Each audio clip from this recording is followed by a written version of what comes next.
media, in social media, I should say that.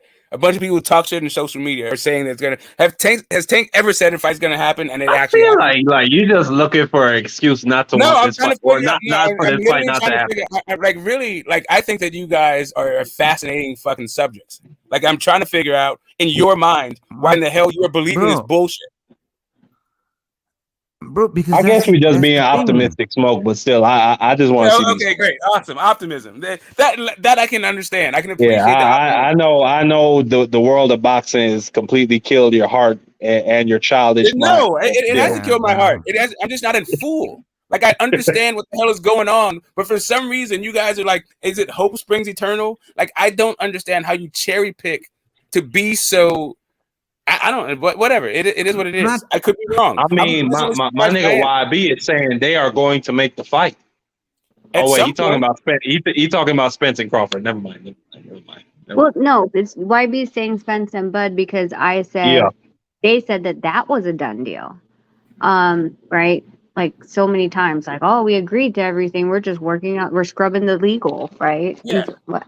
And there's too many things like for a long time, you know, when they said me and Abner Morris or me and Santa Cruz in the past, they said it was a done deal and all of that stuff. But when promoters and TV networks don't get along and they're different, they're not gonna make it happen, man. Because boxing first and foremost is an entertainment, but for those guys is money.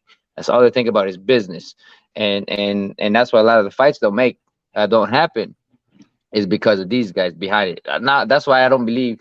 I mean, I know that there's a lot of things that fighters are saying and all that stuff, but when you're a fighter, you're gonna fight. That's just how it is. I mean, at least for me, it's always been like that, you know. And I know that a lot of my fights that didn't happen was because it was either Golden Boy and Top Rank didn't like each other, and what was Showtime and HBO didn't like each other, you know. So a lot of the fights fell through because of that, and it's still happening till this day, is because no one is gonna give up their position to lead the promotion or to put the fight.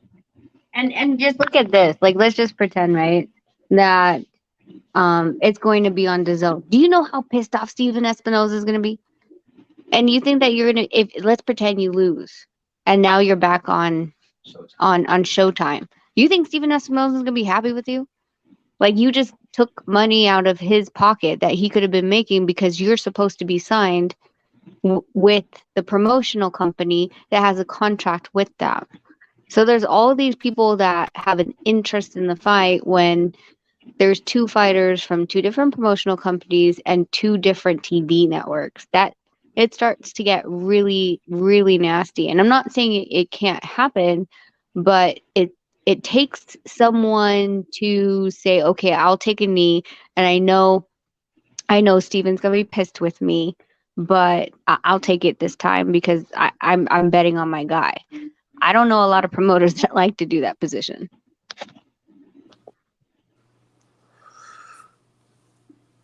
What's up? Salute everybody. Shit, I'm back. I got For my little optimism thing, right? I just want to just to add to that, good? my What's little good? optimism, but what the Donaires were just saying. I think when a promotion doesn't have a lot of inventory at that division, you might get a little bit more movement. But Quee, you keep talking that slick shit. Why you hating on forms in the chat, bro? Like you sure talk about my form and my chickens a lot, my nigga. I don't know where you from. I can't help it. Y'all ain't got no fucking land, bro. God damn. I'm going through the chat. What? Everybody Are you talking. talking to? Yeah, when I left, nigga, it's a whole lot of bill. Bro, handle that shit in the chat. Man, leave that nigga Bobby Quickly alone. Nigga, fuck you, Cosman. I'm just saying, you came up here in the whole conversation and talking And about chickens and shit. That feeds my optimism. The reason why I'm optimistic, and I know it's a long shot, right? About Shakur, not only just what the Donaires are saying, but I'm hoping that like there's no actual inventory at 135 for Shakur at Top Rank, so maybe they'll be a little bit more willing to, under circumstances, to like loan out his talents if it makes sense. But yeah, I don't hold out a whole lot of hope for that. But whatever. Go ahead. The thing too is that if somebody has a really big voice when it comes down to it, you know, when Floyd back in the days, or when Oscar back in the days, when they had this big name, they made the choice, they made the decision, you know, and Shakur needs to create that for himself, you know, or all these guys, Haney, everybody got to make that decision for themselves that they can't be a pawn to a promoter, you know, and once they do that, then they will be able to do whatever. I mean, for me, you know, I'm big enough to, or at least I'm ballsy enough to talk my shit, you know, and we'll cancel the fight right off the bat. I'm like, fuck y'all, man, I'm done. And they're like, oh wait, you know, because that I don't need this shit. You know, for me, I'm just here because I'm enjoying it. It's not for anything else, you know. But when it came to it, these guys really need to step up, create that legacy for themselves as people, as men who has voice, who has control over their decision, you know. And when they can do that, is when they know that the promoter is their pawn. It's not that way. It's not the other way around. You know, like with me and Richard, we're really good friends. You know, and anything and everything that I want to get my hands on, he's done for me. You know, is because he knows that we've had that great respect, and Richard is just a tremendous person, ultimately. But these guys really need to create that person where, you know what, if you're not down with me, you know, then I'm gonna do whatever I want to do, you know.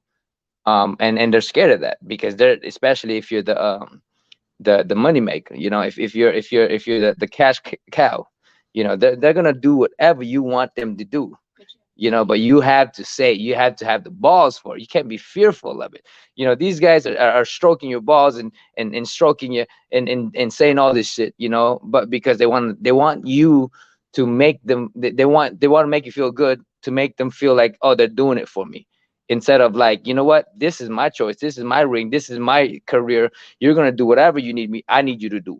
Let me just put it this way. I had a boxer that came to me for advice, and I never turned down a boxer that comes to me for advice. And they asked me, they're like, what do we do about this contract? And I was like, well, hire a lawyer and tell them that your lawyer wants to see the contract. And he's like, they don't want to give us the contract. This world champion did not get his contract till the week of the fight, and he could not negotiate it after that. What are you going to do? At the weigh-ins, you're going to freaking try to negotiate your contract to be out? Most of the boxers that I know, once they've already weight drained and they're at the venue already and all these other things, they've done all the pretty little things you want them to do. They did all the tricks and the flips in the air. They're not going to back out now because you put something in the contract that wasn't kosher to begin with. A lot of them, when it comes to these big players and the big offices and the glory, they come in. You have a boxer that comes in and they know what they want. They're like, yeah, this is what I want. Let's just say I just want 5 rooms. That's all I want. I want a suite and 5 rooms for my guys. They go into that office and somehow, some way, they finagle them to let go of really what their intention was to walk into that office. So it's more so to say that if you want something, your life is on the line. Balls up and freaking put it on the table and say, no, dude, I really need those 5 rooms. That's for my team, and I'm not going to back off of it. And see where they go. Call their bullshit. Did my internet drop again? No, Oh, no. you talking real shit. We just listening. You cooking for real, Rachel. Yeah, but dude, like You and earlier, Onito. and like we were like, fuck, dude, like Yeah, our internet's all internet fucked up. was fucked up. So I'm like jaded now. I'm like, is everyone still there? That means you dropped the Yeah, mic. I feel that too. I'll be like, damn, my shit went out. Yeah, that was us earlier. No, but yeah, that's I mean, that's what you cooking on, man. People like to take advantage until you show them what it really is. amen. That's just pretty much what it all comes down to, man. It's you know, because they played this game for the longest time. Exactly. They think, and they make you think, right? They make you think that, oh, there's so many It's more an fighters. illusion. I'm just gonna get rid of you, right? They're gonna make you think that way, you know. And they're gonna make you think small, so they think they got you in the palm of their hands. And when you start thinking that way, guess what? You're gonna be a pawn. You're gonna let everybody tell you what to do, you know. And it's a, you know, that's why it takes a real person with a great confidence in themselves that they can make it happen. You know, that you're not gonna tell me what to do because this is my career. I wanna get bigger. You know, and but they gotta man up when it comes down to that. And you guys have to also remember that a lot of these boxers, and it's not because they have a lack of knowledge, okay? Because there are a lot of things in life, or it's not because they're stupid or anything like that, or a lack of knowledge. It's because they easily allow to pawn it off to someone else. And if you don't want to grow for yourself when this is your career, everyone else around you is making money off of your own career. So I say that because the fighter has to sign a Muhammad Ali Act. And what happens is the fighter is exposed to, the promoter is exposed to the alleged amount of income or profit that they're supposed to be making, the money coming in from sponsorships to they never put gate, of course, but the TV rights, things like that. But most of those columns are to be announced, to be announced, to be announced, to be announced. I've also seen, and I will tell you this, I've also seen where I've walked around backstage in different locker rooms, and here comes the promoter's assistant with a paper. And they're like, we need you to sign this. And I'm looking at it, and I'm like, I'm looking at someone that I know in the corner. I'm like, what paper is that? And they're like, I don't know. It's folded into 16ths where you can sign it, and it's the Muhammad Ali Act. It's things like that, and they put it to you right before you get in the ring because it's required to be signed before you get in the ring. Do you think a fighter really is cognizant at that point to start calculating? But that's exactly how much you're worth. That's what they do, though. Hey, but you know a fighter who was cognizant to do some shit like that, Sugar Ray Robinson. He used to pull shit like that before fights all the time. Before he went out, he would see how packed the arena was, and he would say, "I want more money right now." And he knew he wouldn't win in court, but still, them niggas had to pay him more money, or else he wouldn't fight, and they lose all that money on the night. But that's knowing your worth though, and standing by it. But a lot of these guys don't do that. They don't. Can I ask a question to Nonito and Rachel? Sure. Go ahead. So I'm pretty sure you guys are helping and developing other fighters, and you guys have gone through contracts and negotiations, training, and all of everything, all of the above, not just training, but nutrition, you know what I'm saying, and all of these things. Would you guys be able to be, let's say Nonito was a trainer and you would be the manager? Is that a conflict of interest?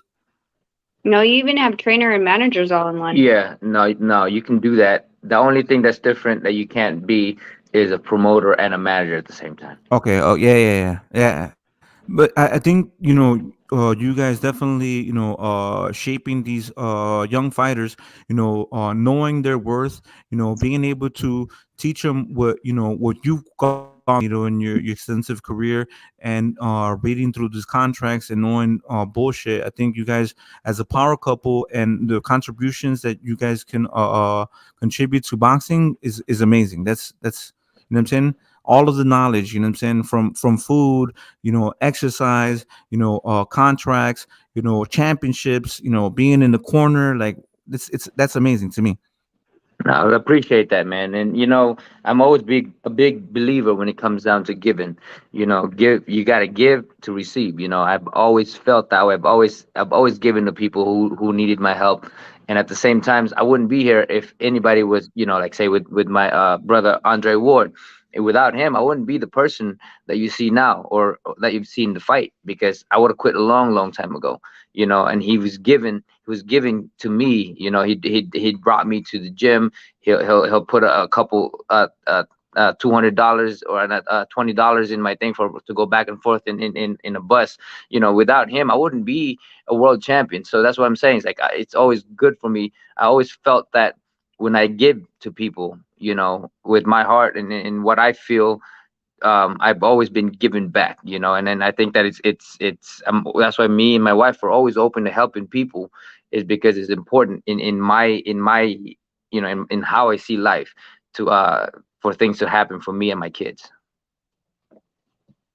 Yeah, that Yeah. door is always open. Like it's not like I go, they're like, "Oh, can you look at this contract and the loopholes?" And I'm like, "Okay, well, I get 10%." I'm like, "Yeah, sure, just send it to me and I'll mark it up and I'll tell them like I'm not a lawyer, but I know what I've seen. So, make sure that this is not this is not legal advice, but this is from what I've seen. I'd redline this, and that, and would question this, and that, and then let them go on their way. So I mean, it's always we always like knowledge is free when you ask for it. Yeah. So at least with us, there's nothing we hide, and we've been in this position before, and we've learned from it. So when people who don't have the experience yet are looking for it, then we more than willing give it to them. Yeah, and then for me, like when I do train other fighters and stuff like that, I always like my only condition is for you to give it all. Yep. Give it all you got. For me, it doesn't matter. It doesn't matter to me what you think I earn or whatever. That's not why I'm helping you. Is how you work. I think I can get you to that level. So that's just have always been that way. And being in the boxing world, it's always been like when somebody comes to you, they come to you because they want something from you, and it's always been like that. And I want to get it out there for everybody out there, for all the fighters that are listening in a way, shape, or form. When you need help, man, just reach out, and there is nothing to gain but my blessings. That's it. That's just I've always been that way, and then I'm always gonna be that way. So what's up with one of these 115 belts, man? Hey, listen. When I got to 115, they gave me a interim, the interim WBA interim at that time, and nobody wanted to fight me. I've been calling out everybody during that time, and I was chasing Darchin at that time to have a rematch, and I wanted my and that's why I kind of moved up in weight, is because I was trying to chase him too, and he moved up in weight. I got the interim, and I didn't stay long because I wanted to fight for bigger fights, and that's the only reason why I'm coming down to 115. And the thing is, like, I'm a natural 115, 118. Like, it's easy for me to make the weight, and that people don't understand that I've been moving up in weight because I'm taller, but doesn't mean that I am that weight. I'm walking at 130 and I'm fighting at 126. You know what I mean? So being at 115 is it's challenging, but it's like everybody else, they're cutting weight. And I mean, do you feel? I mean, are you making headway? Is there a path for you to get one of these titles? Well, right now I talked to Mr. Honda about Chocolatito, and then when I went to see Estrada fight, that's those two guys are in my radar. That's the guys I want to fight, and like the last fight with Ancajas and what's his name, Martinez, I think. That's the fight I want to get to, the Argentinian guy. The Martinez guy that just fought this past weekend. Mm-hmm. Was it past weekend? Yeah, with the Filipino guy. Yeah. Yeah. Ancajas. Yeah, I thought that was a winnable fight. The guy's rough. He got a big motor. But yeah, I think that's a winnable fight. Does he seem open to the fight? He seems like he got a big heart. What's his team like? I mean, I got my guys to work on it. Richard and Al. They're most likely. Yeah, they most likely will make it happen. However that is, if Maidana and his team and Martinez's team is willing to make it happen. I mean, I think it's a good name for them to to tango with me. So I mean, you listen, man. For me, it's just fun for me, man. You know what I'm saying? So, yeah. Yeah, I want to see that fight. I'm hearing Ioka and Franco are making the fight. Did you hear that? They did, and I was calling out Ioka as well. That's the guy I wanted to fight as well, is Ioka. But they put me on the side because of that Franco and him getting into it. But I think it's there's a money issue or something like that, or whatever's going on. It's there's some issue, and then it's not happening yet. Oh, so you think you might be able to slide in on the Ayoka fight? I thought against Nietes, you know, he did a good job. I thought it was he's pretty dominant performance, but him on the front foot is not really his game. It was like kind of pedestrian, that performance. Yeah, yeah, and they fought a couple times already, and I think that's the difference. Was it was just a change of direction, and it can fuck with other fighters.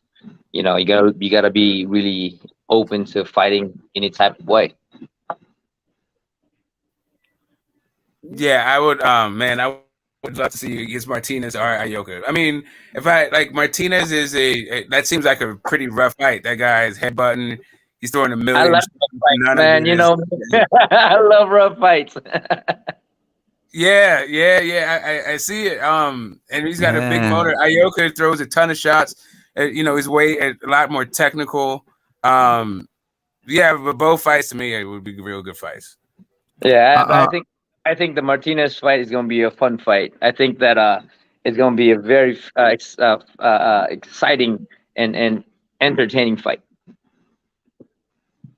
So, Nonito, I try to tell people, like, you guys are built different.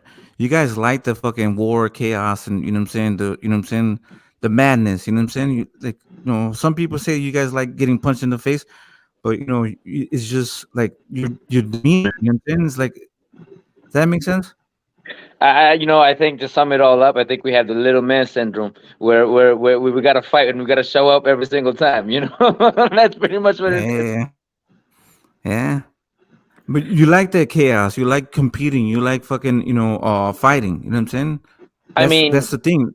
For a long time, it was all technical for me. I was always fast. I was always very agile. Growing up, I looked up to Roy Jones, and his agility and his reflex, and that's how I fought. And then it changed to becoming more of a puncher, counter puncher, and then it went into being lazy and just getting it and brawling. That's time change, and now I got to change for it myself. The older that I get, the more that I have to be more disciplined rather than being lazy. And I think that's the difference between a world champions that falls and dig themselves deeper is because they can't get out of their ego, and they can't get away from going back to ground zero. For me, I don't mind. I love it. I enjoy it. I know I won't be able to do this for a long time. So I mean, I'm good. I'm healthy. I think well. I speak well. I'm blessed. Yeah, I mean, I always tell people you're always exciting in the ring, win, lose or draw. Like, you always come to compete, and like not the average person can do that. Not the average person can just like look at somebody else, across the ring from them, and not be scared and shit their fucking pants. You know what I mean? But that's a detriment, man. That's a crazy thing about it, is that when you've been in the game for the longest time, the fear just disappear, And now I'm looking at it, and I was talking to who was I talking to? Kevin Kelly, former world champion, and the Flushing Flash. We always call it like the Filipino Flash and the Flushing Flash. But it's funny because me and him was talking about it, and it's not that we getting lazy or all that stuff. We just see a lot of things going on at the same time, and we have so much knowledge, so much ways to do things that we stuck. We get stuck in all of that stuff. And I lost my train of thoughts, man. So my bad. I'm good. I'm just saying, like, I think fighters, when they reach a certain level, they're not fearful. They just accept, a fight. They just, and like, I think what you were trying to say is, not fearing could also put you in harm's way because you're not cautious. That's exactly what I was getting to. Right. That's right. Thank you. Fear is actually a detriment for me because, not fearing, because you're just so confident. You know, you're so confident and you know how they say if you're not nervous about something, you know, there's something wrong with you, and you know you're not 100%. You know, you got to be cautious. You know, and that's why I was talking to Kevin Kelly about it. He's just like, man, you know, it's not that I you know I don't fear. I've been there. I got hit. I don't care. You know, but to be cautious brings me back to that youth of not getting hit, you know, and I got to go back into that mentality of being cautious rather than being, you know, back in the days I was fearful, I was nervous, you know, I always had that feeling that I can't get touched or I'll go out, you know. And so this time I really got to bring that back to be cautious and see things and react accordingly rather than not fear things and go in instinct. You know, the reason why I was so good about what I did was because I was always 5, 10 steps ahead, but because I was very cautious, you know. And this is something that I got to get back into, is being cautious and seeing things. What if he did this? Then I could do this. But if he does that, I could go do this and do that. And you know what I'm saying? Like I have a lot of ways that I can make things happen, but I got to go back and do that. And I stopped doing that. Right. And like some fighters, they fight on their attributes. So like if you're a power puncher, you're gonna be reckless and you're just gonna go in there and just try to land that big ass fucking that big punch. So if you have less power, you're going to be a little bit more cautious, you know what I'm saying, and you know try to beat your opponent with, you know, accumulative punches, right, or outbox them, right. So you know your are based on your fighting style, you know. So like if you have a weak chin, then you're going to, you know, move around the ring, you're not going to, you know, engage as much, you're going to try to box, you know what I'm saying, as opposed to somebody that does have a strong chin and can also hit hard, you know what I'm saying. So all of these attributes in the combinations, you know, make for a fighter. Certain fighters fight certain ways because, you know, maybe, you know, they do have a weak chin, maybe they can't punch as hard, maybe they can punch hard and they're just, you know, willing to fucking engage and use their best asset. They can punch hard but they can't box. So you know there's a whole bunch of different dynamics in boxing, and they fight based on, you know, their attributes. 100%, 100%. And that's something that a lot of fighters who become a world champion is because they understand what their what their capabilities are, you know, how tough they can be, and or you know they don't even get to that point, they just want to not get touched, you know, like you got Shakur, I don't want to get touched but I'm going to touch you, you know. Haney, you know, stuff like that. And once they start to understand their level, like for instance Tank, right, he's short, you know, but he got power, but he knows how to box, and he can box really good, but he's not a really ultimate boxer because guys like Haney and somebody who fights outside, he has trouble and problems with, you know. So when he gets when he needs to do that, like say for instance when he fought the Mexican guy, Santa Cruz was getting him on the outside, you know, but he needed to come in, you know, and so that's when he landed that vicious uppercut. Yeah, And that's he kind of he played to his fight, and then, you know, because yeah, that's the thing, like he couldn't land a jab against Leo Santa Cruz because of the reach disadvantage. So what you do is you strategize and you calculate, and then you start realizing, okay, this is the way that I can hit him, and when he hits you with that one punch, it's over with. There's nothing else done or said, you know what I'm saying. It's like boom, done, final. that's the thing is that when you got somebody who has a taller reach and then who's able who's who can be hit, then you know that's when he excels. But you get guys who runs and not get touched, and who is not willing to get touched. It's gonna be a tough night for him, even though he has that power. You know, he has the equalizer. He has that thing that can just take you out. You know, but I did too. You know, and you saw with the Rigondeaux fight, I couldn't touch him. I couldn't land that punch. You know, and when I did a little halfway, I dropped him, but I didn't get to get him halfway. That was him being distracted by the referee when the referee said stop, and I kind of threw the punch already, and he got dropped by it, you know. But I stopped myself too. But if I didn't, he would have been out, right? But that was the whole thing, was if you can't land your punch, you know, you know you it's gonna be a hard night for you. Yeah, I could see definitely Tank versus Haney. I don't think Haney would stand there and let himself get hit. He definitely will stick to a plan, use the jab, and move around and try to avoid because he's smaller. When I say Tank lunges with punches, it's just because he's smaller. He has kind of necessarily has to like jump in and overextend himself, to land these big shots because he's a smaller guy. So Yeah, and you can see that too with when Tank comes in, he has that power to do it, and he's slick enough to make you miss. And once he makes you miss, if you ain't doubling it up, he's gonna get inside you. He's gonna get there. And that's why is dangerous because he's willing to do that too.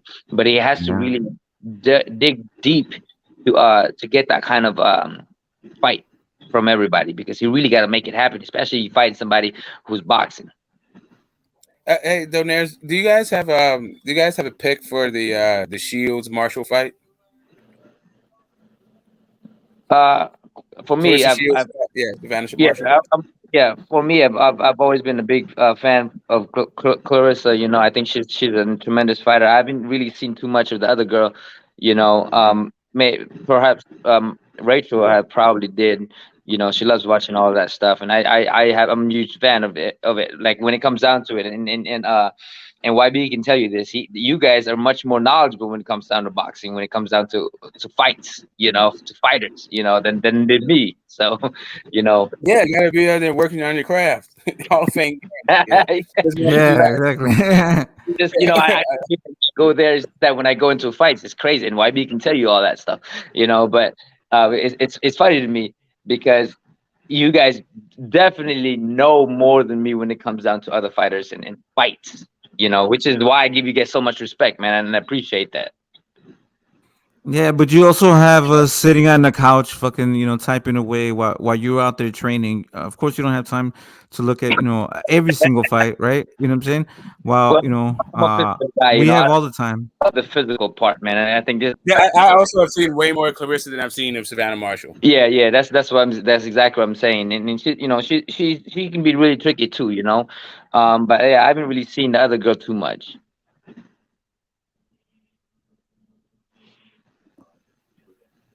Yeah, she's got some pop. I think Chris is gonna put it out. I was wondering if you had if you had some thoughts on it. Yeah, what about weekend of boxing. What's that? I was gonna ask you again, like follow up, and then your answer may be the same. With the Darrell and Plant fight. Oh man, that's a good fight, man. That's a good fight. I mean, I'm a friend. I'm a friend of Caleb. I see him in the gym all the time, and I got the biggest respect for him. And at the same time, I do have big respect for the Durrells. We've Andre Durrell was with me in the amateurs. I've met him, I've known him. So but the trainer is a really good friend of mine, which is Sugar Hill. So I all I can really say is just may the best man win because both are out there to get the other man. There's a big grudge when it comes down to it. I can't tell you what's going on behind it, but I know what's going on behind it. Yeah, see, I think it's gonna be a really good fight. Like people are talking about, like Caleb Plant is just gonna walk through Darrell. And I'm like, I don't think so. Well, I think it's gonna be a really good fight. At least, especially late. Yeah, go ahead. So my bad. No, I'm just gonna say, especially late. That's all. Yeah, no, the difference between this fight is Durrell is really into training. The thing about it is that Durrell hasn't really always been the disciplined kind of guy. He's always been good. He's always been talented. But I think that this fight is going to be one of his fights coming into this fight because he really wants to get Caleb. And Caleb is a very talented fighter. And I think that he's learned a lot from his last fight. And I think that's the biggest difference is they both going into this fight at their best.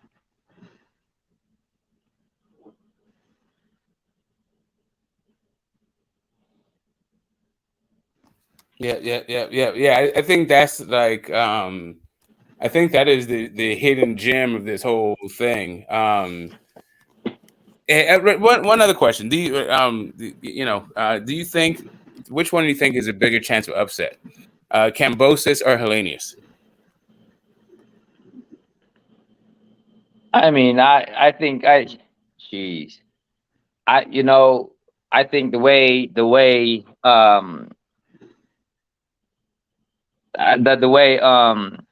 what's his name, Devin came into the fight, it'll be a big upset to get it for him to lose the fight with Kambosos. But then at the same time, with Wilder, and it's like in your head it's like 100%. You know what I'm saying? So both of them were pretty big upsets, man. Yeah, that's a tough one for me. People have been saying Kambosos is like easy. Like I don't know, man. Just for the upset part of it. I think both of them are pretty. You can pretty much book it. But maybe it's I don't know. Yeah, no. But when you look both of them, I mean, all you got to do with I think the biggest upset would be with the Wilder fight. It's because the guy, when you look at it, the way it is, I mean, it would be more of a lower status than Kambosos is to Haney. Yeah, Kambosos is a former champion, literally just So Right. he's coming back. He's coming back for his belt. So we never know. Right, and I think the difference between the last fight and this fight is that Kambosos fought like boxing and try to do some tricky shit, and I think you just really need to go in there and just make it happen. The more that you give Devin space, the harder the night's gonna be. Yeah, I'm. Yeah, Hellenius is a big lump. I don't know. I feel like he's a little bit tailor-made. Both of them. What is it? Hellenius plays into Wilder's strengths, and I think Kambosos sort of plays into Haney's strengths a bit. But I think Kambosos I don't know. I think he has more of the ability to change and show me something a little bit different Well, he had than to show Hellenius. I something think different. He just had to show something different. The first fight did that. The second fight, you had to show something different, or else it's going to be the same thing. Yeah, I think if he can maybe rough Devin up, I saw he headbutted him, he had that red mark on his cheek. If he can rough him up some and maybe make Devin go first. 100%. I think he needs to go out there and fight every ounce of every way possible to make the fight happen. Getting rough, pushing, elbow, shoulder, headbutt, whatever it is. You gotta mess with the dude's mind, because he's young, he's confident. You gotta break him apart. And that's what he has to do. You just gotta go out there. Don't worry about getting knocked the fuck out. If you get knocked the fuck out, at least you fucking tried. You go out there and you just fucking make it happen. If you do, and you don't, and you get out of it, there might be a possibility you're gonna win the fight. Are you talking about Kambosos, Donaire? Yeah. I'm sorry. No. Yeah. Right. So that is the thing. So some when fighters hesitate for one split second, that's when that moment closes up, right? And the other person sees that hesitation and capitalizes on the hesitation. So if you're gonna go all out, you have to go 100% all out. You can't just be like. That makes sense. Sorry. 100%, 100%. You got to go all out. This is your career. This is how bad do you want it? It's how bad you want it. And if you don't want it bad enough, then you're going to run around. You're going to make things happen. You're going to waste time. You're going to do this. You're going to do that. And it's going to be the same thing. Right. It's do or die. So in that moment, definitely you can't, I don't think you can wait. I remember HBO, somebody saying he's a thinking guy. And then one of the announcers was like, while he's thinking, this other guy's fucking punching him in the face, right? That's the thing. Yeah. Sometimes you shouldn't think. You should just fucking, let that shit go, right? You know what I'm saying? Because while you thinking about, these opportunities, things like that, sometimes you got to make it messy. Well, that's the thing, is that when you think too much, if that's your skill, that's good, But when it comes down to somebody who is better than you in boxing, you got to go in instinct. And you got to switch it up. You can't be thinking too much, because when you do think too much, guess what? You can get popped in the face every single time. And that's what happened. Is the first fight, he got popped in the face because he was thinking too much. He didn't step in rather than pressure him, rather than push him around, rather than bullying him and all that stuff. He let his thinking get the best of him, and that's what the split second that Devin needed to throw that jab and control the fight. Do you think if the fight was officiated differently, it would have had a different outcome? Like if there wasn't, like I heard there was like some complaints about the frequency of Devin's clinching. And do you think that, like, if the ref warns him and Devin gets instead of getting a point taken, decides he's gonna like fight him differently on the inside, turn him, or do you think that'll be better for Kambosos? You think we get a different result? I think Devin will do and adjust accordingly. But if it doesn't, if there's nothing wrong with clinching, it's holding and grabbing and pulling and pushing. That's what you get counted on for. You can go punch, clinch. Look at Bernard Hopkins clinch after every time he punch. It's not holding, he's clinching. He's trying to get into a different position, but without getting hit in the face.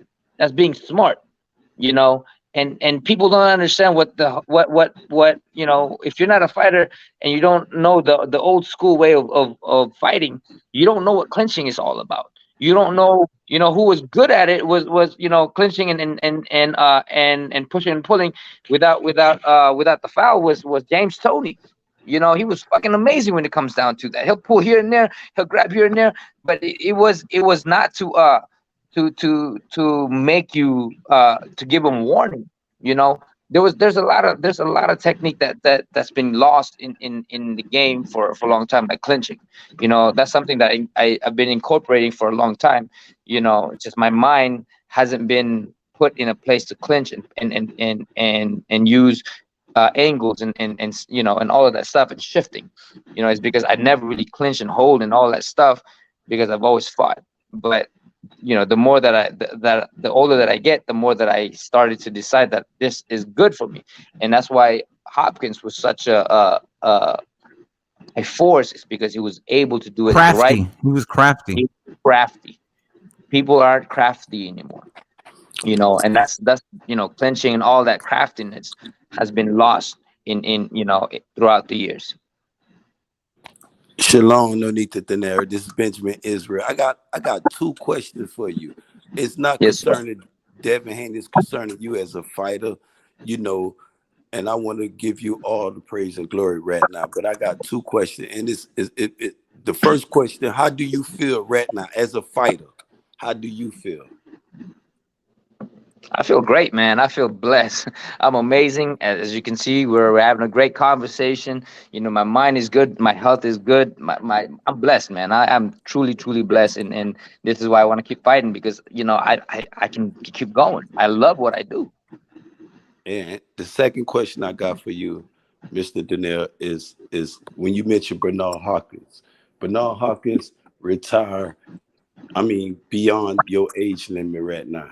And I wonder if you plan on, still fighting in another 5. What's your plans to fight another 5 years? My ego said, hell the fuck yeah. My ego said, hell yeah. Now, of course, I gotta respect the wife and the family. If I'm not doing it right, if I'm not, if I'm getting knocked the hell out every single fight, I want to finish. Respect to you. Oh, my bad, brother. I want to finish my question so you can, because Rachel is. I'm finna tie my last question into the wife, your family, the Bernard. But anyway, when Bernard he went on later into his career and he became undisputed. The question I have for you, my second question I have for you is, do you find yourself training? Do you have 3 years left? Do you want to train some fighters? Do you have plan on promote some other young fighters? A lot of talent come up because Rachel, your wife is a sensational wife, my G. When you retire, I hope you marry her again, bro, because she be on here late night talking no need to business, bro, to everybody. You know what I'm saying? Different platforms and everything. I give my hats off to her with that. But the question for you again, I'm gonna ask, where do you see Nonito fighting 3 more years, train a few fighters after I retire, being, a promoter, not only training some fighters, just promoting them too to bring them up? Well, I appreciate you, man. Thank you, thank you. My wife is amazing, so I wouldn't be here without her. First, I love fighting, but I did because of the last fight. The way the last fight went, we had a condition, that because I do have the biggest respect for my wife and my kids, my whole family, and I said, if I'm not doing too good in sparring or in training, then you have the right to tell me that I can't do this no more. And I gave my word, and when my word is given, it's done deal. So for every fight, if I perform every single time, it could be as long as Bernard. you know I love fighting. I want to keep fighting for the longest time, and but I don't want to be selfish when it comes down to it. I gotta give that respect to my wife and my kids.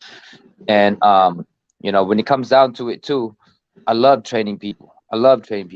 And when it comes down to that, I do have the biggest knowledge of fighting. And I want to give all of that back to everybody. At least whoever is willing to work hard the way I see working hard is. And then And yeah, go ahead. sorry, can I go next? No, sorry, not to cut you off, Nonito, but you also have had great schooling, like working with Robert Garcia, learning his style of training, what he likes. Could you break down like what he was trying to when you were working with him? What was he trying to work with you on, and like what type of style was it? A pressure type of style, cutting off the ring? You know what I'm saying? Like what was that? Because I remember when you would beat all the Mexicans, and then you had a Mexican in your corner. You know what I'm saying? I was like, God damn. You know what I'm saying, Right. Robert, Let me get back to you on that one, brother. But first, let me just finish up this other question. Aside from training as well, Thank I you. do I do want to be an advisor. I want to help fighters. I want to get them to the right spot. Without taking every penny from them. I want to give them and make them create a legacy for themselves, something that they can go back home to and last for years. I'm hoping their whole life. So that's something that I want to do when it comes down to that. And then I think I answered all that question, right? You most definitely did, Mr. Donaire, and I want to thank you again. Now going back to the other question, um, you know, Robert was always he was a tremendous leader. He didn't really did too much to make me do what he wanted me to do, which is like fight or brawl or do this style like Mexican style or something like that. It was just him being calm and being a leader in there. And one thing that I really had the biggest respect for, aside from him being like a brother to me, was his calmness when it comes down to it, and his ability to make the right decision in the instinct of what I need to do in the fight. That's something that we had always had the biggest pleasure with Robert, aside from his personality and his but his knowledge in just being the true leader to lead my people, the second man, the cut man, and all of that stuff in the right way. Sometimes they get crazy in the ring, or this and that, or there's issues and there's people pushing here and there. He was always calm. He would always lead people to do what they're supposed to do. And that's something that Robert, being around with so many trainers in my life, and knowing a lot of trainers and them training me, but they never really trained me in the fight or for the fight, but them training me, and I just kind of pushed out myself, but Robert being was your tremendous. eyes in the ring, right? Like I so, was about to say, I have a question. I have a question. If you're unless you're not done, See, unless that's you're not, Keith's. go ahead. That's Yeah. No, I wanted to ask. Like as you mature, I'm hearing you say you want to, you'd like to be an advisor. You love to train, but I'm also hearing how much you are a fighter, like to your core, and you want to do it as long as you're able and the family allows. Have you given any thought to these these celebrity, these like kind of these exhibition matches that like Floyd is making a bunch of money at, the Jake Pauls? Like, do you see any of that in your future? Hell to the no. Hell to the no. To the no, no, no, no, hell no. For me, I just To the don't do. nah. To the nah, Listen, nah. I give them the biggest respect. I give them the biggest respect for doing what they do. It's just that I love the challenge. Why do you think I fight the best fighter? Because that's where my challenge is. That's where my instinct comes in. That's where the best of me comes in. That's when me and that's when all the glory and all the part of me and my soul just gets part of me. It's just part of me just goes in there, and then you can never get that with exhibition or sparring or anybody else. Just you got to fight the best. That's just how I was built, and that's how I'm going to be. That's what's up. yeah, go ahead, Kazi. Do your thing.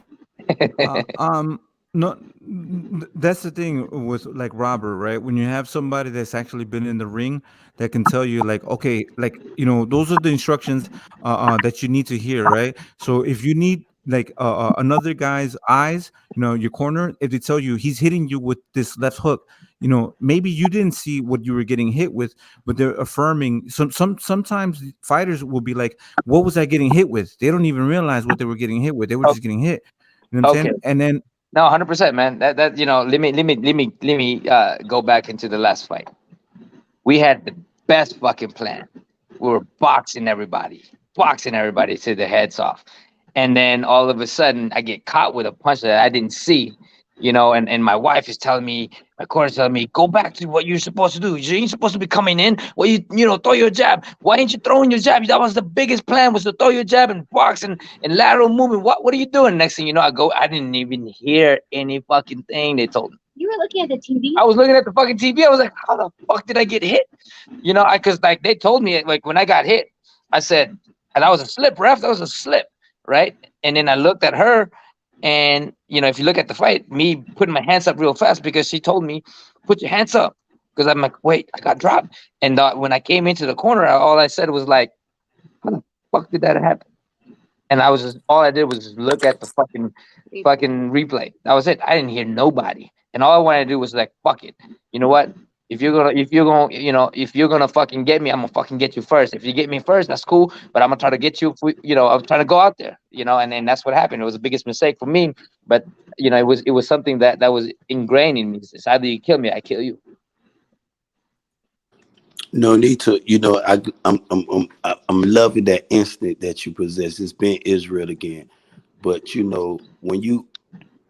what I'm taking is a crossroad in a fighter's life where you at right now. I don't. Forgive me if I offend you or disrespect. Oh, brother, no, man, you're good. Speak your mind. When a fighter is where you at like that, when you second guess yourself, when you feel as though you're at a crossroad in your life, and I feel as though you possess a lot of knowledge. Cosme say, "Oh, what about Robert Garcia?" Forget Robert Garcia. I'm talking about Nonito Gonzalez Donnell Jr. That's Yes, who I'm sir. talking to. You feel what I'm saying, my G? That's what I want to know, because the knowledge you possess, you can pass that on. You to me, I think you possess, and it's why I asked you before. Do you have fighters in your stable? You know what I'm saying? Because Rachel is like a manager. You could be like a trainer. I mean, I see the shit Too smart. lined up, but I don't know where you at right now. Because I'm gonna cheer you on, my G, for all aspects. As a fighter, I don't know where you at. I hear, I don't know, I ain't see it coming, and you got to make adjustment. You're a veteran fighter in the game. Yes, sir. No, I appreciate you, man. No, not take it, man. No said take it, man. I appreciate that, bro.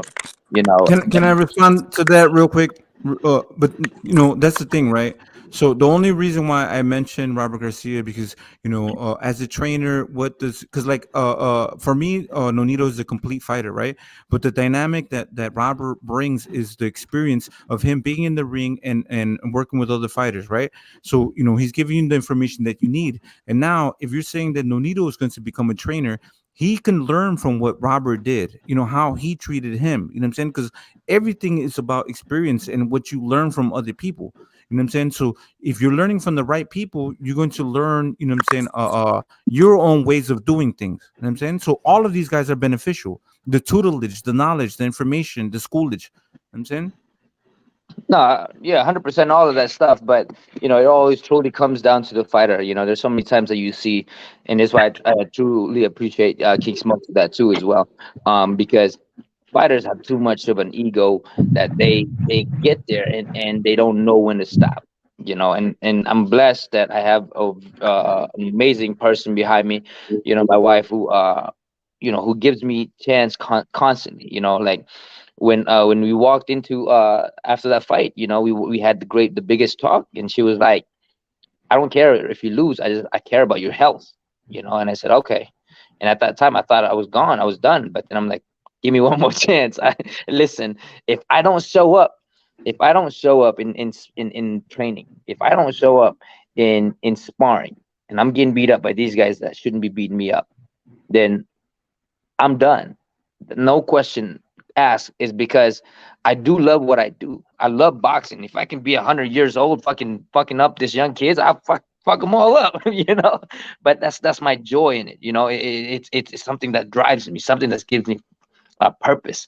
It gives me love. It gives me all of that stuff. And that's why for me, at the same time, I got to give that respect to my wife, who's always been there for so many years, taking my shit. Well, we've been here before though. Like the Darchinian too. He took a decent little beating in that fight. He was losing on all of the rounds and the scorecards. And he came back. I wasn't in the corner at that time. I honestly can't remember. I couldn't tell you who was. I don't remember.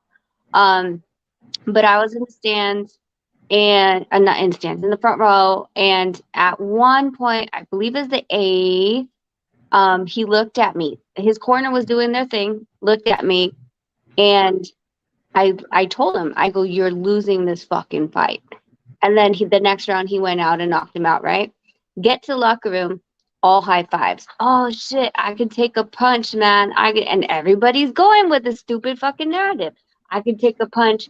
I'm sitting in the corner just with my arms crossed. And he's like, babe, I did good, right? And I was like, let's talk later. And he's like, no, let me know. He's like, I want to hear it. I was like, you don't want to hear it. And he's like, yes, I do. I was like, okay. I'm not here for this fucking shit. I'm not here for you to prove how many punches you can take in a goddamn round. I was like, because at the end of the day, you come home to our family. So no, you didn't fucking do good. And I know the circumstances around it. He had the flu, but I'm also not going to sugarcoat anything. So fast forward to the Nui fight. I took that opportunity as well to be the first one in his ear. And the first words that came out of his mouth was, I'm sorry.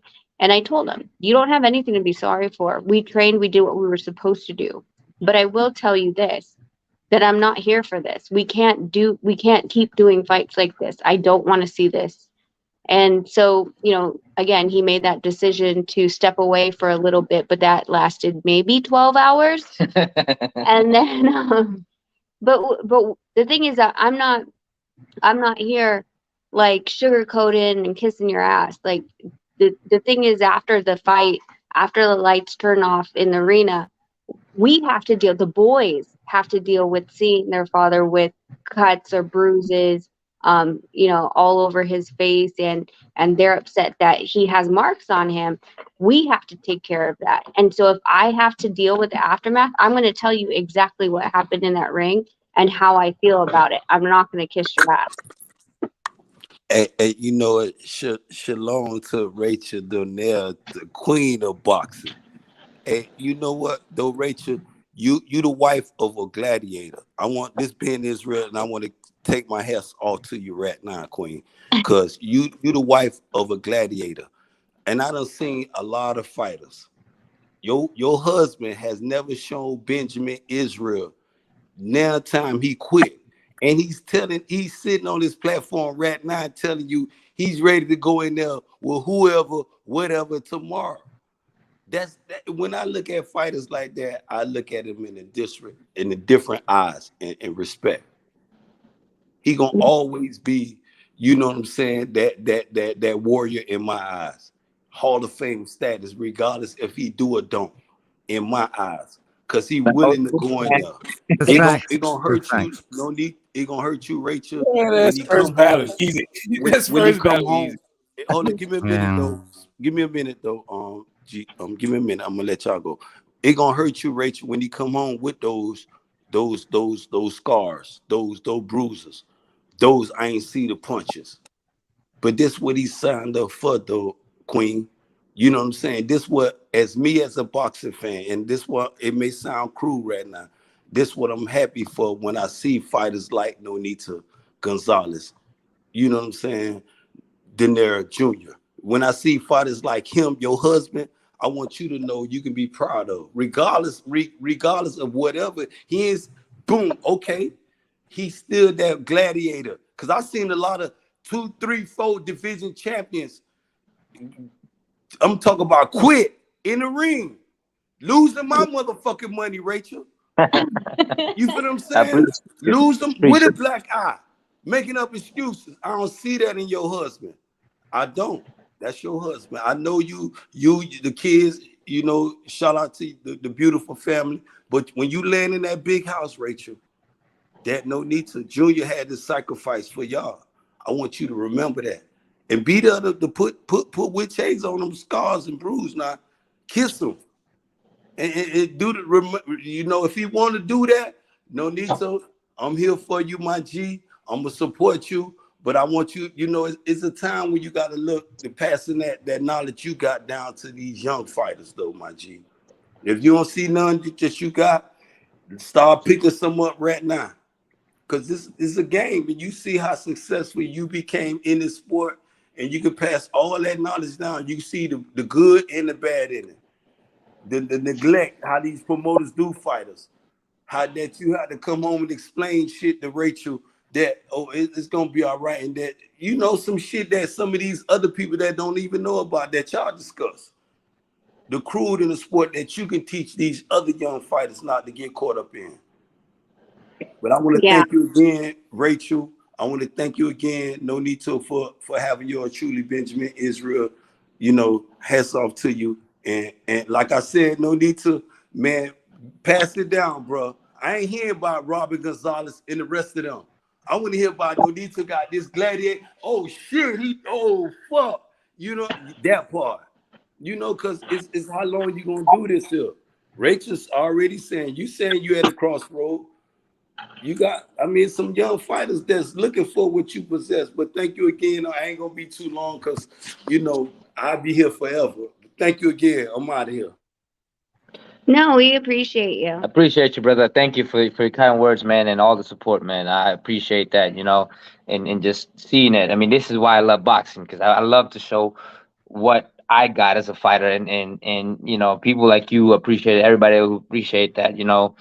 I mean, that's just part of the character, you know, and I appreciate that. And that's the one thing, like we were saying, that's the one thing that, you know, no one I believe can question is that Nonito has always gone after the biggest player in the sports. Nonito's pouring wine, he's not peeing, okay, if you hear that.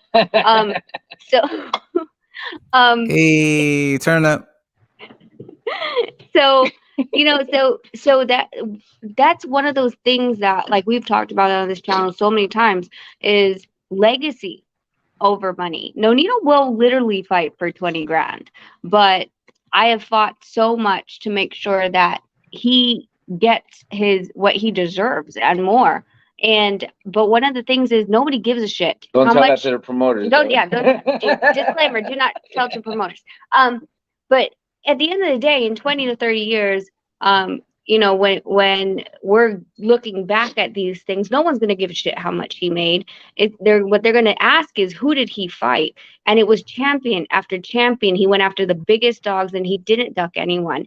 And I think that that's one of the things that make me so proud of him, because I don't have to protect him from anyone. I don't have to overprice him against anyone just because I don't want him to fight that person.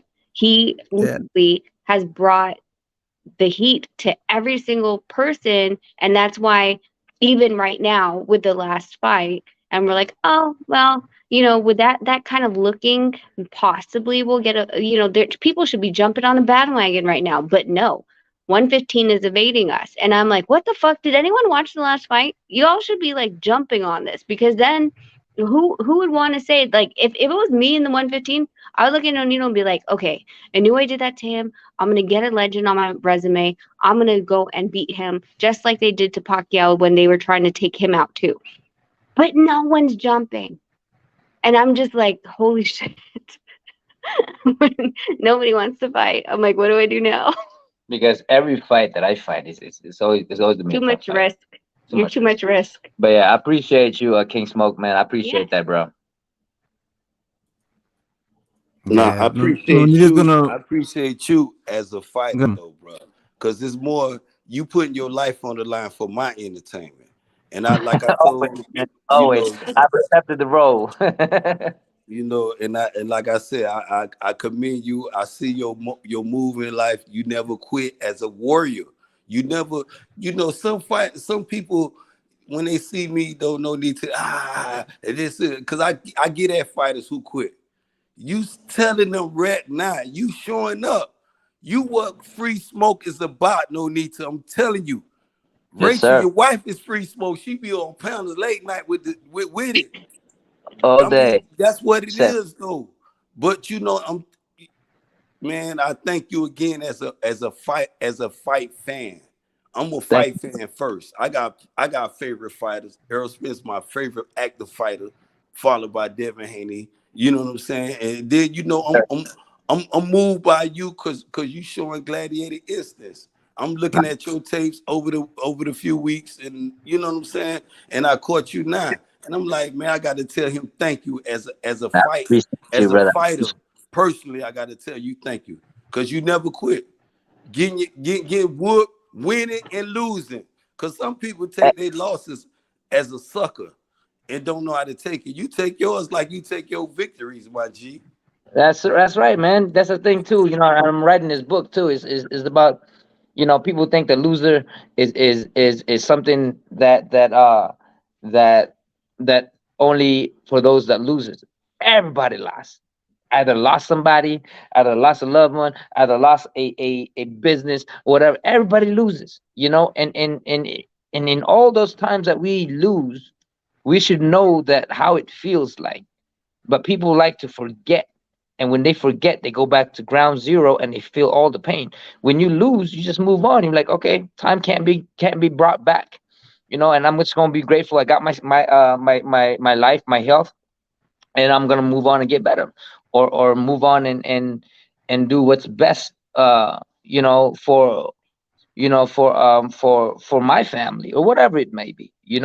Life goes on, and one detriment to another doesn't mean that you get stuck in it. Doesn't mean that you take it. I mean, you take it in, and then you internalize it, and you take the pain, and you swallow the pill, and you move on, and you get better. You ain't dead.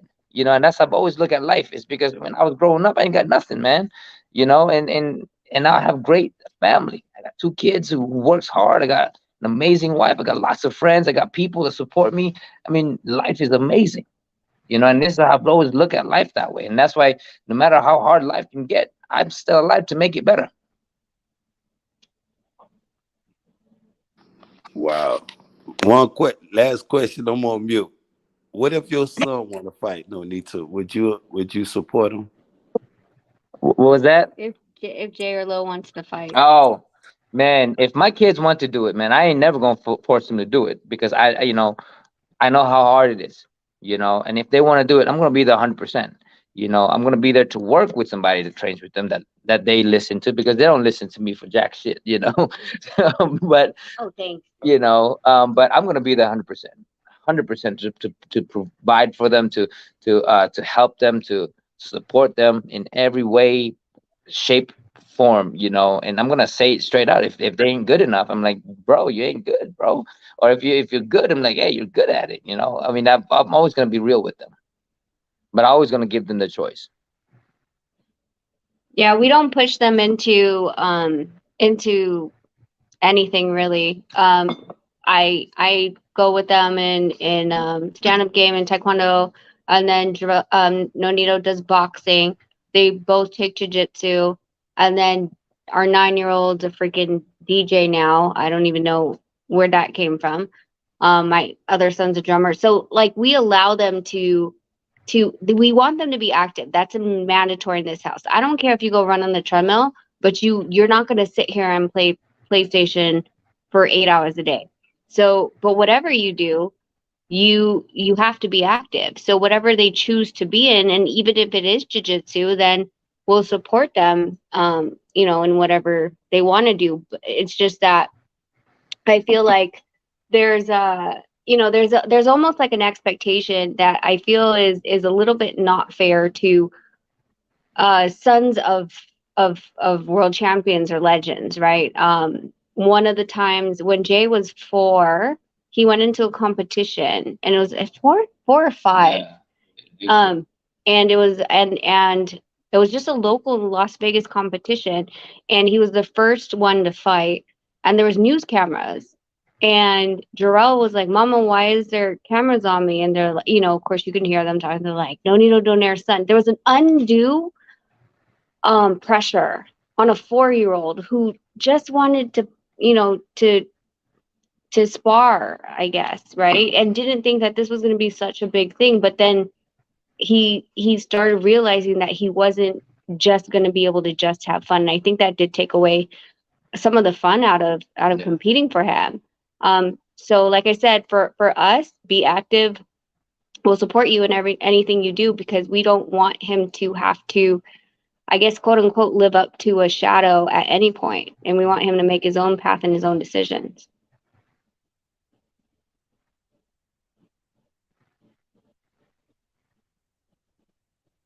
Did my internet go out again? Nah, pretty good. Okay.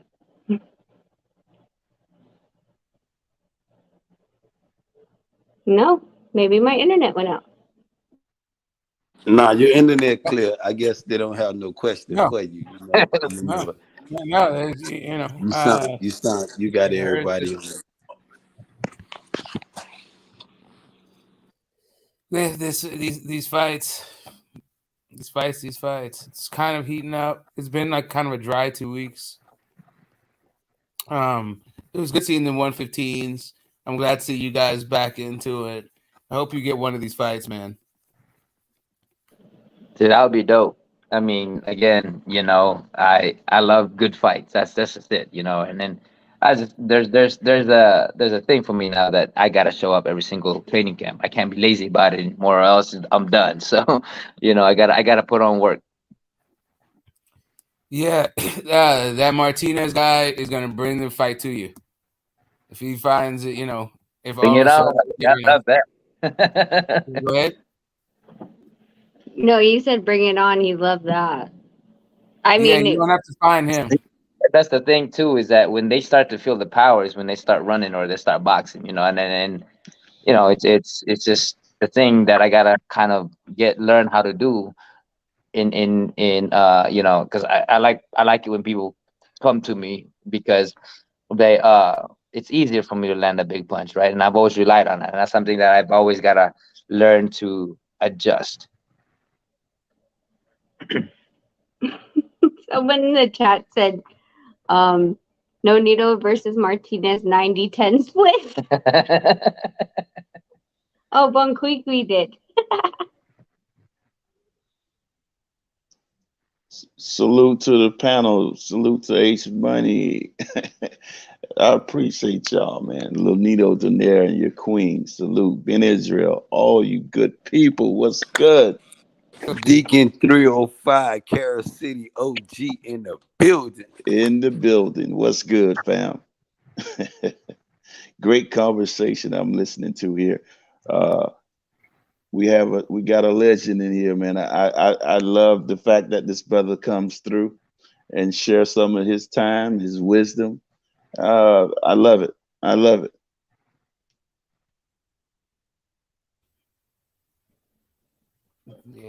Yeah, definitely blessed.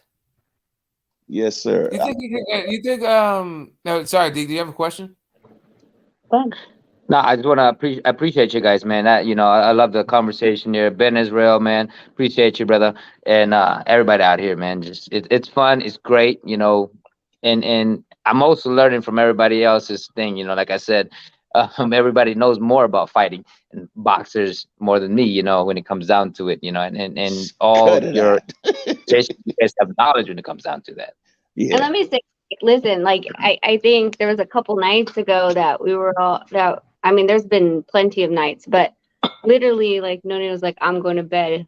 What are you listening to?" And I'm like, "H. I'm on H's channel." He's like, "Oh, okay, you good." And his, That's what's up. I'm not having stupid conversations, right? Like that we're really talking about exciting things and things that give knowledge I mean, and not don't waste time. That's all. yeah. That's all I ask. Is like, don't fucking waste time with stupid ass people. I Mm-hmm. mean, like here, everybody, they argue this and this and that, but they have their own ways of doing it. It's not like something. It's fun for her. Absolutely. Do you see Yeah. yourself training Rachel? I mean, do you see yourself? Because women, we entering a new age and technology and life in a new era, a new. Do you see yourself? Because I asked Donito and he, no shout outs Donito. You on the free smoke panel now. And I'm gonna ask you, Rachel, do you see yourself training or managing some young fighters that's coming up? Well, I mean, at this point, I'm doing the management. Well, I'm not negotiating, looking at a lot of boxers' contracts without any thinking of like, oh, what can I get from this? And it's the same with training. I've had um a lot of boxers after the Inoue fight hit me up and they're like, hey, when are we training again? And I'm like, listen, we've been fighting since May, the year before, right? Ugali. I was like, I really haven't had like time off. And I was like, I've never had a summer with my boys. And I was like, I think I just want to enjoy the summer. And so I had all these MMA fighters and these boxers that would come together for training, for strength and conditioning with me. And so to the fact that also when we would talk to other boxers or his sparring partners, they would ask me for advice, so or what I saw. And I love it. Like, this is a passion thing for us, and we've always said it. We're like, this is not something that we're like, oh, okay, so after you retire, what we're going to do is we're going to transition to this way so we can make money. I think that, I mean, I understand the hustle and that people need to make money to keep their a roof over their head and food on the table, but we're blessed enough not to be to require that of anybody. So it's, for us, it's just fun. It's really fun, and I like it when fighters come to me, because I have given advice to fighters who didn't ask for the advice and they didn't do anything with it. When you ask for advice from us, that means that you're open to receiving the advice. And those people are more likely to accept your advice and also train harder. Right. Hey, can I riff for a minute here? uh, I just want to recall. I want to bring up some things about, and Lanero, you can let me know if I'm wrong. I think I remember when I first seen you came on the scene, and it was almost like I'm coming to redeem my brother, and you had your family, your brother, your father, the I mean, the look that they had in their face, man, that was like one of their happiest moments, to see you go in there and destroy the bully that had beat your brother. What say you about that moment in time? I mean, it's one of those moments you can't forget. Just the joy of it all. But at the first sight for me was I just wanted to knock him out. That was Right. it. It was shit Right. all the way, and it didn't matter to me whether I won or it didn't matter whether I win or lose or become world champion. It was just, I want to beat this motherfucker. That's it. In my head, that's all I had in my head. Right. This Yeah. motherfucker. you know, and and that's why it didn't occur to me, because when I dropped him, in my head was like, get up, until the referee turned them up. You know, Right. when the referee waved them off, then that's when I went crazy, crazy. I didn't know what to do. But that moment was very precious to me. It appeared so. It seemed like it was very uh, it was a rejuvenating, a jovial moment for the family. Like if you're, it's like It I was a don't know. family affair. Say it again. It was a family affair. It was Right. And my dad. They had the biggest grudge against the dude, and right.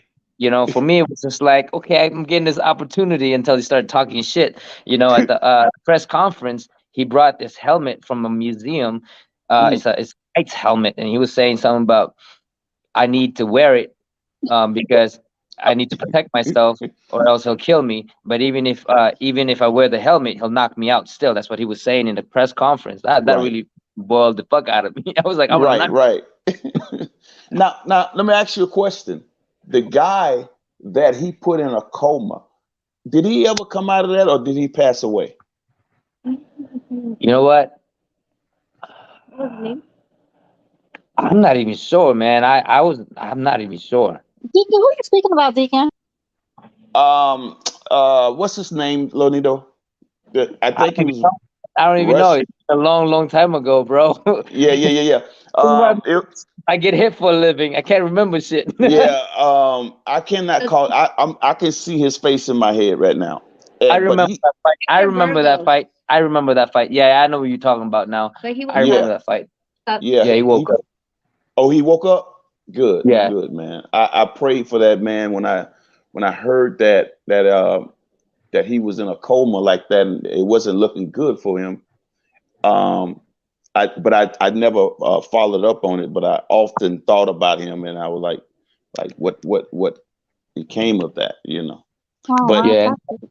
yeah, That's, but it was a and beautiful thing, man, to see because the way that HBO was like I could be wrong, but this is the way I seen it. They was they had a storyline like you and your father was not on the best of terms, right? no, But we weren't the best of terms. Yeah. right, but in this moment, it like brought y'all together. It was like a family affair. Whatever Family. y'all was going through, this was a healing moment. This superseded anything that y'all was going through. Am I wrong? No, that's pretty much what it is. When it's when you have an enemy, and you guys kind of have that same mind and thoughts, everybody get together. Right. I mean, My enemy's enemy is my friend. Right. Yeah. but that's pretty much it. When you come into it, people tend to come together when they are fighting the same person, or they are aiming for the same thing.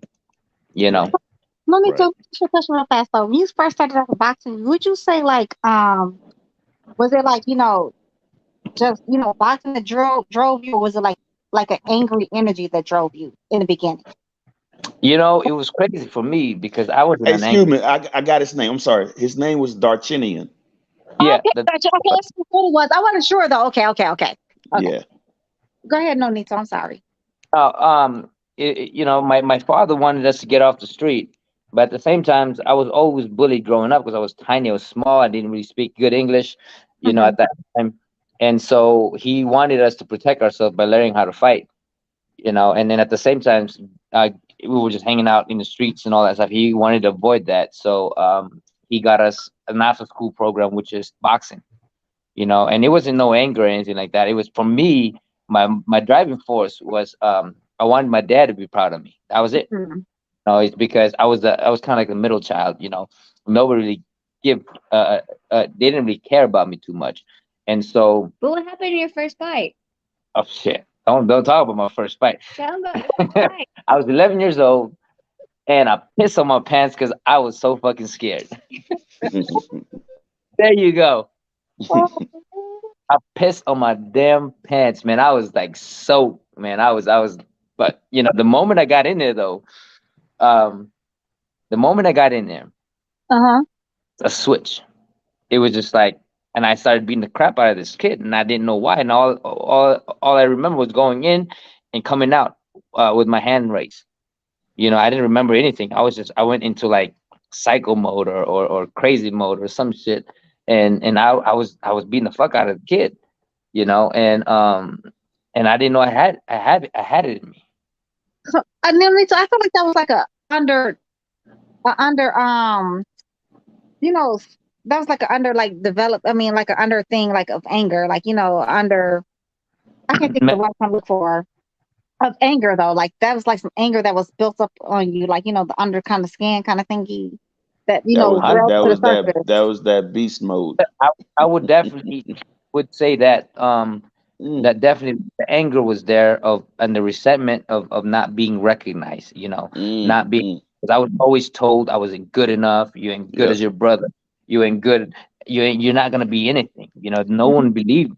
And they said don't fight, you're just gonna lose, you know, and there was so much anger when it came down to it that I kind of blanked out and I just went into that rage, you know, and you know, and that's the thing about a lot of the fathers at time, especially, you know, in that time, they didn't they wanted everybody to man up, you know, and to get them to the man up was to look down on them, you know, and a lot that's why a lot of kids in my time was really pissed off or really rageful, you know.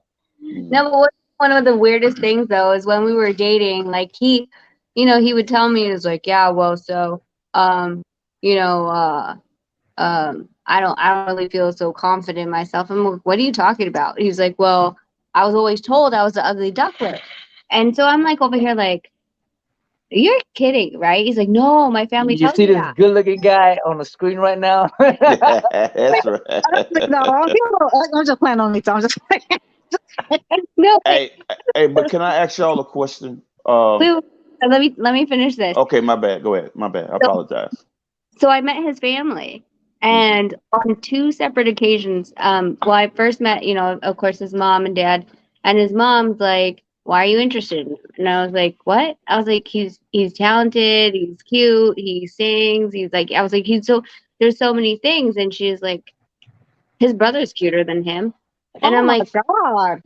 It's the and weirdest then thing. I've heard okay, that shit all my life. It's crazy. and then so I'm like, okay, maybe I just didn't hear that. And then so I go meet his family in the Philippines, right? His aunt, sister to his mom, Uh-huh.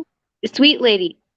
And she says the same freaking thing. She's like, "Oh no, Nonito, you weren't the cute one. It was the guapo. You weren't the guapo one. It was always Glenn." And I'm like, "Did you hear this shit when you were growing up?" He's like, "I told you."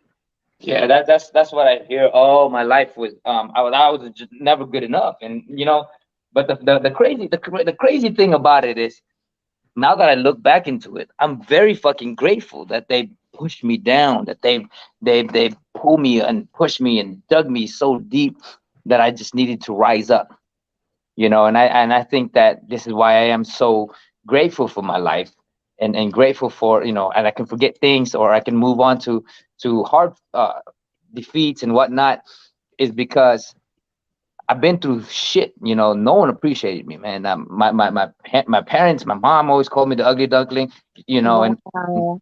all this shit, you know, and I'm grateful for that because it allowed me to grow to a person that I am, you know, and that sometimes people think that the detriment in life and the setback in life is what takes us down. No, it's our mentalities, our personality or persona within us that we see how life is instead of appreciating the moment of it, regardless if it's good or bad. Good or bad is only a creation in how we look at things. You know, if I didn't grow to be the person that I am, man, I would never have. I would have been depressed still by now. You know, and I'm grateful because the fact that I can move on in life, knowing that I can look into the better things of life, So but because with I that grew being said, though, that like I love everything you're saying. Like that is such a beautiful growth. But with that being said, though, do you feel like when that rage left you, that took part away your boxing? You know, like did it take a part away from the way you was able to fight in the ring? Does that make sense when I'm asking you? Or 100%. No. But that's a journey of a man, right, or of a person. Depend, you know, that matter if it's a woman or a man. Like for instance, you know, when I won in you know, when I got the fight of the year in 2012, uh-huh. that was it for me. Like all my rage, everything that I ever wanted to become, everything that I wanted to accomplish in my life, become the best fighter in the whole of boxing. Uh-huh. Oh, that was me.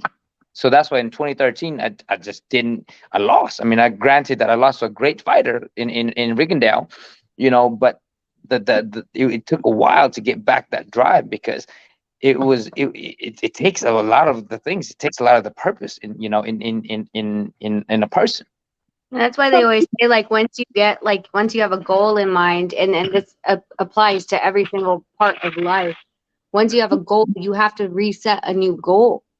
Right. Or, you know, you're like, well, so what do I do now? And that's where he was after Riggindale. He's like, well, so, I mean, well, before Riggindale, after the because after Nishioka, or was it the tall dude? It was Nishioka. After Nishioka, he announced his retirement. He's like, it's not fun anymore. Yeah. You know, and then we just kept going because then it just the money. I mean, they were paying me pretty good money, so.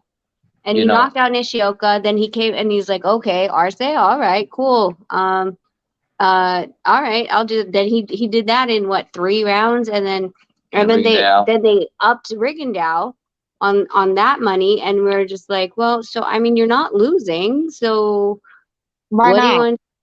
Yeah. And the worst part was, okay, like in my perspective, was that it was like he got the Fighter of the Year award. This, you know, we were at the dinner over in New York, and he had to fight, you know, that Saturday, receive the award. It was just like, I got what I wanted. I got Fighter of the Year. I'm holding the trophy in my hand. What am I fighting for now on Saturday? A man without a purpose is a man without destiny. Well, your destiny, but Yeah, but you know what that sounded like? without path. Yeah. But I don't get it. No, me too. That's what I was asking you. Like, I felt like, you know, once you felt like you lost that anger, that rage, I felt like Rachel brought a lot of that out of you because she showed you true love. Something I felt like you lacked. Well, And Rachel actually showed you that. the thing is, it's an energy within a person, right? So when you have that, when you can harness an energy of rage, it can be a harness of an energy of some other type of energy, right? And that's something I've used. Like for me, it was love. It was patient. It was being with my kids, and that was my driving force. Is being this is how I'm still going. And then, you know, I got my wife who always had my back and always believed in me. I got to show up, you know, and that's the beauty of it, is that one man can do a lot, but with people that love him, you know, they can do so much. They can move mountains. Well, I think that's a great point, because like energy moves. You have to have energy to move, and that's I think we should make it into a Hallmark card. Girl, bye. No, but I do love that, Rachel. No, but that's dope though. That's mad dope. Like, I love y'all like love story. Like, the more I hear y'all love story, it's so beautiful. Like, you know, you don't hear like so many love stories like that. Hey, you know, I'm not really lovey-dovey neither. I feel like, you know, a little too much emotions, a little too weak. Smith, was But I hitting think that's dope. and it was not love at first sight. I said that bitch. I was calling her a bitch. That bitch is such a fucking stuck up bitch. You know, it wasn't love, huh? I try to get rid of you. Nah, How many hell times I no. try to get rid of you? That was after the fact. After the fact still- that I you know, I still try to get it rid was of not you. love at first sight. That's all. You Yeah. still But y'all have a good love story though overall though. Like, it's mad dope. Like the way y'all compliment each other. And you know, it's very hard to find that kind of chemistry in people, period. Like, you know, especially like, you know, couples. People we make ourselves be together. We make chemistry, which that don't even go together. So, you know, it's kind of like trying to make oil and water stick together, and we be trying to make that shit happen. But y'all actually have like natural, you know, the wavelength is, you know, waving. It's sinking. Well, that's the wavelength sometimes is bad. Like, Oh so no, trust shut me, when up. we fight, No, we fight like. no. Remember Tell when, me to shut up, man. You shut up. the other day, remember? Okay, so I told you that I was on H's channel. Yeah. And we were talking about how Ben Connor Ben and how the drug just came, and I was talking about like dudes like checking to see how many pussy he ate. And if he was, and so I told him the next morning, right? Because I was up until God knows, like 2, I think. I was there. No, you were asleep.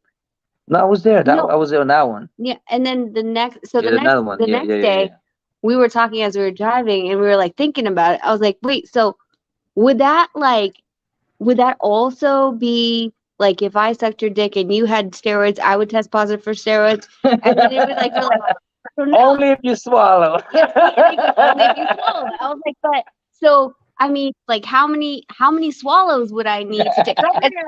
Down a dark path. Yeah, I remember that drive. I was driving and it was all like, what the fuck are we talking about this shit? Why do we always get into this deep, dark hole about this stupid shit? It's so stupid. It's funny as shit. But ultimately, when it comes down to real good relationship, man, a man has to really, truly be a 50-50 in a relationship. You know, it can't. Say it again with your chest. Say it again with your chest, Nonito. Say it again with your chest. Say it for the niggas in the back. Say it for the niggas in the back. Listen. I'm a world champion, and for a long time, I mean, you got to give that respect to a woman. You know, especially the person that you care about. Especially for me, man, she sacrificed everything, her body for my kids. You know, her time for me, her career for me, everything. You know, that's the thing about the women is they nurture so much of the person that they believe in.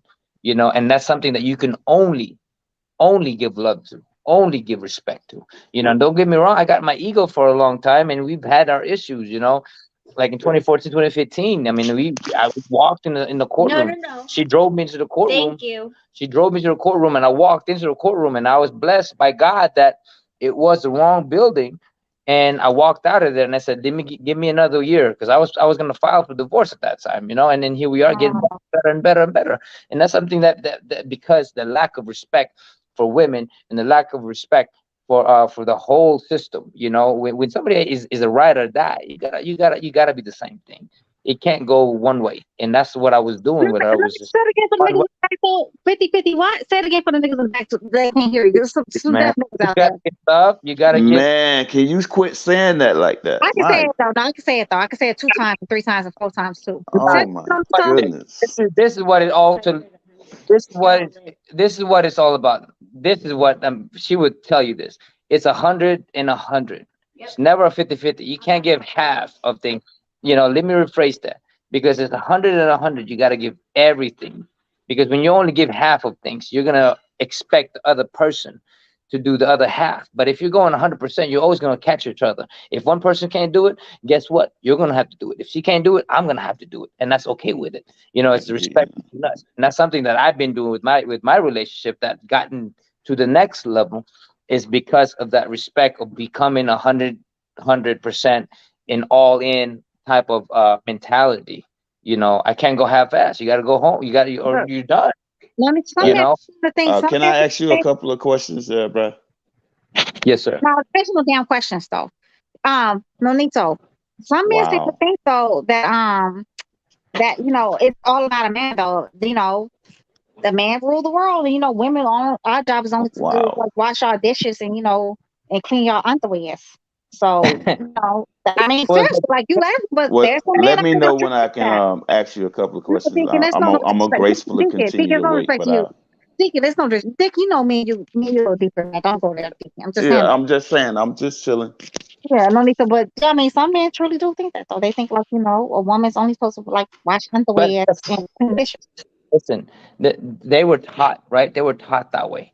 They were taught by somebody. It's up to them to realize for themselves. I was taught to be an asshole with women, to treat them like a piece of shit. You know, I was taught that way, to cheat on women. You know, I just changed it. I said, you know what? I can't do that because I'm a man of my word. You know, I was taught to be a man of my word, but at the same time, treat women this way, and I couldn't go in that and be that person. You know, I was the person that had integrity. You know, and that was the biggest thing for me. And you can't blame people for what they are. If they love you, you got to come up to them. The thing about relationship is people have always put on a mask rather than being real. right? Because they're afraid they want to be this person. They want to be this person, and the next thing you know, they're together for a couple of years. They don't want to be with this person because this person is this and this and that, and then they put themselves in there. They take off the mask, and then this person don't like that person.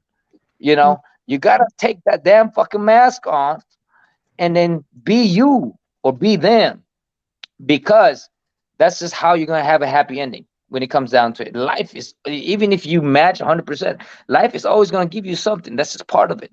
You know, this is the beauty of life, and that's, life can't always be great, or else our heartbeat is always gonna go up. Heartbeat goes up, goes down, goes up, goes down. Everything goes up, everything goes down. Negative, positive, negative, positive. The moon, the sun, the dark, the light. All of that stuff. When you start to realize that in time of good thing, there might come a bad stuff, and that's okay. And this is why I'm always able to move on to the next level, and get better and appreciate the moment, is because you know what, I know that sometimes things can happen, and that's okay. And it's hard for a lot of people because they internalize it and they don't move on. They want to rewind time. You can't rewind time. Time is not something we can control, but our emotion we can control, our path and the way we think we can control, and so be it. You know what I'm saying? And this is why I learned to grow, to become the person that I am, the man that I'm supposed to be with her, is because I don't give a fuck what people tell me. They can fucking tell me that I'm a pussy, or I'm pussy whip, or whatever they fucking tell me, or I'm wearing a skirt, or what the fuck they want to tell. I'm fucking happy. I'm fucking happy as fuck. And are you happy with your life? They gotta ask them. They gotta answer that for themselves. Well, men start wearing skirts anyway. So when they tell you that bullshit, like, you right, nigga. We start off wearing skirts, so you right. Hey, listen, I'm always under the fucking skirt, right? That's why if I test, That's why it's organic. that's what I'm saying. Yeah. You gotta be organic. Yeah, you gotta be organic. That's why you don't pop positive for nothing. I know. Thank you for eating whole food shit and real shit. You're welcome. You're welcome. But yeah, that's ultimately the truth of it all. Is nothing fucking matters unless you allow it to matter. When it comes down to a relationship, the only thing that matters, if you allow things to matter, the only thing truly is you and that person, and maybe your kids and family.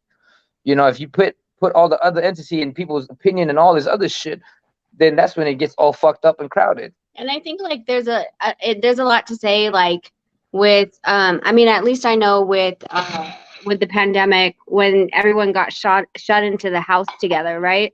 Like we were like, okay, cool. I don't have to drive to the gym. I don't have to drive the kids to school. We were like, okay, here's the plan. What we're gonna do is we're gonna work out here. We're gonna train. I'm gonna teach the kids here. And then we're gonna train again, and blah blah blah. And it allowed. We actually grew in the pandemic because he actually got to see, holy shit, like you could teach the kids. Like, I mean, we were sitting here today with my son DJing, and he's like. He's good. He's like, I was like, can you listen to him? He's like, I don't know what I'm listening to. He's like, can you just teach him? I'm like, Jesus Christ, like, I'm trying to do something else right now. Like, and you start to see like it's not like moms just, or women just stay at home and trust me. going to brunch. Listen. When it comes down to it, my son has given up. Hey, Papa, can you help me with my homework? No more. It's like, Papa, never mind. I go with Mom. When it comes down to fucking everything, I'm like, listen, son, I love you, but I can look at YouTube with you to teach you and help you and all that stuff. But I can't be like your mom who knows all this shit, But ultimately, man, life is that beautiful when you allow it to be, man. It's always gonna be in your control, like, and not to be all preachy and shit like that, but yeah, but I'm just saying, we are made in His image. One of the scriptures was like, in the kingdom of God is within you. Meaning that whatever it is within you, you have. It's always been within you, and that's something that nowadays they're calling the manifestation and all that stuff. You create what you want. You go and visualize all of this stuff. You feel it with your heart and all this shit. Action. And you take action, but ultimately that was always in your control. you know, and that's something that people always had. Like with me growing up in the street, they always blame the parents, they always blame their friends, they always blame all this, all that, blah blah blah. You know, I'm like, I just don't blame people. It's like I've always said, you know what, I'm gonna fucking work hard, I'm gonna make it happen. That was just me. And like, for instance, with my brother, he's always like, man, you're lucky. I'm like, lucky for what? We had the same upbringing. You was as talented as I was. It's just you didn't believe in yourself. You know, and that's what when I keep telling my wife about how talented my brother was, he was like, nah, I don't see that. I'm like, trust me, he was fucking talented as shit. It's just he let excuses. And I've seen so many fucking fighters fall off because they made excuses part of their life. No, but sometimes it might not even be like he made excuses. Sometimes it'd be like, you know, they just feel like it's supposed to, because, you know, they've always been like, you know, told that, oh, you're the greatest. You're A, B, C, and D. That's just supposed to fall in their lap. Exactly. And they got to work for it. It's supposed When to you like happen for them because, you know, because they're that, they've been told that person. Yeah, that's exactly the story. That's exactly the story. So when I met him, and then pretty much after we got married and stuff like that, like, you know, I let him tell his story, right? And he's like, my brother, and I'm like, okay. And I was like, and he was like, he's great, he's doing this, and I was like, dude, I was like, you want me to be honest? He's like, yeah. I was like, no. I was like, your brother quits. I was like, if you haven't seen it, how many world championship fights has he been in? And he blew every opportunity. There's always an excuse with him why he didn't.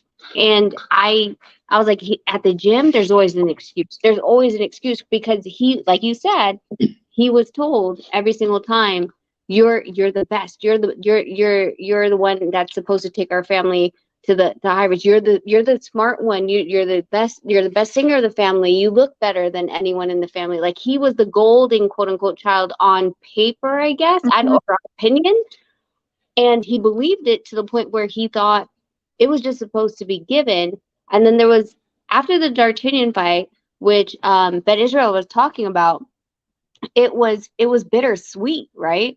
Because yeah, Nonito, he avenged the Donaire name when he beat D'Artagnan, but then it was like, And then I was gonna quit right there and then. Yeah. Because I said, Dad, look, Pops, I already did what you wanted me to do. And then she came into the picture and was like, why you fucking boxing? I'm like, I don't know. I don't even know what the fuck I'm doing, you know? I'm like, I'm just doing it for my family, you know? But that's why it was such a close thing too. But you know, you learn to grow, man. And something that I've always, you know, for all the ladies and gentlemen over here, is that people has always hid and forgotten the bad stuff or the negative stuff that we encountered, the setback. We instead of embracing it and extracting the lesson, because that's how we can grow to become better. You know, not to be fucking preachy as shit, but that's how I become the way I am, is because I've always appreciated the setback. Right. I got two questions. Yes. I don't want to like get off of the relationship thing too much, because I don't want to seem like I'm throwing it off. So I'll go to my second question last, would be our boxing question. So what? Ask your question, baby. It don't matter. Like, you know, it's just open. You know, whatever you feel. We jump around all over, DJ. You know. to it if we Don't worry about it. Don't trip, man. We're just having a good time, man. I appreciate it. No issue. No. How long have you guys been married or been together? We've been together since 15. 2007. We got married in 2008. Okay, that's what's up, man. Well, y'all hanging there, man. Y'all doing great. I got 30 years in, so I know that you got. Congratulations. You know, congratulations. That means you know how to flow with the energy. That's just how it is, man. You know. Absolutely. Marriage, just all together, y'all. How long y'all been together without the marriage part? Who you talking to, me or Lolino? No, not you, Negro. I'm talking to the Filipinos. No, so the thing about us was we were just like on a momentum, you know. We met and then we were just like, after a couple of months, we was like, let's get married. That was it. You know. So y'all been together since 2008? 2007. I met him. 2007. And Oh, okay, okay. I think y'all was together since like 97. I don't know where I got 97 from. Just it's in my that own was head. 2007, tomato, No, but we always talk about that. Like, the funny part is we're like, how did we not meet sooner? Because our lives like Oh, it's crossed. crazy as fuck. He knew the people I knew in Hawaii. Yeah. He lived next to the same village I lived in In the the Philippines. Philippines. When we was in Hawaii in the same year, the same day, the same month. Yeah, but you weren't, Okay, detailed. specific. Yes. My uncle knew who he was. He was a reporter in the Philippines. Yeah, when we were in the Philippines, we were at the same time too. And your uncle had dinner with me, but he was gonna invite you to go with us and all that stuff. But we never met until 2007. It was the craziest fucking thing because we should have known each other since 95 or 97. 2000 for sure, because Oh, we were both going for on the the Olympics. trials, yeah. The Olympic trials. Snatchers y'all got. How many little crumb snatchers y'all got? How many what? Crumb snatchers y'all got. I can't hear her. How many What? crumb snatchers y'all got? Little, rugrats. Little Two. people. She You talk got about like babies, 7 or 8. kids. No, just two. Y'all Two. got like 7 or 8 of them. They have 2 kids, Destiny Wait, Black. practice like we have like 20 kids.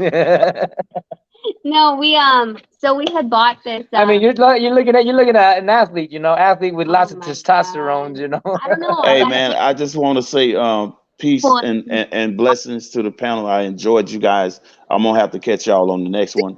Hey, Deacon, man. DK, I thought you loved me like I thought you loved me like your unofficial sister. You know what, DK? Absolutely, no, absolutely. When I see them flatten all your tires, all of them. No, it's all good. It's all.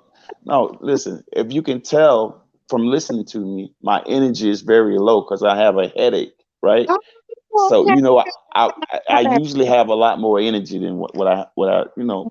So what do you want? What kind of headache do you have? You have a migraine?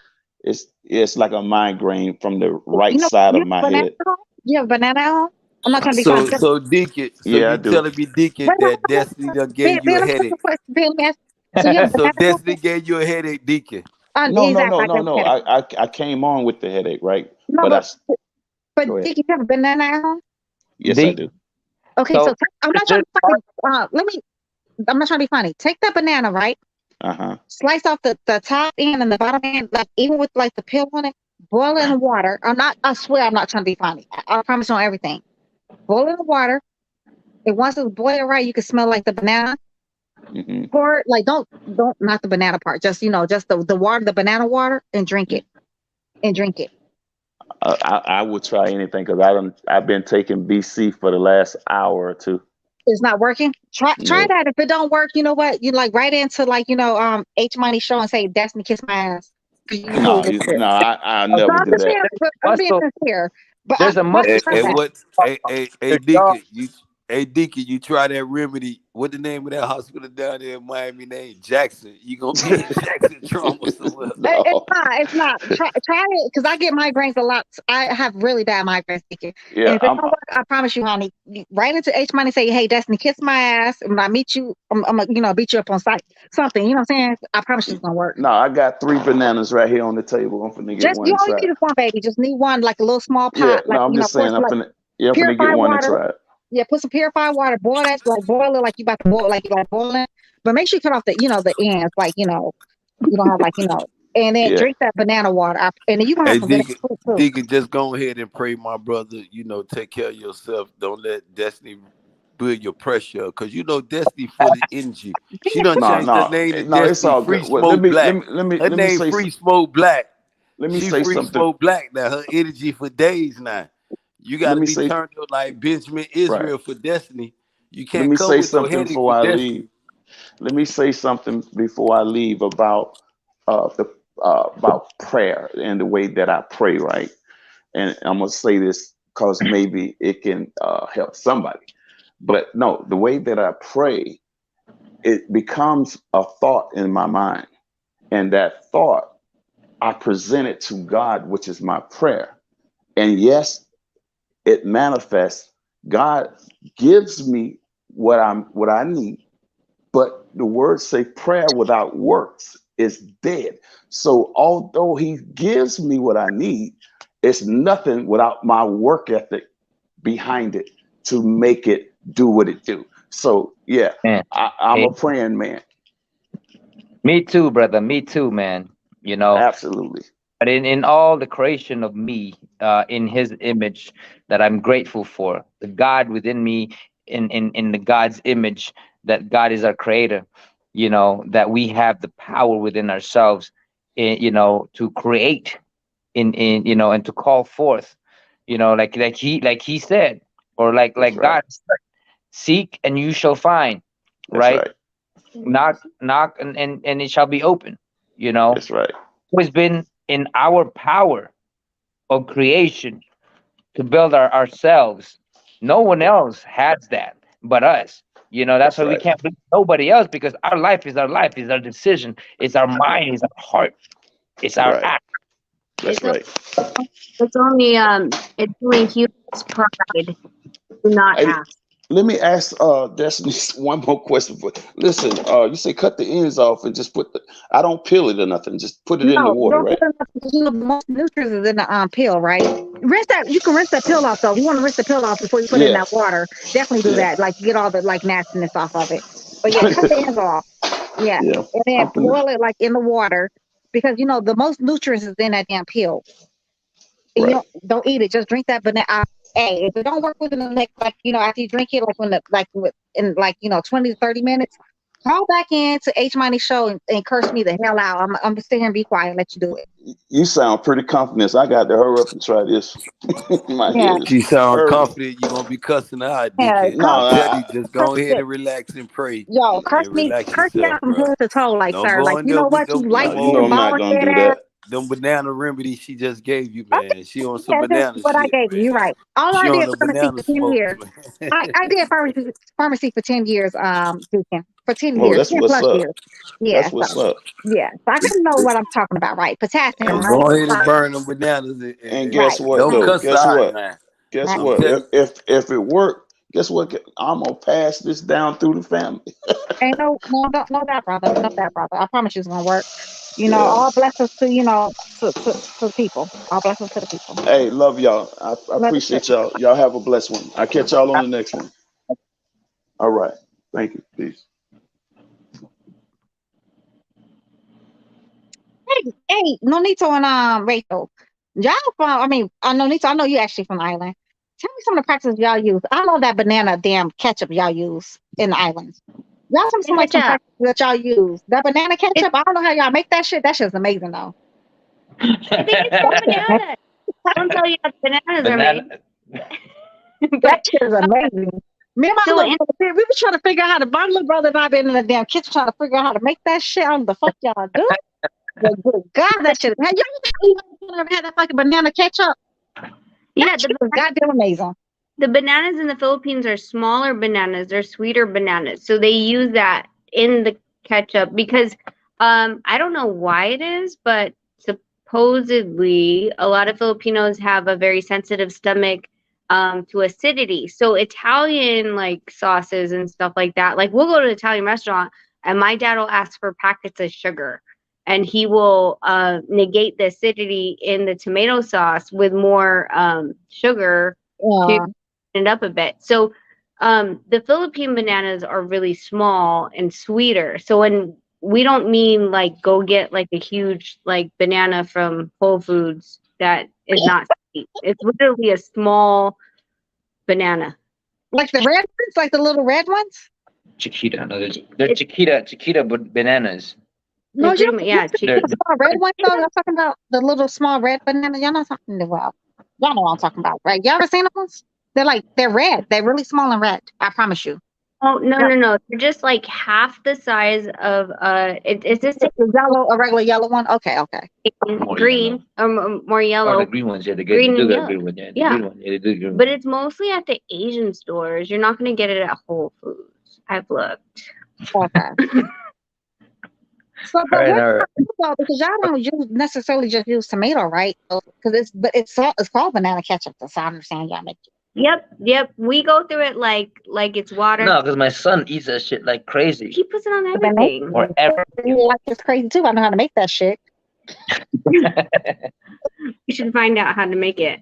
She was asking about lumpia. Well, yes, Anita's been sending me some, through the air mail, whatever the fuck I'm talking about, and I ain't never got it. You know what I'm Yeah, saying? one of these days I'm gonna have to make it from scratch. See, I'm lucky to be struck by lightning before I get this goddamn movie here. I know, you know what I'm saying? First the bad boys break up down this shit. I'm telling you, supposed to have some movie here 10 years ago, never got it. Damn shame. Mm-mm. Y'all are a beautiful couple though, Rachel. I really thought y'all had like 10 kids. I don't know why I thought that. I thought y'all had like maybe 12 or 10, somewhere in Well, between. like we have a 7-bedroom, 9-bath home, and but with Logan, what happened with Logan, basically it's the same as I don't know what Kim Kardashian had, but what happened with me was it wasn't predetermined. So I went to the hospital with Logan. Mm-hmm. And no. I had a doctor's appointment, but before I left for the doctor's appointment, I was spotting.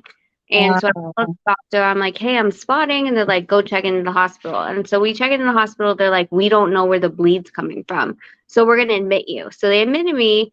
I was like, what was I, 32 weeks? As what they said. I was like, Man.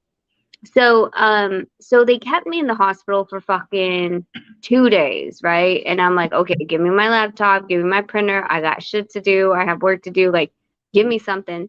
And they said that they're like, oh, nothing's happening. Well, so the 48th hour probably, I like sat up like in the bed because I was trying to like position myself for my laptop, and I felt a gush.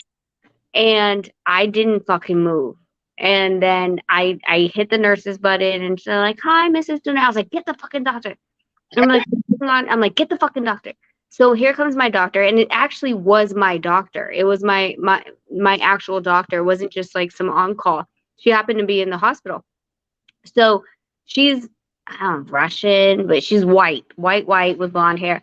And she like, what's going on? I was like, I don't know. And mind you, I said my laptop's on my lap and I wouldn't move it. I wouldn't take the fucking laptop off.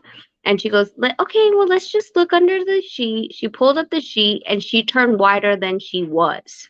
Oh shit. And she goes, puts down a sheet, trying to be as calm as she could, and said, okay, where's your husband? And I was like, he just went, what did you go home for? You went to go get gas or something? No, you told me to go grab stuff for you. So I did. Okay. So he left. He just left. And I was like, what's going on? And she's like, we're going to have to go through surgery, and he needs to come back. And she's trying to be calm. And I'm like calling him. I was like, you need to come. Something happened. And he's like, what happened? And I was like, I don't fucking know. She won't tell me. So she kind of like is talking to everybody and trying to prep me. They wheel me into the operating room that just so happens to be available. And she lines up the anesthesiologist who just so happens to be available. But while I'm going into this thing, they're like, no, Nino, can we take a picture? I'm like, I swear to God, if you fucking take any pictures right now, I'm gonna fucking kill you.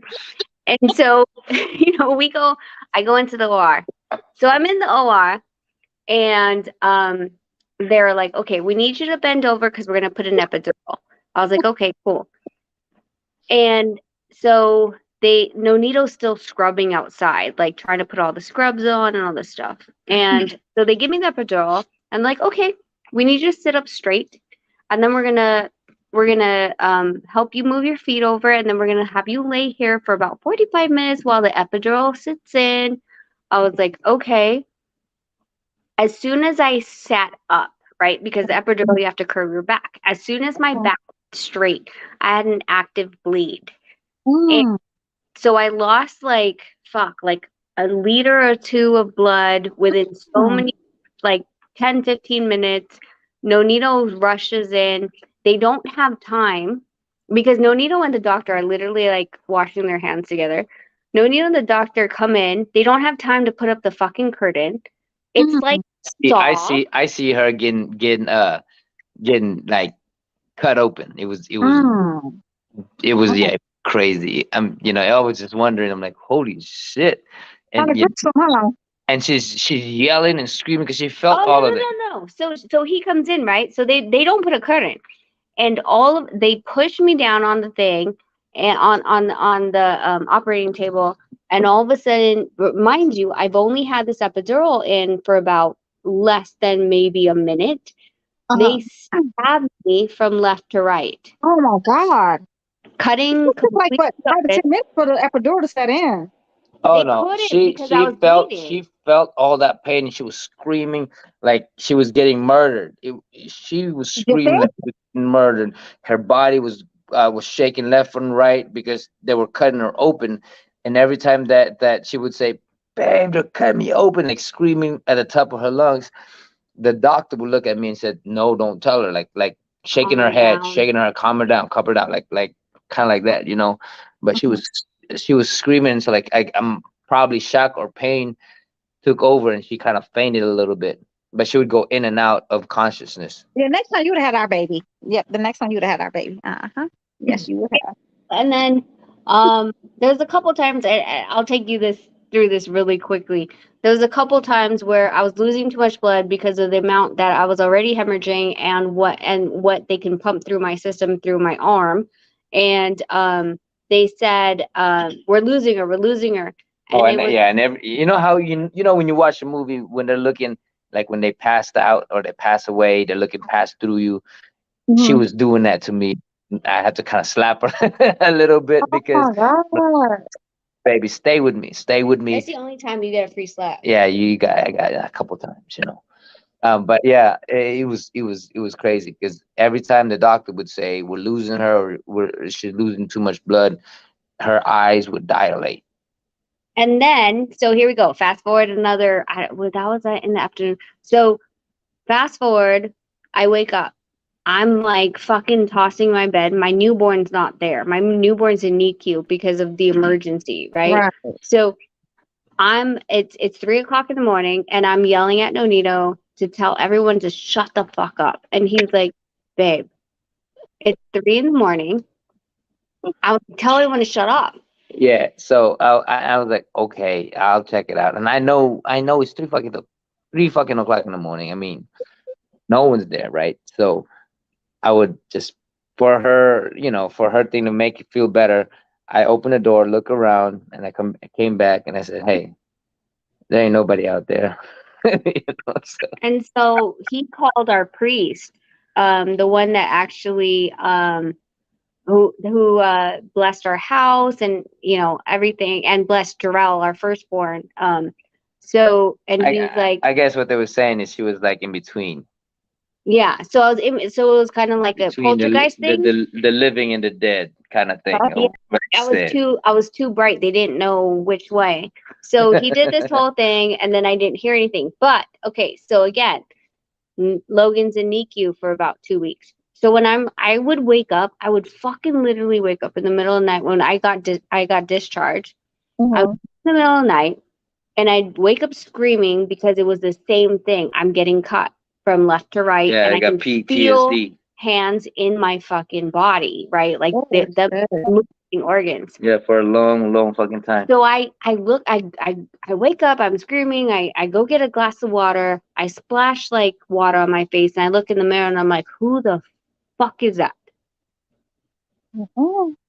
And then so we went to some healers that we talked to, Shaman. and we did a whole like meditation and stuff like that. And I didn't tell these guys fucking anything.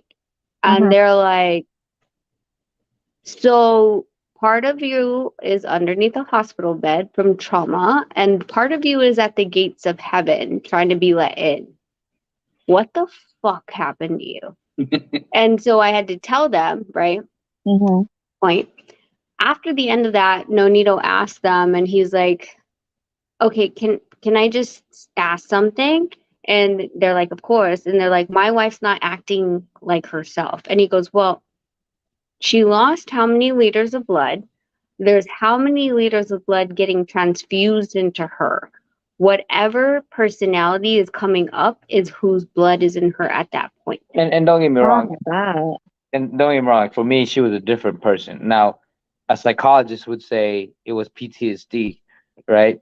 Mhm. Because of what she's gone through, that her personality has changed. And then some spirituality would say that all the blood and all the DNA and all this other stuff got into her that allowed her to be a different person because of the fact that there was a different energy flowing into her, you know.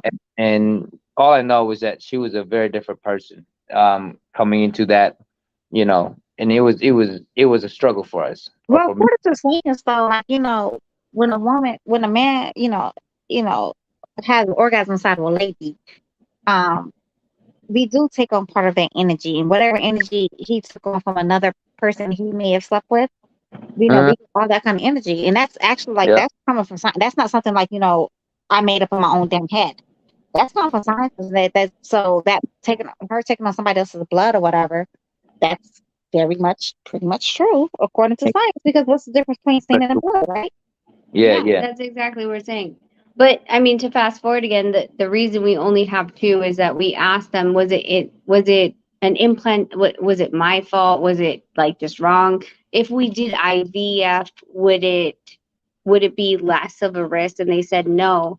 Regardless, if you carry, we can't guarantee you that your the sac won't implant itself to the uterus and it won't happen again. And they said like if I was home for if I didn't make my doctor's appointment and I didn't go to the hospital and 40 like 50 hours later I was at home and I would have bled, there was no way that we would have She would survived. not have. The way she was bleeding all over the place, she wouldn't Yeah, make. that sounds like it's really bad. Like he's on your way to after being like dead for real, for real. Yeah. So we would have both been, it would have been done because of Is the that fact that we would have had. you being an athlete? You think so? Like you being an athlete, you think it had anything to do with that one? No, maybe so. Nah. I don't know. They never really said what it's called placenta accreta, where the placenta attaches to the uterine wall. They didn't, You're being an athlete. Okay. yeah, they didn't say why. They just said like that's just what your body did, and they couldn't. They didn't want to sign off on me saying, well, can I have another one because of the risk of me doing it again. Mm-hmm. And every time you get a blood transfusion too, like as much as they may test blood or whatever, that's always a chance of you contracting something. Not talking about like the HIV virus, but you got to deal with like different kind of hepatitis viruses. You don't it's so much different reasons like you don't want to risk that. Yeah. Because things can just slip through. Like they think they may have tested, but it can just slip through. It's a very dangerous game with that. Yes, I don't. Yeah. Okay. Two is enough. You can always adopt that one more. It's always cats, dogs, monkeys, all kind of like. Okay, chick. We have, first of all, we have 3 dogs. We have a blind fucking dog, which is Nonito's oldest dog. And then we have, and I feel like he has dementia now. Yeah, he's barking all fucking place. Yeah, so he barks to go outside, then he goes outside, then he barks to go back inside. And we're like, motherfucker, you just went outside. Yeah, he's fucking delusional. And then we have 2 dogs that were born with my boys, and they're both King Corsos. They're Mastiffs, and they're about. Corso so bad. I saw those on that damn movie. The Black. I want one. The King Corsos. Yeah, I want one. I want. They're so cool. They look like Black Panthers. I want one. Oh, they're beautiful. They're beautiful. Each of them, listen, like I think was it a week ago? I'm not paying $10,000 for them though. I don't have y'all kind of money to make that. What's the Max's? How much was Max? 3,000. Max's Corsos. 3 or 4. Where we got our Corsos and where most of the 49ers, because where we got him was in the Bay. That's where most of the 49ers get their King Corsos. Well, I'm not paying $1,000 neither, Miss Rachel. That's a lot of money. Honestly, I just wanted a dog, and then I don't know how my dad convinced me for the first King Corso, and then the second one my mom brought home. She bought a dog, from the same breeder, brought home one, and then brought me one too. But the all black ones, or which one y'all have? Like the all black, that all black one looks like a black panther. we have blue. We have the brindle blue. Oh, I gotta see that one. I don't know what that one. I like the all black one though. That looks like that Black Panther. I want that. It's very pretty. The blue's pretty. The blacks are mean too, but I mean they're hard to get. The blue's That's pretty. why it cost $10,000 in. Is that why they cost $10,000 in? Maybe. Well, they did cost that way because they're all trained and all that stuff too. Well, now I'm not paying $10,000. No need to. Don't try to make an excuse. No, but check this out. So I have one for each boy, right? Xena's for Jarrell, and blue because of Jurassic Park with the raptor was for Logan. And Nonito, I think Logan asked for like scissors.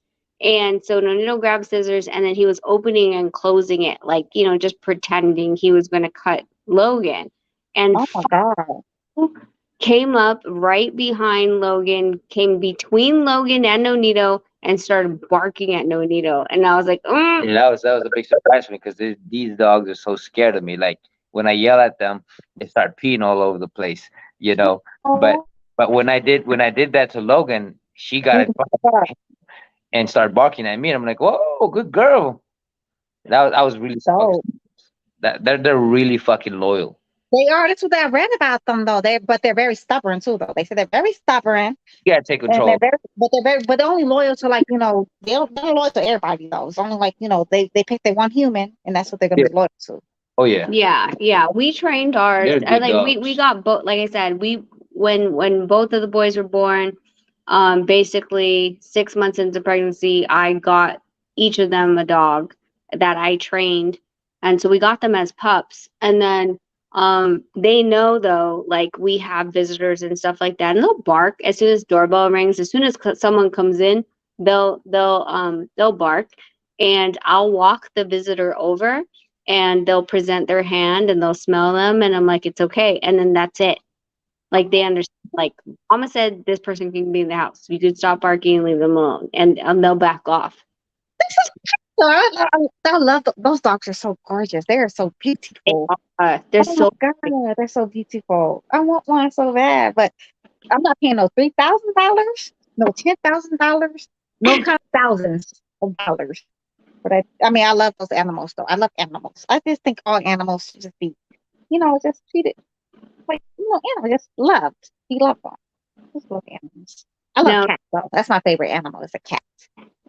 Okay, so speaking of cats, my fucking son, I can't say no to my boys, right? And it's not because I spoil them, but it's because so we went to my girlfriend. It's not a cat. No, it's not a cat. But my girlfriend said she's like, she's like, look at this guy that I saw in my house, and she takes a picture, and it's a gecko, and I'm like, oh my God. Logan would love that. And she was like, really? And I was like, yeah. And she's like, I'll save it for you if you want to come over tonight. I was like, okay. So we go to the pet store, buy a whole freaking terrarium for the freaking stupid gecko. But while we're there, Jarrell, the oldest, is like, how come I don't get a pet? How come he gets a gecko and I don't get anything? And I'm like, well, what do you want? And he's like, I want a ferret. And I'm like, you gotta take care of it? They stink. They only stink. Honestly, they don't. Like my mom and dad, who don't live here. They came in here and they're like, oh, they're like, your ferret doesn't stink. But that's because I'm OCD as fuck, and understand my son's supposed to have responsibility, and he, you know, when he's here, he's supposed to clean it. But I'm sorry, when he's at school, I'm gonna clean his fucking cage. I'm gonna fix it. So. It doesn't stink in my son's room. I'm like, oh, you didn't do that every day though. You have to wash them every day because they stink if you don't. They smell. No, you can't. No, you can't wash them until like 2. You're only supposed to wash them like 2 or 3 months. No, once a month or 2 to 3 months. Oh my God. My friend had that ferret was good. That ferret was rank stinking funky until we had to watch that little thing. She used to watch everything. That ferret was funky. I ain't even know. So the thing is that like a lot of people were like, oh, okay, like, you know, like, and like my brother-in-law, one of them, he was like, oh, we had when I was growing up, we had 4 ferrets, and he came over. He's like, oh, it doesn't smell. And I'm like, that's because if he shits, I clean it and then I take it out. And he's like, oh yeah. And I looked online and everything, and they're like, oh, at least once a day you're supposed to clean the litter pan. Oh, I don't know what was, I never had that ferret. I just know my friend had, her name was Melissa. They was white people, and they had a ferret, and it was stanky. That ferret was so stanky. She gave it a bath every day because it was stanky. So I don't know nothing about like the litter box and all. I'm not gonna lie to you, Miss Rachel. I saw me about that. But that's the thing, is that, like, okay, so ferrets are kind of like cats, where Yeah. the litter box like stacks up, right? Can't fucking. I understand this is a thing that my son bought. I'm teaching him responsibility. When he leaves for school, he feeds it, gives it water and everything. When he comes back from school, he cleans it. But in the time my son is in school, if that motherfucker poops or pees, I clean it because I can't. So I understand that not everybody could do that, and they have a 9 to 5, and it stacks up. So the stench.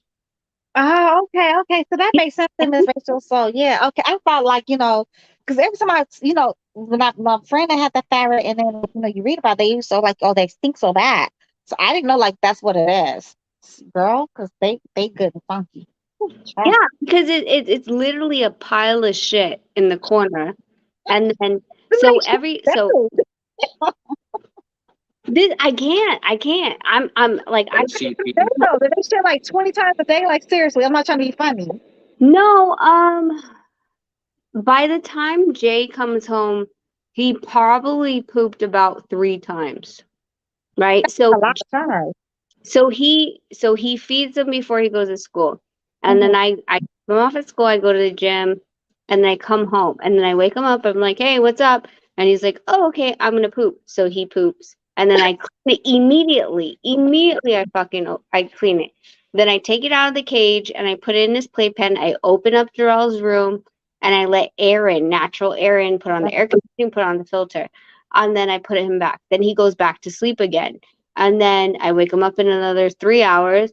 He poops again. I clean it up again, and then do the same fucking whole thing. But the thing is that I can't just let it build and not aerate out the room. And I understand most people can't do that. So after 9 to 5, if he's pooping during the time that Jay's at school, then yeah, 3-4 times. And people usually do not just buy one ferret; they buy 2, 3 because they're lonely, quote unquote. Yeah, they need like companionship.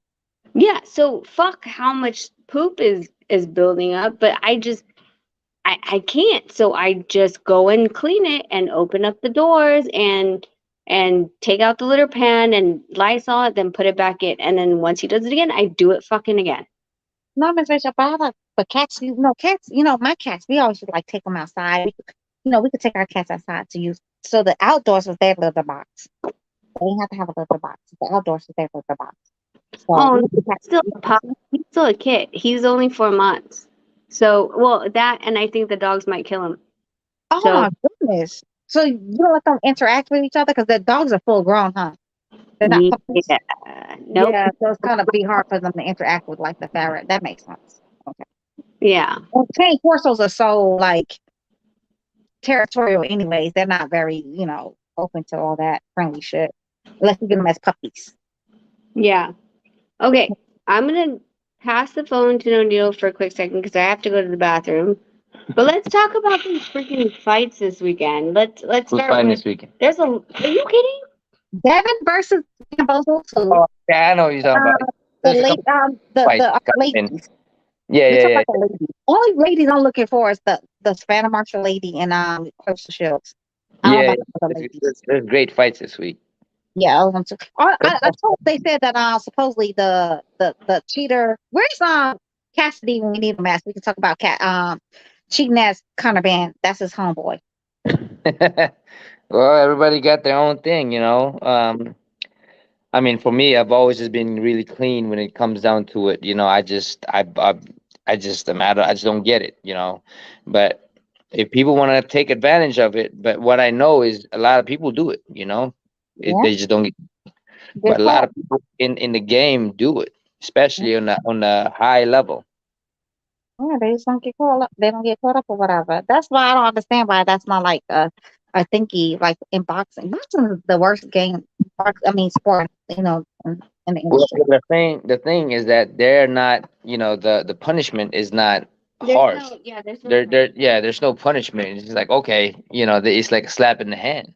Of course, this motherfuckers ain't gonna do, they ain't gonna back out. It's because of the fact that, oh, it's slap a fucking hand.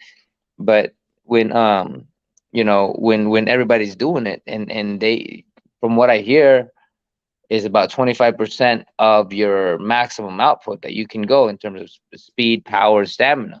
That's a lot in a big field. In a big fight. I heard that he also got popped, and of course, like whoever this whistleblower is, um, I I think he should get out of the UK.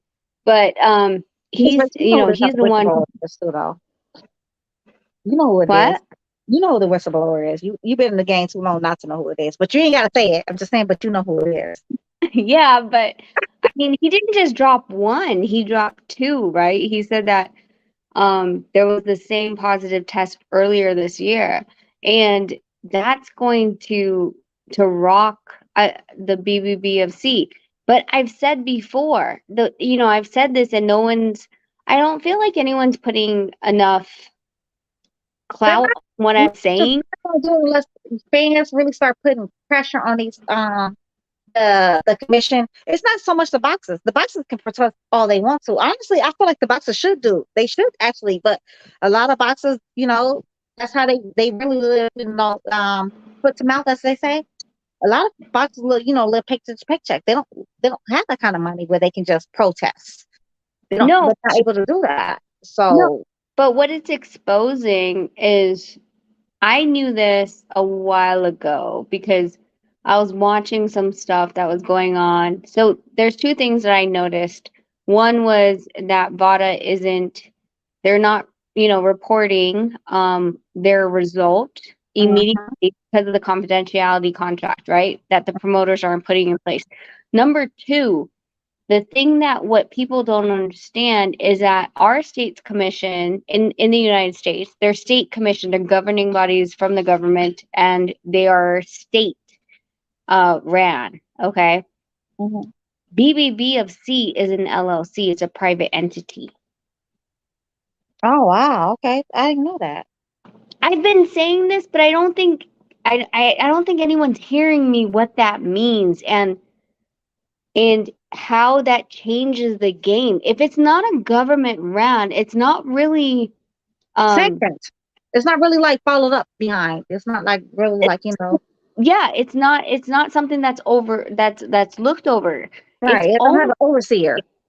Yes, it's almost like you and I went over to God knows where, and we're like, we want to be the commission of this country. And they're like, cool, how much money do you have? And it's like, this is our money. You know what I'm saying? Like, it's fucking LLC. It's some bullshit. It's literally what you're saying, some bullshit. Like, okay, well, give me this much money, I could tell you piss clean. Kind of thingy. Yeah, because it's not sanctioned by nobody. It's like it's our own thingy. It's those overseers. Correct. It's And not government. imagine, I keep saying, I was like, it's an LLC or a private entity, and everyone's like, okay. And they keep moving on. I'm like, no, you're not fucking listening. An LLC is for profit. It's not a 501c3. That's a non-profit organization or a government-ran entity. It's a profit. Yeah, it's for profit. Kind of like, a lot of these, universities, you got to watch out for these universities and shit. They're for profit. Yeah. And guess what? Because it's for profit, they can make their own goddamn rules, and they don't have to answer to anyone. Right. It's not like they can be like, oh, well, we were not, or we were abiding by the government contract of blah, blah, blah, blah. No, they're their own goddamn business. It's almost like it's not almost like Matchroom has their own business, and the freaking commission has their own business, quote unquote. The WBC, let's be realistic. Shout out to WBC, but they definitely their own thing. It's. I mean, the fact I'm waiting to see like is someone going to leak a little bit more results to that to the first testing, and I'm saying, oh my god, No, move the chair. it's the wine. Okay, um, it is I want to hear more about that first test. If because of course they're saying, right, the cover up is we've had this positive test for 2 weeks, and we're trying to decipher what's happening and what to move, blah blah blah. Okay, well now we're hearing that there was a test earlier this year. So explain what the fuck you did or did not do on that one. Can I say something real fast though, Rachel? Though, y'all, like, me coming from the military, you don't get like no A and B kind of test that they do on, like, that's a bunch of bullshit. They know what it is the first time. Like, let's be realistic. There's no, oh yeah, the B test told you. Like, let's be realistic though. It is what it is. They didn't touch the B test. I'm just saying though, like, you don't need a B test though. Like what they do when the military, you pop hot, right? They gonna ask you, because you might have a legitimate reason for popping hot. So they're gonna ask you some questions. You better have like, legitimate reasons to back it up. Like, hey, yo, I was prescribed, A, B, C, D, and this or that. Or yo, I ate like, 1,200, lemon poppy seed muffins. This weekend I was doing like a poppy seed, lemon poppy seed muffin eating contest. I didn't know it was gonna pop off with like hair wine. You guys like, I'm not trying to be funny though. I'm being sincere though. You don't have like a legitimate reason. They're not gonna like, well, let me test it again to see if like there's no, that's some bullshit. Anybody's ever been in the military know what the hell I'm talking about. That's some bullshit. No, I agree. Like I feel like and here's like the devil's advocate, right? Like so when I can't remember, it was way too late in the night, and they we were here on H's, and they said like, oh well, blah blah blah about Connor Ben, and I was like, why not test the B sample? And they're like, they haven't tested the B sample. I was like, no, it's been fucking weeks. I was like, the fighter says put in the B sample, and because I'm clean, because his apology, and this is of course from my perspective, and I would have told, and this is how a lot of boxers do not have some type of PR behind them, right? Mm-hmm. I'm always a clean fighter, blah blah blah blah blah blah. He doesn't give an excuse. He's not fighting for anything. So that's two different avenues that you could have gone. You could have said, I don't know, I ate dirty pussy. I don't fucking care at this point. And my wife was taking, drugs, and I ate her pussy. I don't care. The second one is, no, I believe I'm clean, and to prove it, I want you to do the B sample. But even if the B sample comes up dirty, I will prove it by standing up and doing and submitting myself to 365 24/7 to prove to you that I'm not on anything, and I will do what I have to do to find out where the fuck this is coming from. If it's coming from my food, my drinks, a tainted supplement, whatever, but I will find out where it is, and I will submit everything for further review. But it was just like, I'm a clean boxer. I mean, you know what it is? Tyson Fury. What is that called? Tyson Fury pretty much did the same thing though. The same thing, like Cinnamon said, it was like some bad meat he ate. Little Buddy said it was his tea. I know. I know. I understand what you're saying. For me, it's okay. Be apologetic for the reaction, for what's going on, and then give me a solution. And he gave nothing.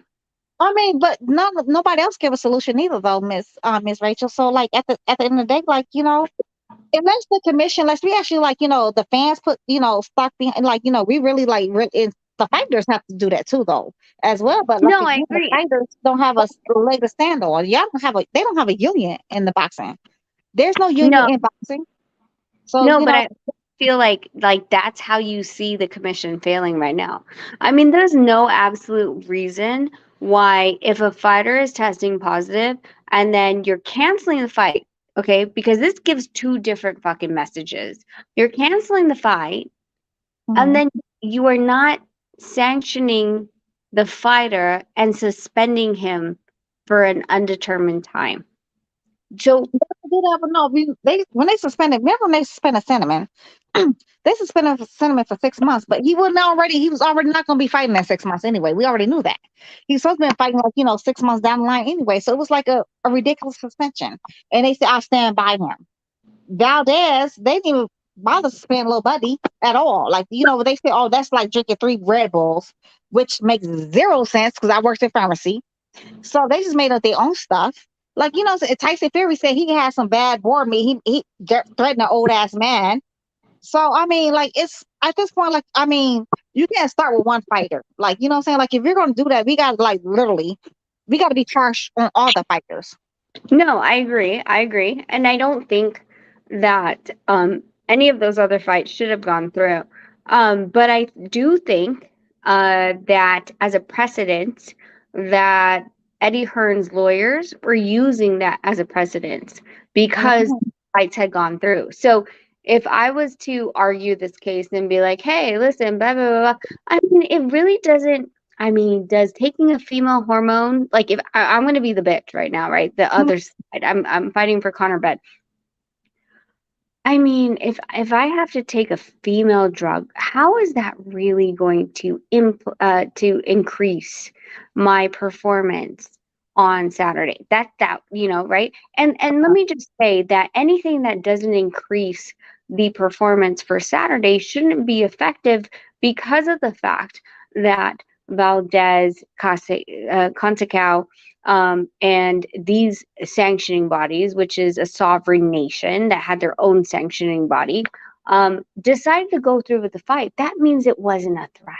And here's another fight that I can present that they got something and blah, blah, blah. So now I'm creating a history on other freaking promoters that went around the commissions.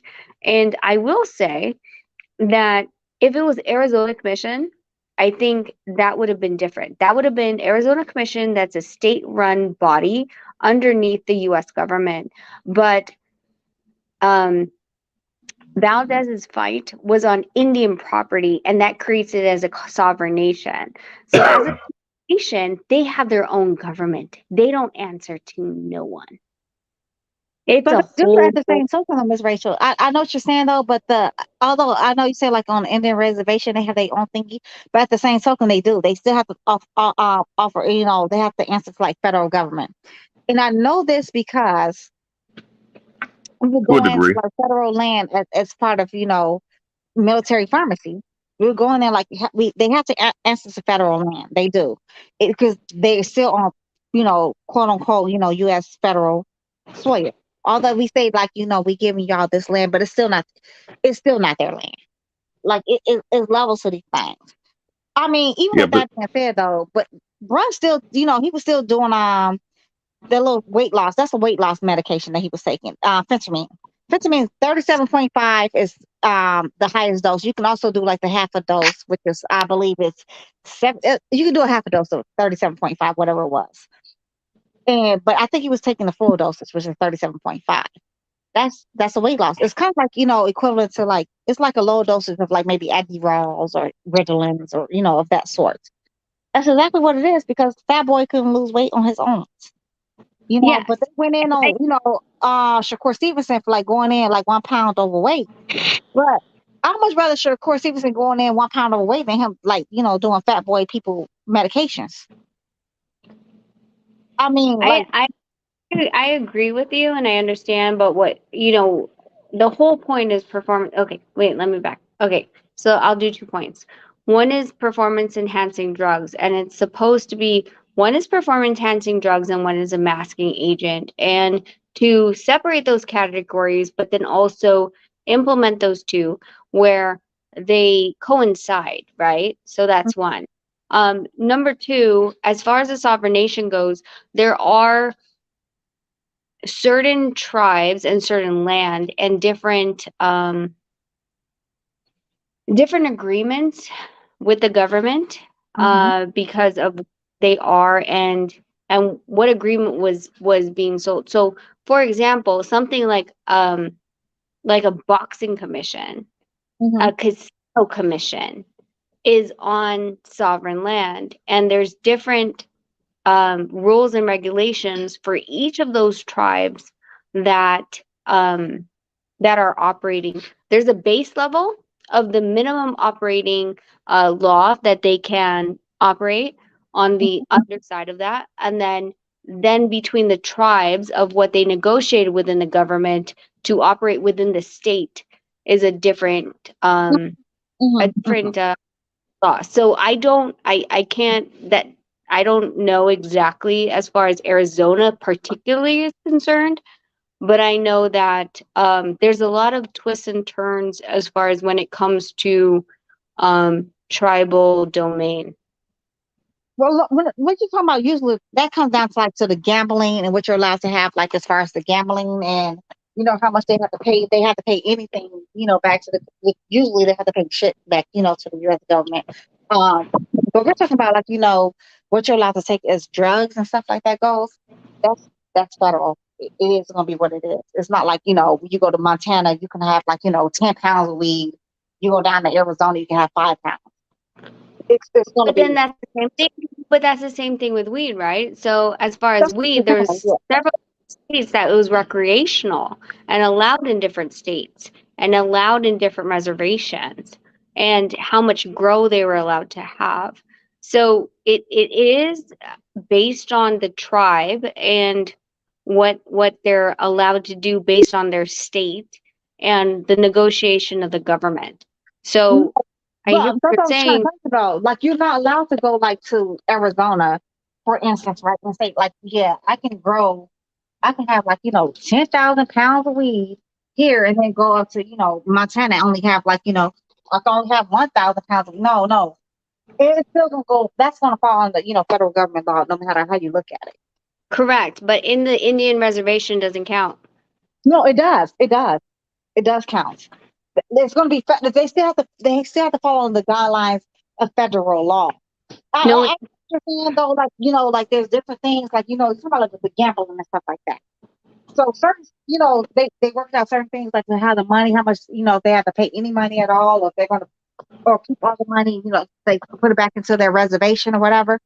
But when it comes down to like having drugs, marijuana, any of that, no ma'am, that's going to fall underneath federal law. Period. It's going to be whatever the federal law states, because it's still, even though like you're saying it's sovereign land, but it's not.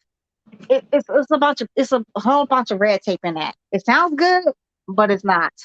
Why do you think he was able to lock up so many of these what little buddy name was? He was locked up in the 1970s. Nobody heard from him since.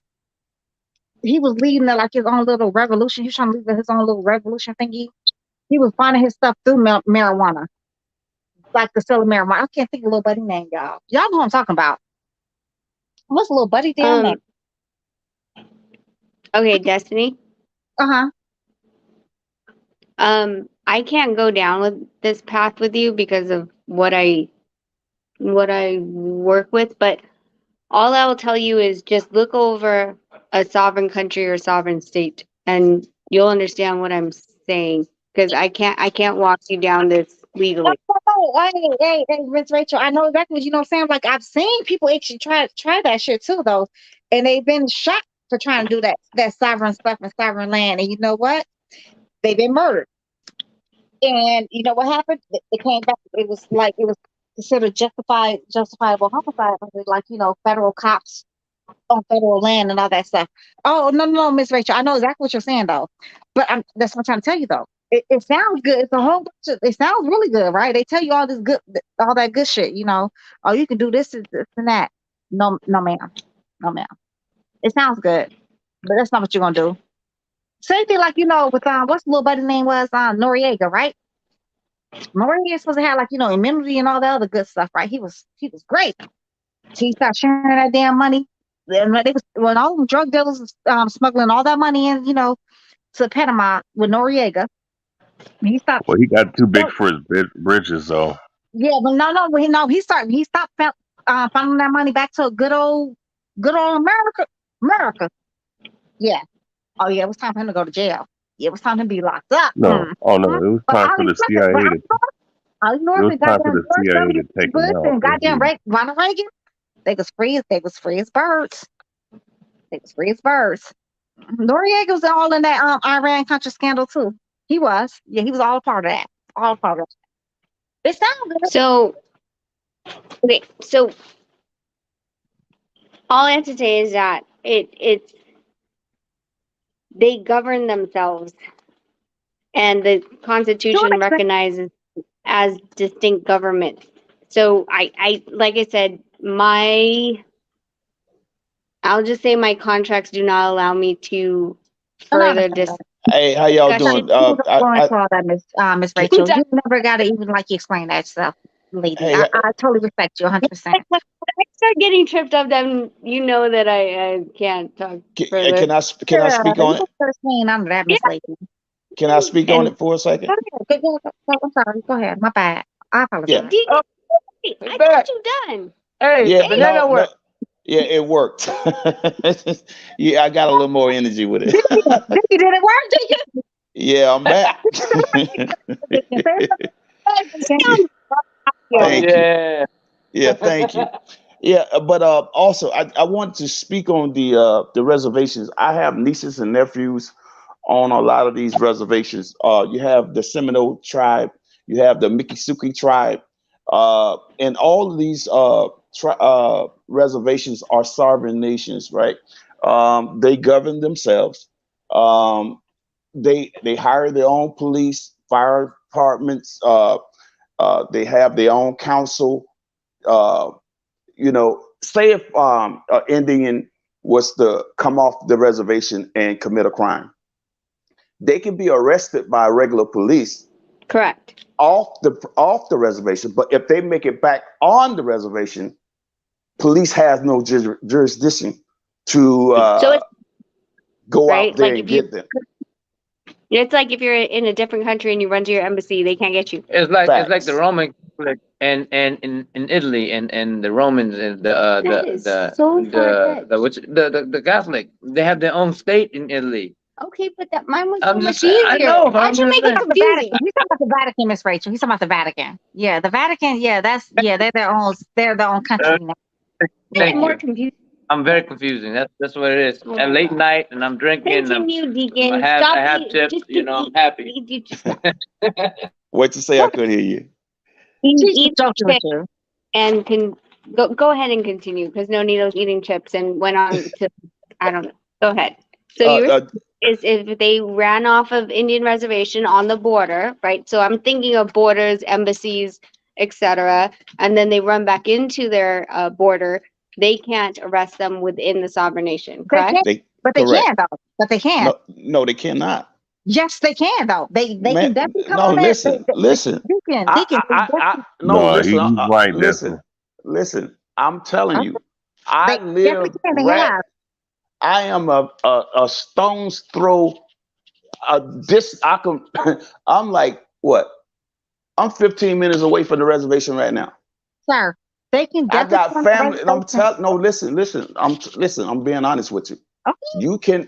You cannot go out there and arrest anyone on their land. Yes, you can. No, you cannot. No, you cannot. Yes, you may. If you're the FBI, yes, you may. That's why it's called federal. Listen. Google it, Deacon. Don't argue with me. Deacon, why I gotta Google it when I live it?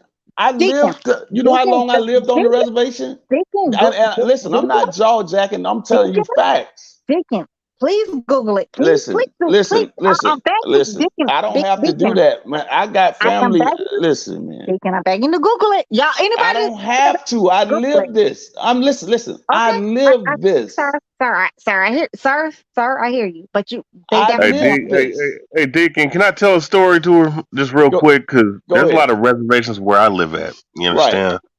Look, the police came up here in Tacoma, Washington, right? and had a and didn't come into this woman's house while she was pregnant, right? And they shot her, right?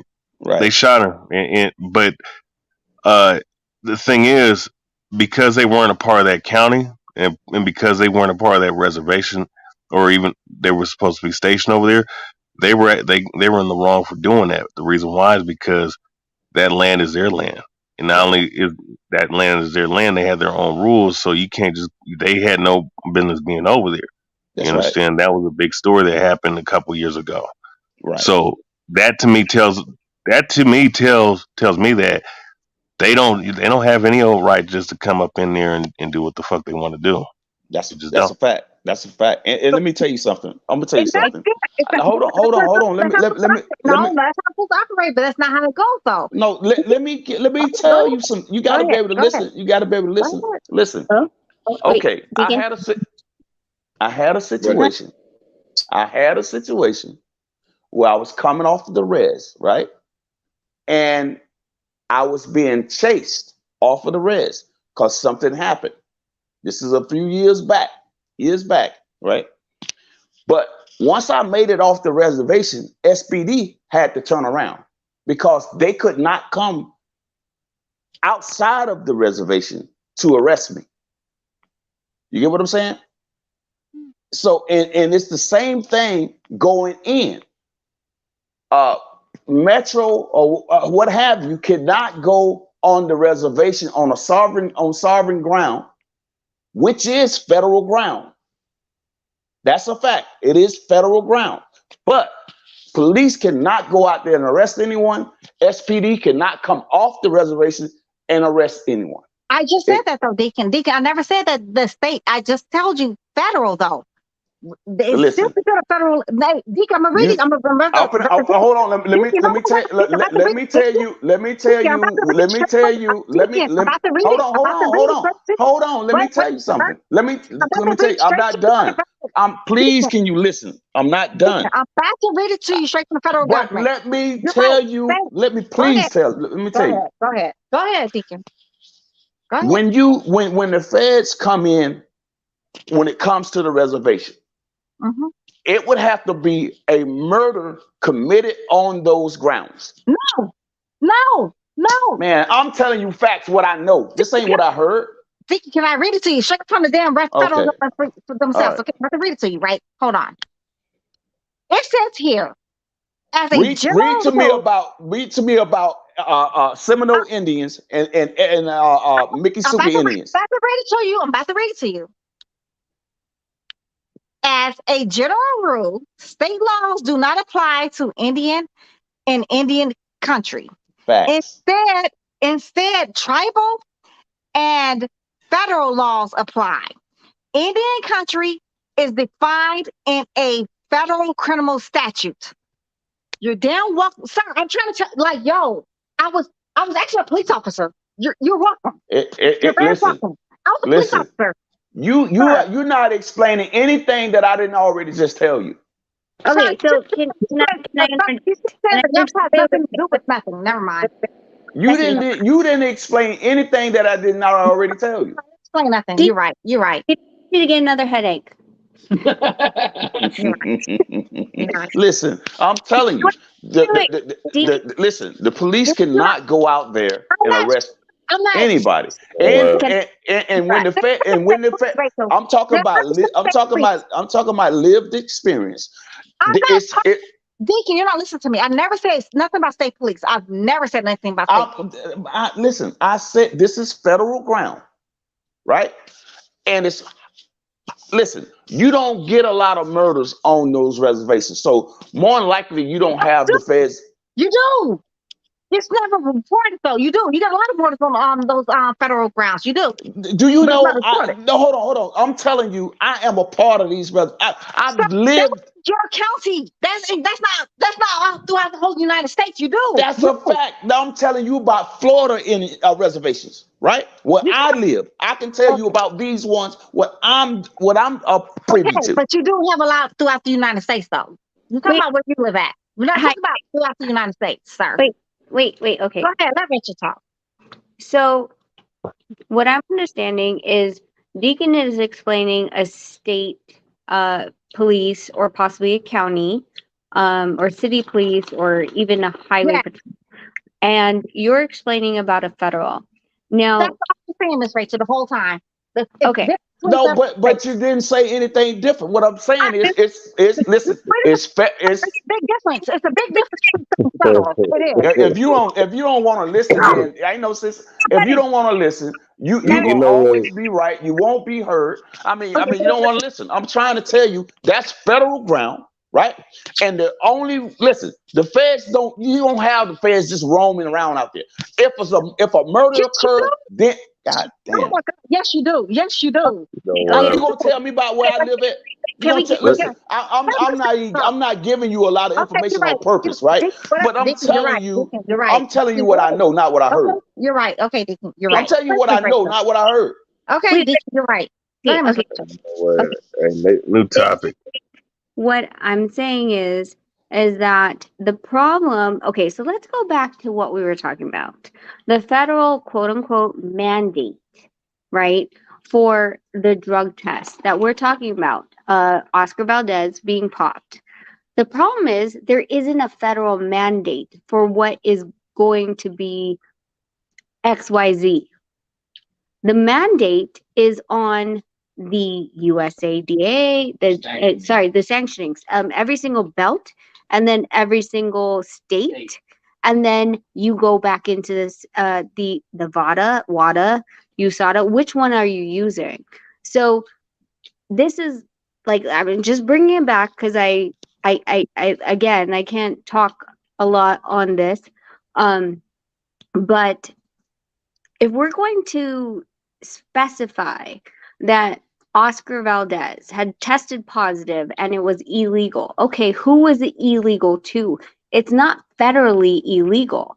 And if it's not federally illegal, then the federal government can't come in to a state, into a sovereign nation, to arrest Valdez or sanction him or find him or put him in jail at that point, Right. because there is no federal governing body over it. The federal government has given the authority and the power to each state, and the testing agencies and the commissions that oversee them, and each of them is different. And let me just give an example before you guys want to go at each other's throats. No. The I'm good. I'm good. She good. We good. Ain't nothing. You just Deacon, my baby. passionate. Me and Yeah, we Deacon always passionate. argue. Miss Rachel, we always do this. Yeah, we the good. WC has different medical uh, not permission requirements than the WBA, than the WBO, the IBF, and we can go all down that list. The same goes for each state, New York to Florida, and we've seen this every single time that a boxer that was disqualified on their medicals in New York automatically goes to another state and it's sanctioned. The Miss same with Rachel, though, it was disqualified under Nevada's law. When little buddy tested positive for the damn fentanyl, that was disqualified. That was not a drug you should take on Nevada. That was on Nevada. They was doing Nevada drug testing. That was disqualified on Nevada. Nevada isn't a federal entity. Hey, Nevada, though, that's what they was using though. That was they was using. That's, they both agreed. That's the both those parties agreed upon, right? Nevada was going to be their drug people. That's what they were supposed to adhere to, right? So whatever Nevada was illegal, what is supposed to be illegal, Miss Rachel. So let's not like play. Let's not play the. Just, I agree with you. I agree with you 100%. And this is why I keep saying that VADA should have the transparency to be able to report a positive or negative test without having to notify anyone about the test results.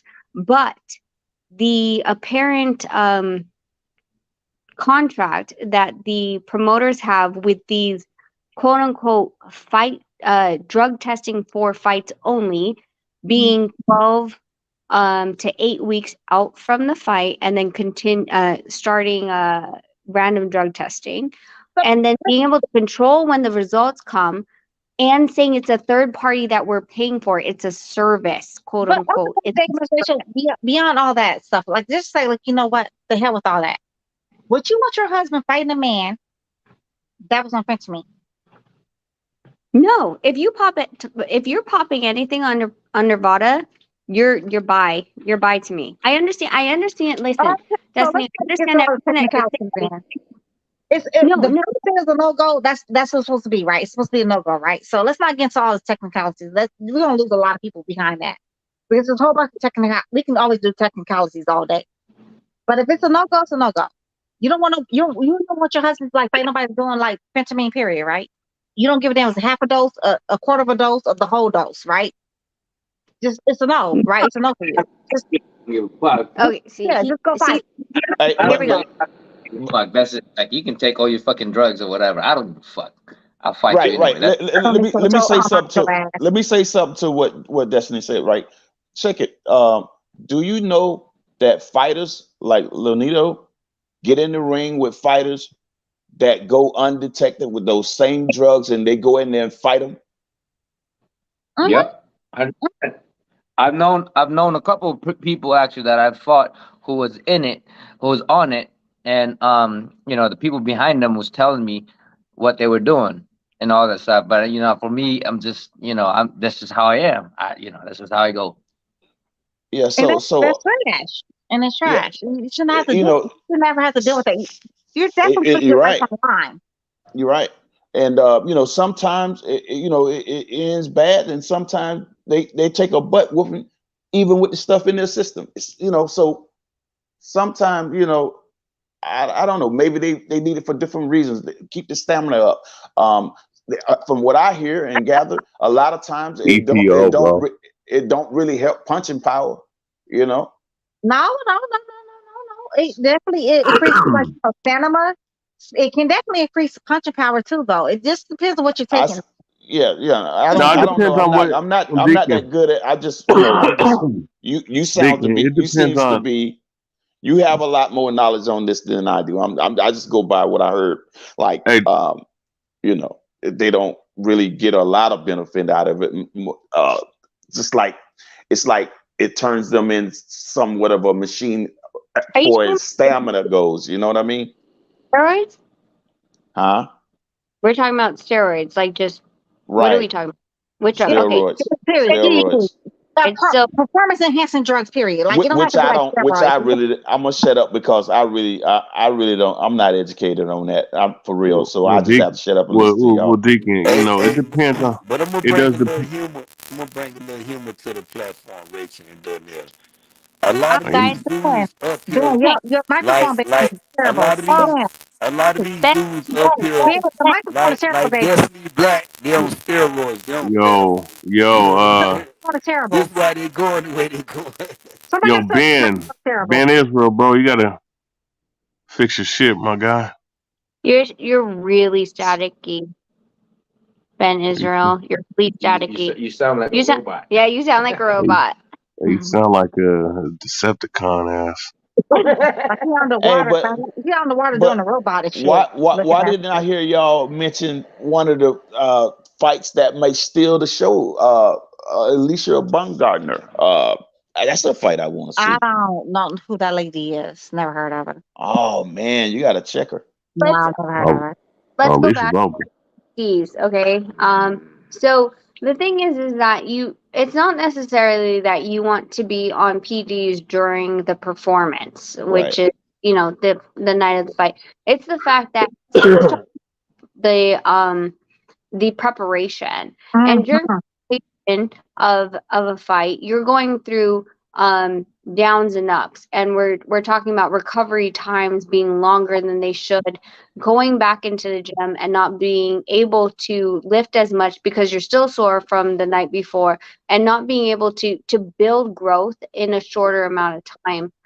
So performance enhancing drugs is literally when you're building and tapering off when fight night comes, and you're benefiting from what you did in the past. Let's just say if it's a 12-week camp, you did it for 8 weeks and you tapered off by 4 weeks. But the thing is, from 12 to 8 weeks before your fight, you were literally 12 to 4 weeks before your fight, which is 8 weeks, you were literally freaking beasting it out at the gym, and then going to sleep, not sore, waking up, doing the same thing over again. You are doing more reps and increasing the capacity of what you were allowed to do naturally. So we go 4 weeks and you're like, oh shit, we're getting closer to fight. I better cycle off. So you cycle off. But the thing is, even though you cycled off, did you not build muscle? Did you not build lung capacity? Yes, you did. And that's where PEDs are such a thing in let's test for 12 weeks, 16 weeks. Let's test 24/7, 365. Because if you're building, for example, if you're building 16 weeks until and you're like, "Oh, we might have a fight." And you postpone it to 8 weeks.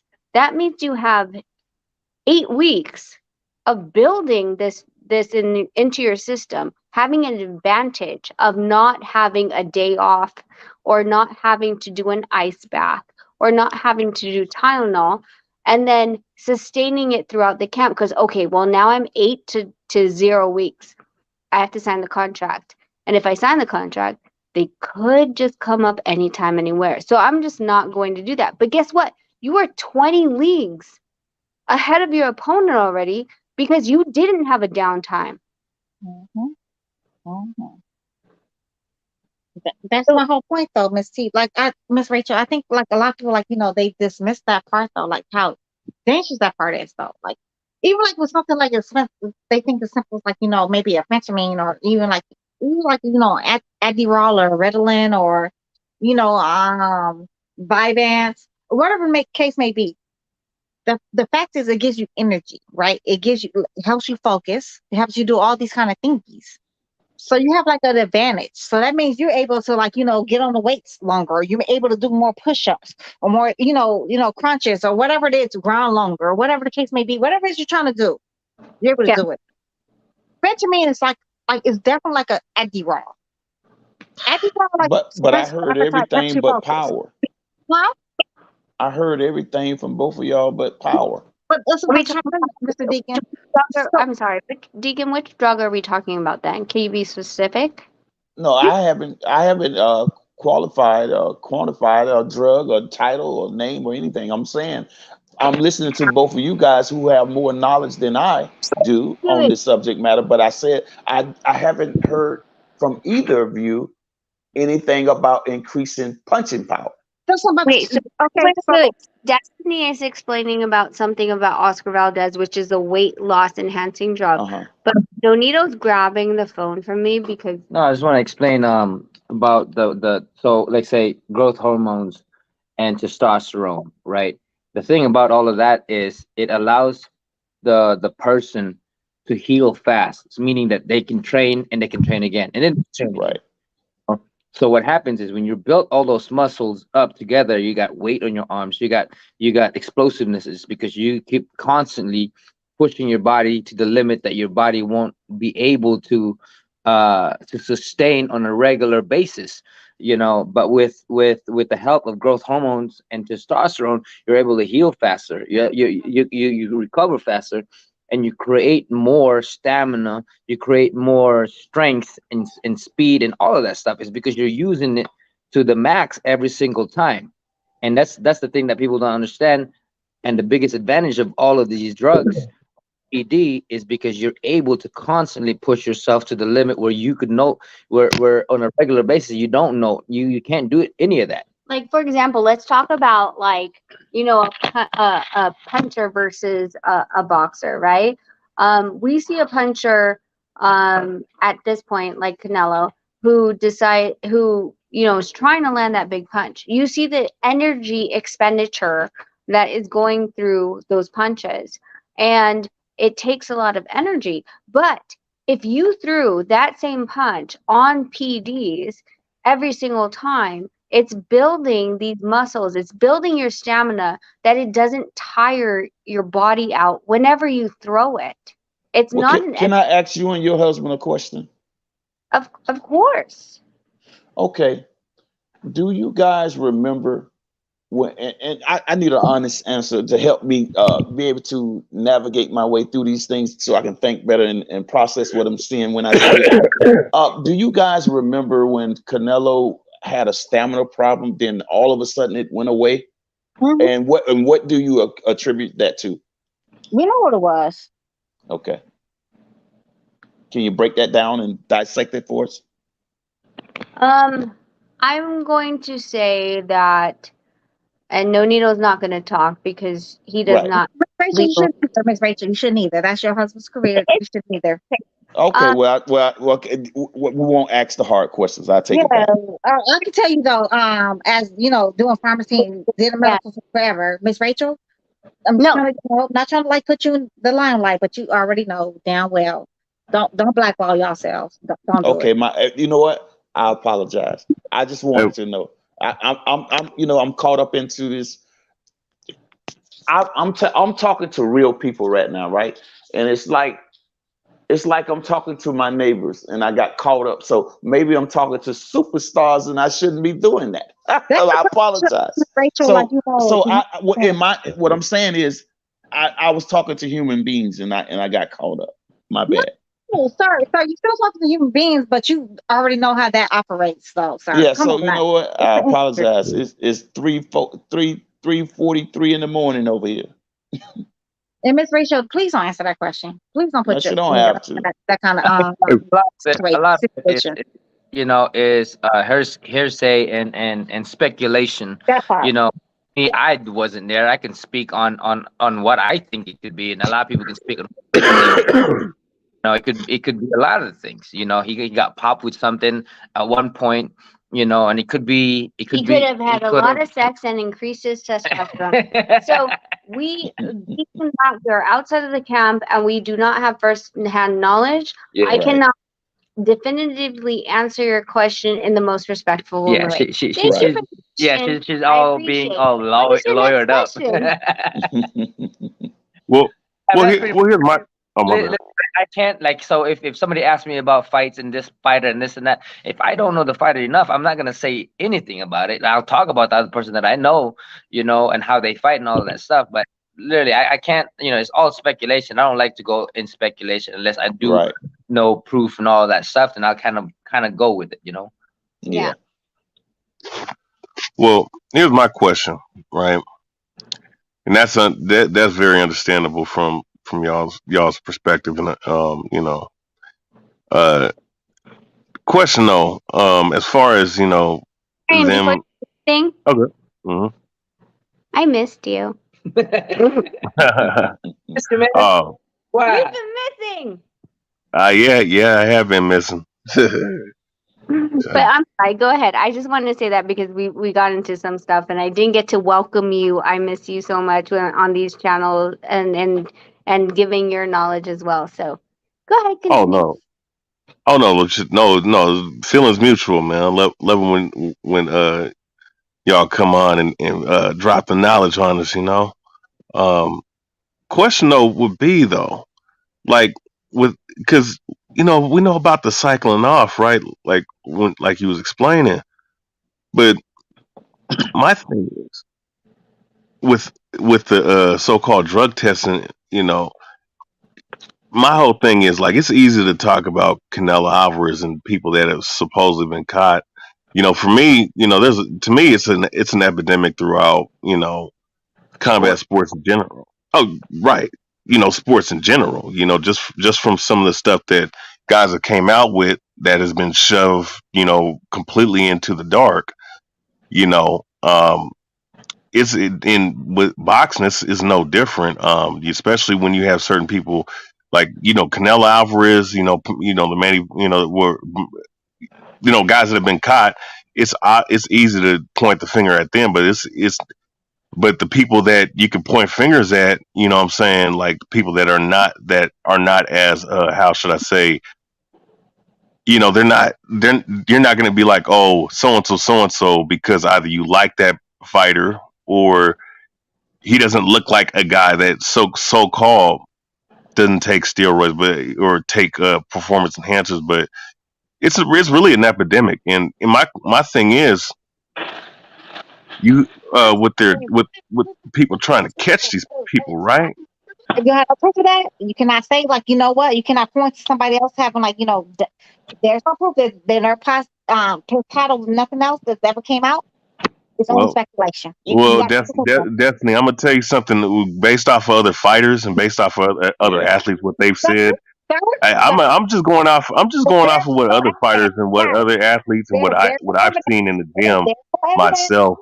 sir, if What there's guys no do. evidence, if there's no I'm just going off. I'm just saying. there's That's if there's no evidence, no. then you There's it's Well, well. okay, speculation. if that's too hard of a question, well, let's ask Well, this no. now. I was just gonna. Go ahead. No, I haven't Go ahead, asked my brother. question yet. Let me Yeah, go just. ahead, brother. Go ahead. Go ahead. My question would be because I'm leading up to this question. The Right. question would be, well, if we know that this is going on, right? Then my question is with these testing, like I don't really think that the so-called Olympic style testing, which has been proven to be cheating, to be cheated, several different times all around the world. I don't really think that Olympic style random blood and piss test or what have you is really effective like that. I Sir, mean, what would you say? people, Do they also use the follow post evolving. as well? So, putting like, new blood in your system, that was something like people was not doing like, 60s and 70s. Nobody knew what the fuck, Well, that was something like, they was doing that, but nobody was like, they knew it was like something to test for. And if they did know well, about it, they didn't know how to test for it. So there was no way to like prove it, like, oh, yo, well, at you one know point, what? Wait, Destiny Black. Destiny uh-huh. Black. Listen. Yeah. His I hear what you're saying on that, but I'm just going off of like what Derrick Rose said almost 10 years ago, like back actually, yeah, no, literally 10 years ago, where he outed his own team on the Olympic team, saying that that the Olympic team was all those that the NBA had an Wow. epidemic of performance enhancers and PED users, and he also said the guys on his own Olympic squad, which included Kevin Durant, LeBron James, Dwight Wow. Howard, and Kobe Wow. Bryant was You're on talking that shit. about Derek. You're talking about Derrick Rose, right? Mr. Handicap himself, Yeah, Mr. the guy that 10 years ago was an MVP player. No, Yeah, let that he man won say the it. MVP in 2012. He was a Unless he can prove everybody who's doing those kind of good things, and all the other kind of stuff he talks. I'm not trying to hear that. I'm not trying to hear well, you know what rumors. he said it in an ESPN I'm magazine, along with some other, I'm still along on with that, along sir. with along with the other other athletes that included boxing and MMA. He said the same thing about their Sir, sport. I'm not for rumors. I'm not In here for boxing, rumors. can I clarify something? Go ahead, Miss Lady. So when you're saying Olympic style drug testing, the thing is that Olympic style drug testing is actually associated with WADA. And the problem with the WADA standard is once you're enrolled with their system, it's a random selection of the entire pool of athletes. So I feel like the association of what an Olympic style drug testing is in comparison to what it really encompasses is being diluted at this point. Because if I were to know in a whole pool of Olympic style athletes, how many athletes coming from how many countries, et cetera, into the Olympic pool, and I was going to be quote unquote randomly selected, the odds of that were a lot less than if I were to enroll into a 24/365 with one person and one person. Does that make sense? No, honestly, no. It should be just one person. It should be like different people. Like somebody should always be able to test you at But any I'm time, saying, anywhere. but that's what WADA is. What Olympic style drug testing is WADA. WADA is random selection of the athletes in a pool. Like all those, And isn't that the best way to have that done? Not in a no. boxing match. It So can like only for be between two for people. like for myself, right? Mine was 24/7. 365. 65 Damn. moment in time, and I paid for that for like a couple years, and sponsored as well. you know, and the thing too is that they could come in at any moment in time, you know. Right. For yeah, so like for instance, for my fights, I usually All your athletes, all your fighters all have the fights they have to go into VADA testing in that time frame that you know that I'm fighting or can't. If they're going to sign into a contract with us, they have to have VADA. The thing, And how much was that for you to have to pay for that service? okay. So I'm going to if you are an individual, it's going to cost you, depending on your region and where the test is coming from, it's going to cost you about $20,000 to $40,000 a year for individualized testing. That's If, crazy. if it comes to two fighters, for example, Nonito and Inoue, and it's only for 12 weeks, which is the the peak of that's when you start and stop camp, assumingly. It's going to be a lot more, because what they're going to do is, first of all, Inoue is in Japan, so they're going to have to send or contract people out there in Japan to get those tests. I have seen I've seen the same people that I've seen in VADA in different regions of this country and different regions of the world. Like, there was one time where we were in the Philippines and they showed up and we're like, what the, this is the same person that tested us in the US, which means they didn't have the manpower, but they had to send that person there, right? So it depends on the length of how long you're testing for, and in addition to the distance. If you're in the US, yeah, it's a lot cheaper. If you're in the completely the opposite side of the world, then it's going to be more expensive, because they will not tell you when they're coming, and it's not gonna be like, hey, we're coming Monday and then Tuesday and Wednesday and then you're good for the next 8 weeks. No, they'll come Monday, and then maybe they'll come back another Tuesday the next week, and then maybe on a random Saturday. So that is bananas to me, though. Don't you think, like, like the boxing should pay for that? I don't understand, like, how that even, like, they get away with that BS. 20,000. No, it's like 20 or 40,000. The boxers should be paying for that. Don't you think, like, boxing, the boxing world should be paying for that, not like the boxer themselves? That's bananas. I don't agree with that. No. That is. But my point is that when we talk about Olympic style drug testing, it's a pool. And it's a pool of random selection. And I think that we have confused what that process is. If Nonito was in a pool with boxers, swimmers, fencers, vultures, what else the fuck is there? Snowboarders, I don't fucking know. And he was like, okay, well, I'm gonna take PDs, because what is the chances that I'm actually gonna get tested? Then great. But if it's a very targeted testing, where it's like, hey, listen, you're on this testing now, or you're on this testing if you sign up 24/7, 365, and we will be home.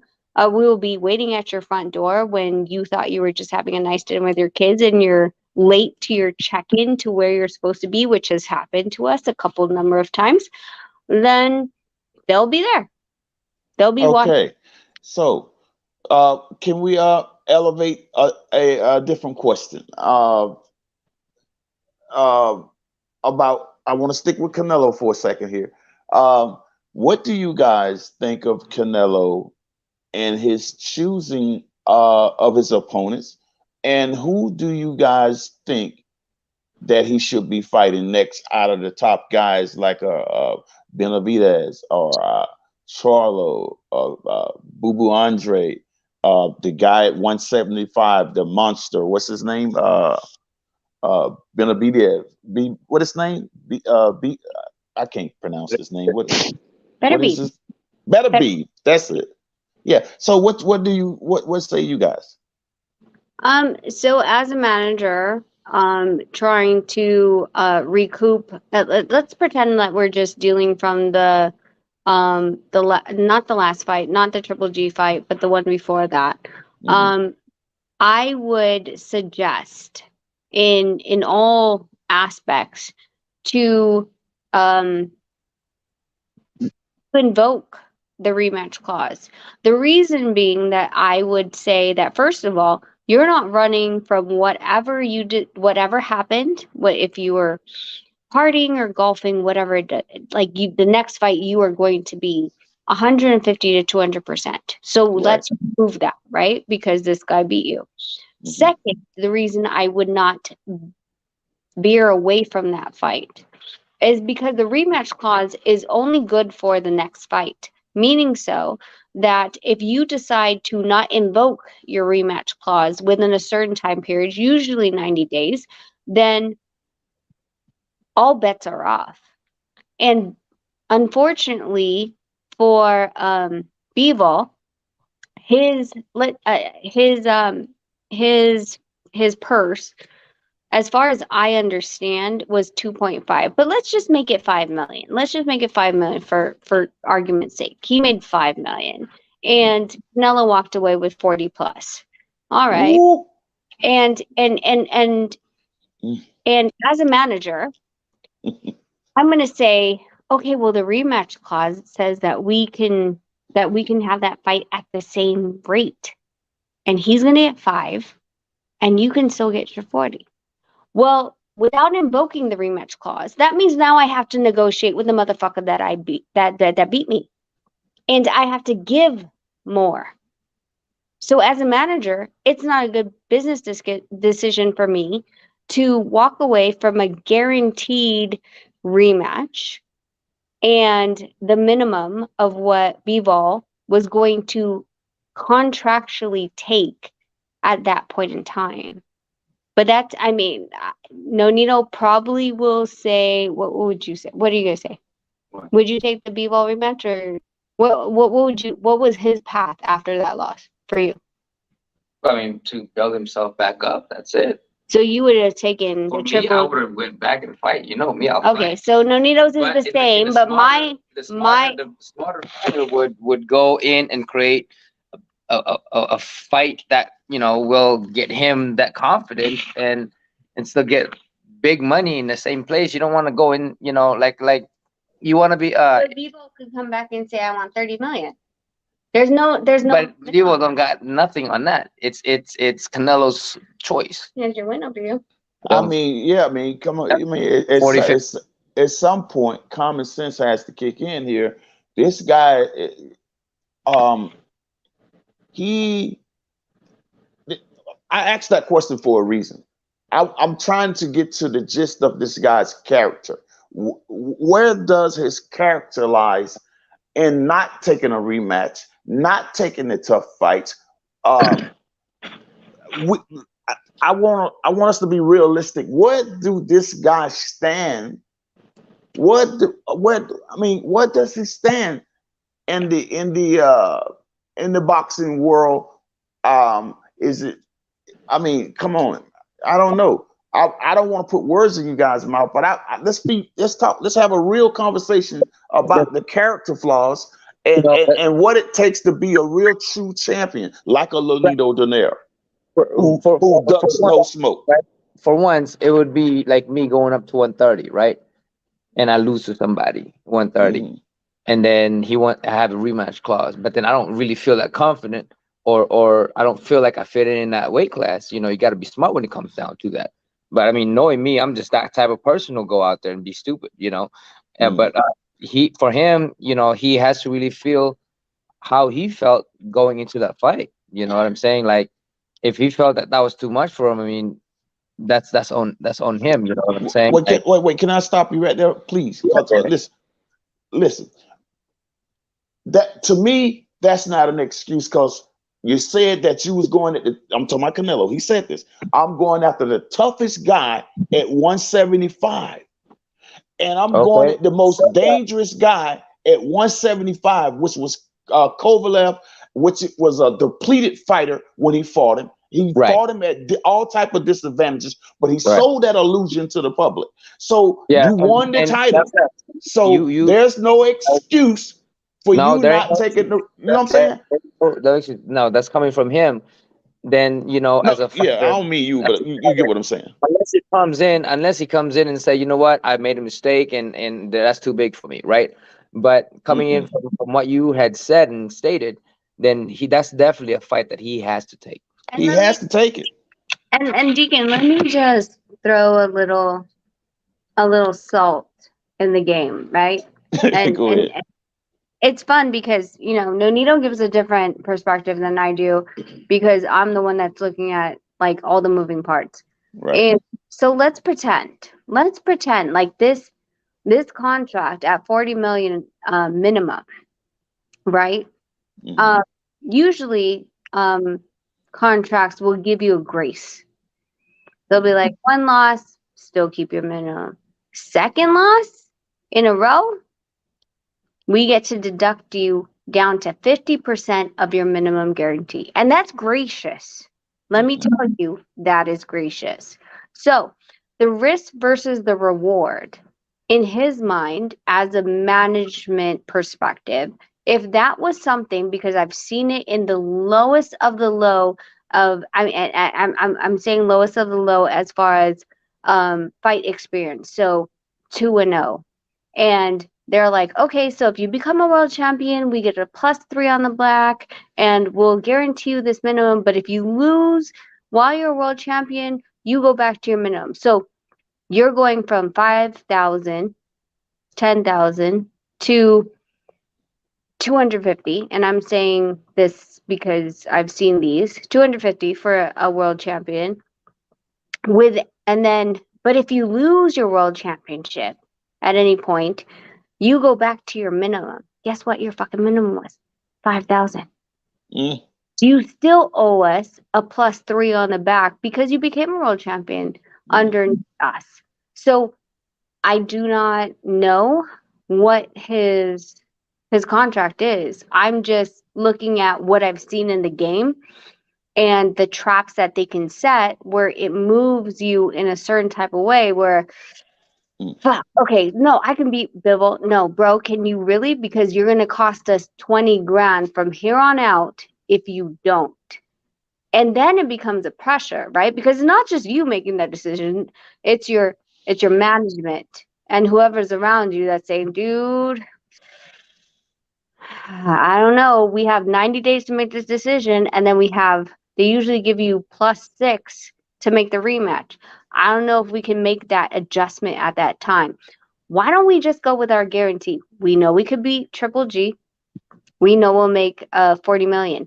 That will put us in the good graces and put us back into this side of the contract. And then if you go back and rematch B-Ball at that time, you could lose again, but then you have to win the next one to make sure that we are still guaranteed on this scale. Does that make sense? Yeah, but to me, that's the PC answer that I didn't want to hear. I want to deal. The reason why What do you mean? What you want to hear? It's Okay. you don't determine what other people say. What you want to hear. It's their Hey, I opinion. don't know who you are, sir. I'm not talking to you, just sir. said, Sir, I'm not talking. I'm sorry, talking to Mr. Deacon. I'm saying this is cosmic, but I'm saying that it's not. You're saying that it's not what you want to hear. But if someone's giving their opinion, it's their opinion. Listen, It may man. not That's be what you not want to that. hear. That's you have Thank no you, sir. clue of what Thank I'm you, sir. talking about.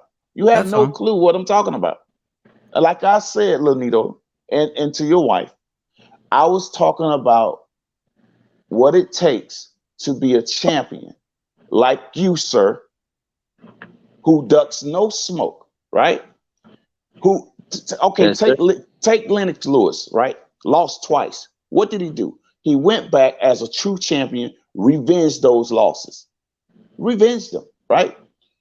Okay, Deontay Wilder was destroyed in the second fight, right? I felt horrible, right? What did he do? He get back on the horse and go in for a third fight with a guy twice his size, more skills. You know what I'm saying? So it's the heart of the champion which makes that champion who he is. It's the character what I'm talking about. The character of the man. I think Let me what you're saying. I think that you're compartment. So I'm going to compartmentalize it, right? Because I look at it from a very corporate looking perspective, and you're talking about legacy. And Nonito can talk about the legacy, and then I'll tell you exactly where I'm going to block him at, because the legacy is not adding up, and we're. I looked up the USADA though. It does not say like they test against other, like when boxing. No, they don't test against other fighters. I mean other sports. I read it all into it. That's the whole time I was doing. Like I wanted to make sure to cover all my A's and B's and C's and D's and E's and F's. No, ma'am. They do not go against all the other sports. No, they don't. No, ma'am, they do not. I don't know what you've been reading or what they told you. That's not what USADA says. I mean, I don't know. Like that's not what USADA says. Not on the official website. They don't say that. Water, not Vada. Yeah, that one. That one, just said that one. Yeah, they don't do that one. USADA. No. There's difference. Vada, USADA, and WADA. USADA. There's difference. There's Olympic style three. drug There's testing three or goes back more. to USADA. Olympic style drug testing go back to USADA, which Mayweather uses. It's USADA. Yes. You're welcome. Testing is performed at the Olympics through the International Testing Agency, which is actually USADA.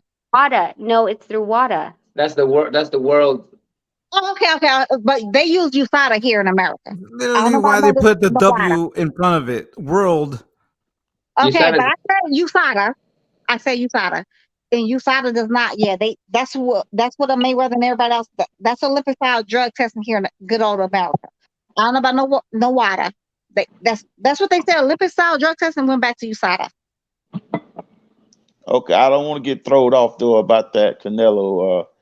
You say Oh my God, you say Donaire was going to answer that, right? And then you was going to block him on the back end. So Makes a world champion, then he can answer you Right. that. Can Right. tell you what will stop him from making that legacy. right. I mean, I think there's a big difference between the Anyway, Deacon, as you were saying, Deacon, continue on. Yeah. We have a ghost on here, Deacon. So you got to ignore it. Right.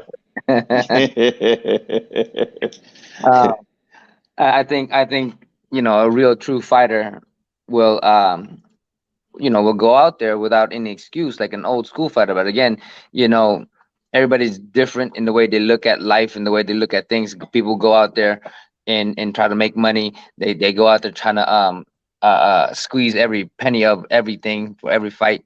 But a true champion is that person that is willing to fight anybody at any time. It don't fucking matter. That's If you say you do it, that's your word, and that's what it's Right. got. So okay, so here goes me, right? Let's just assume. I'm gonna assume Canelo. I haven't really, honestly, I haven't really looked into the economics of each of these boxers, but I believe Canelo has his own promotion. Yes. I think he's in conjunction with the Zone now. I think he divorced De La Hoya. But does he have his own promotion? So when he fights, is there a Canelo promotion or? I think he's in conjunction with. I don't know. Well, there's Frank Sanchez that I think that is signed to Canelo. I think H might know about that, but I think he does, because like when it happened with the Caleb Plant fight, it was announced. You know what I'm saying? And it might be depending on the different promotional companies that he works with. You know what I'm saying? Right. In conjunction with. Yeah. So in the PBC fight with Caleb Plant, I'm pretty sure they announced Canelo Alvarez Promotions. You know what I'm saying? So And if I'm not I'm not sure mistaken, though. I think he has his own gloves too as well. He's selling his own products too. Yeah, Khaled said yes, no boxing, no life promotions. Okay, so if he owns, okay, so let's just say that he is the CEO of No Boxing, No Life Promotions. So I hope you're ready for this, Deacon. But now Go ahead. that becomes a business, and this is where Right. right. So as an Mhm. LLC, there's people on the board of directors that you have to get approval from. So now you're not running your money as I'm taking my W-9 from Eddie Hearn for Matchroom Boxing. I'm not taking it as Canelo Alvarez, right? I'm taking it in through my LLC and then into my personal as a salary if he was smart, but as a boxing promoter of no life, no boxing, no life, then he is actually responsible and has to answer to his board of directors on why these fights are going to make the company money. So that makes it even more confusing because I hear you and I understand you. I've dealt with it many times where the boxer is saying, I want this fight.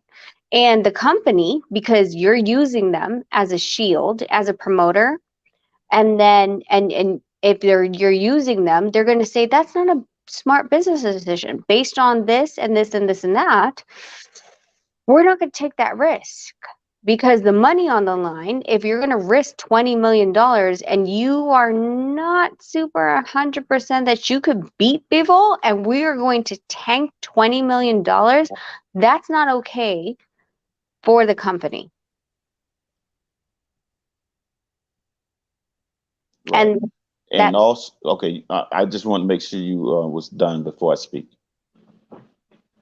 yeah, that's pretty much it.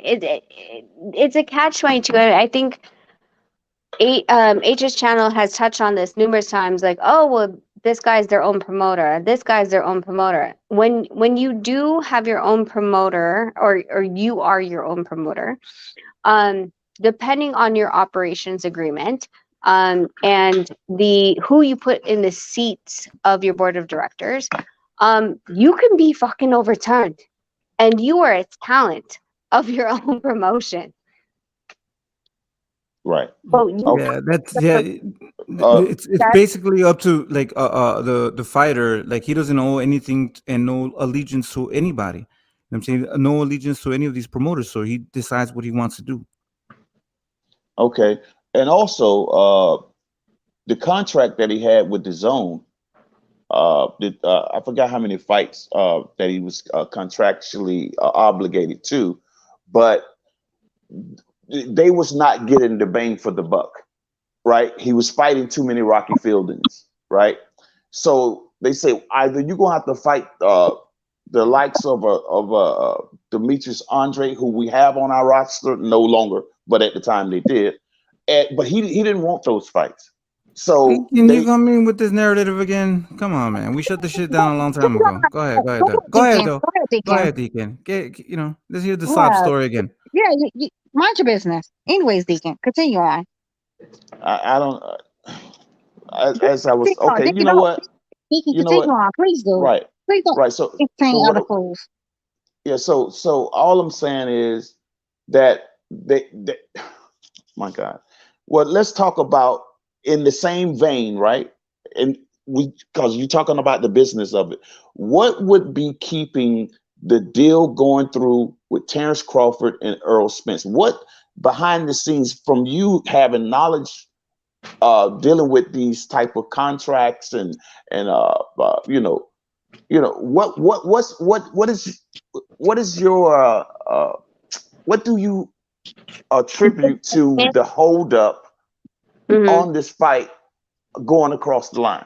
Because they're giving out dates. Yo, Deacon, stop putting in those precarious kind of situations. Stop doing that. You already know how that rolls. When it's dealing with those kind of heads, leave that lady alone with that. Don't put in those kind of precarious situations. Miss No, Rachel, that's not. I mean, no. That's not nothing. I mean, that's boxing. That's an okay conversation to have. That's not. No, it's not. It's not, and she knows it's not. And Miss Rachel, she's gonna answer it too, though. Nonito knows. He knows it's heavy. That's a heavy question. It's loaded. Miss Rachel, not. Answer that. It's Don't really answer not. that. I'm asking if hold on. If you're listening to me, I'm asking her. I'm gonna say it like this here. If you can listen, I'm asking her. When you got a situation like this, who's to blame? Is what you're saying. Who's to blame? Miss Rachel. No, it's not about who's to blame. I'm not saying that. What I'm saying is, I'm just trying to say give some credence, give some type of inkling of what does it take for a fight of this magnitude to get made, even if it's you're not on the money. Just make conversation about this. Is we're talking about boxing. Make the conversation Let's about talk about the fight that's happening though. How about that, Deacon? Let's talk about the fight that's happening. We have a fight this how week. We about have I two don't fights worry this about weekend. none of it. I just sit back and listen. Yeah, let's talk about the fight that's happening this weekend. Miss Rachel, stay out of that, Miss Rachel. Miss Rachel, stay out of that conversation. You already know how that rolls, Miss Rachel. Hey, Shit goes Destiny. downhill. He had a headache and he came back to life, so we owe him something. So, We do. let me But tell Deacon, you, I love him. um, from my experience and in my opinion, and I've covered that legally at this point, um, there are so many different avenues that could happen because of the fact that Terrence Crawford is allegedly a free agent. It could not just be this fight that they're having to negotiate. First of all, if we were just negotiating this fight, it would be a rematch clause in addition to. But with Terrence Crawford being an alleged free agent, I would, as the promoter of the A side, which is Spence Crawford, I would want to have insurance on the person that is coming in and has no promotional agreement with me, which means that on the back of this, on the front side of the table, I'm negotiating just a fight, but on the back side of the table, I'm also negotiating a promotional agreement, which means if I'm going to take insurance on the front or the back. So let's give an example. If I were to come to the table and say, all right, I'll fight for you. Let me take out Spence. And they're like, all right, well, we'll give you 5. I'm just throwing out a number. I'll give you 5 million. And he's like, oh, go fuck yourself. That's not something I'll do. Well, if you sign with us for the next 3 to 4 fights, I'll give you 15 on this fight, and I'll give you a guarantee of 7 on each consecutive fight after if you win. These types of little situations that are unknown, every single type of path that you go down, you have to negotiate and realize that if it comes to fruition in any type of way, you will have to follow because now it's based on paper and writing. So to answer your question, I feel like there are more things than just minimum purses and just splits. I think because Terrence Crawford is allegedly a free agent, I think it is in anyone's best interest to make sure that an insurance is bought out, quote unquote, if they're going to put on a fight of that magnitude and reap the benefits and also protect themselves from a fallout of their A-level fighter. Miss Rachel, you know you very intelligent. You know fucking fool. And let's be realistic. Stephen Espinoza, Floyd Mayweather, even Earl the Sprints himself, Mr. Earl Sprints himself, all they've never denied anything what Crawford said.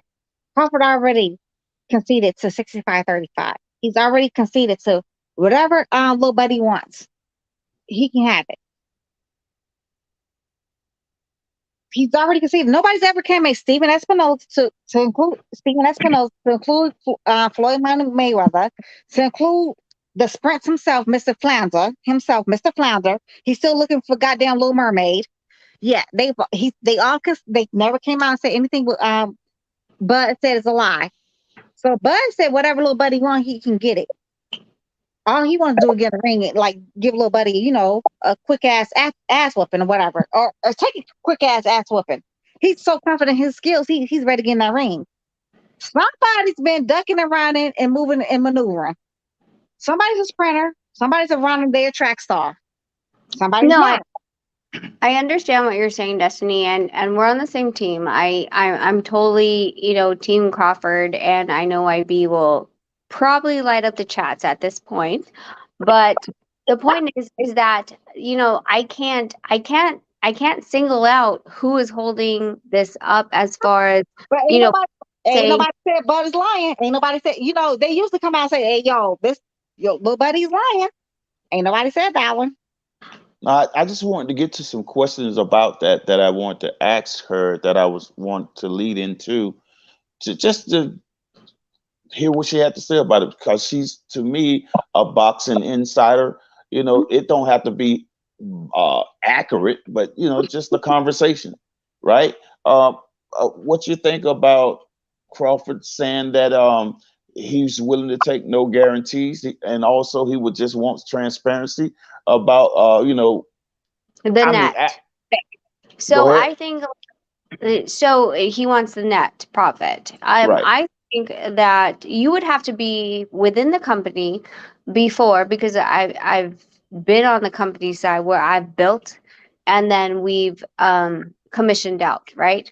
And having something as far as a net, let me tell you that I joked with Nonito at a point where we're like, oh, are we going to, the fight on November 19th and blah, blah, blah. And we were talking about this rumor that was going around that he wanted transparency.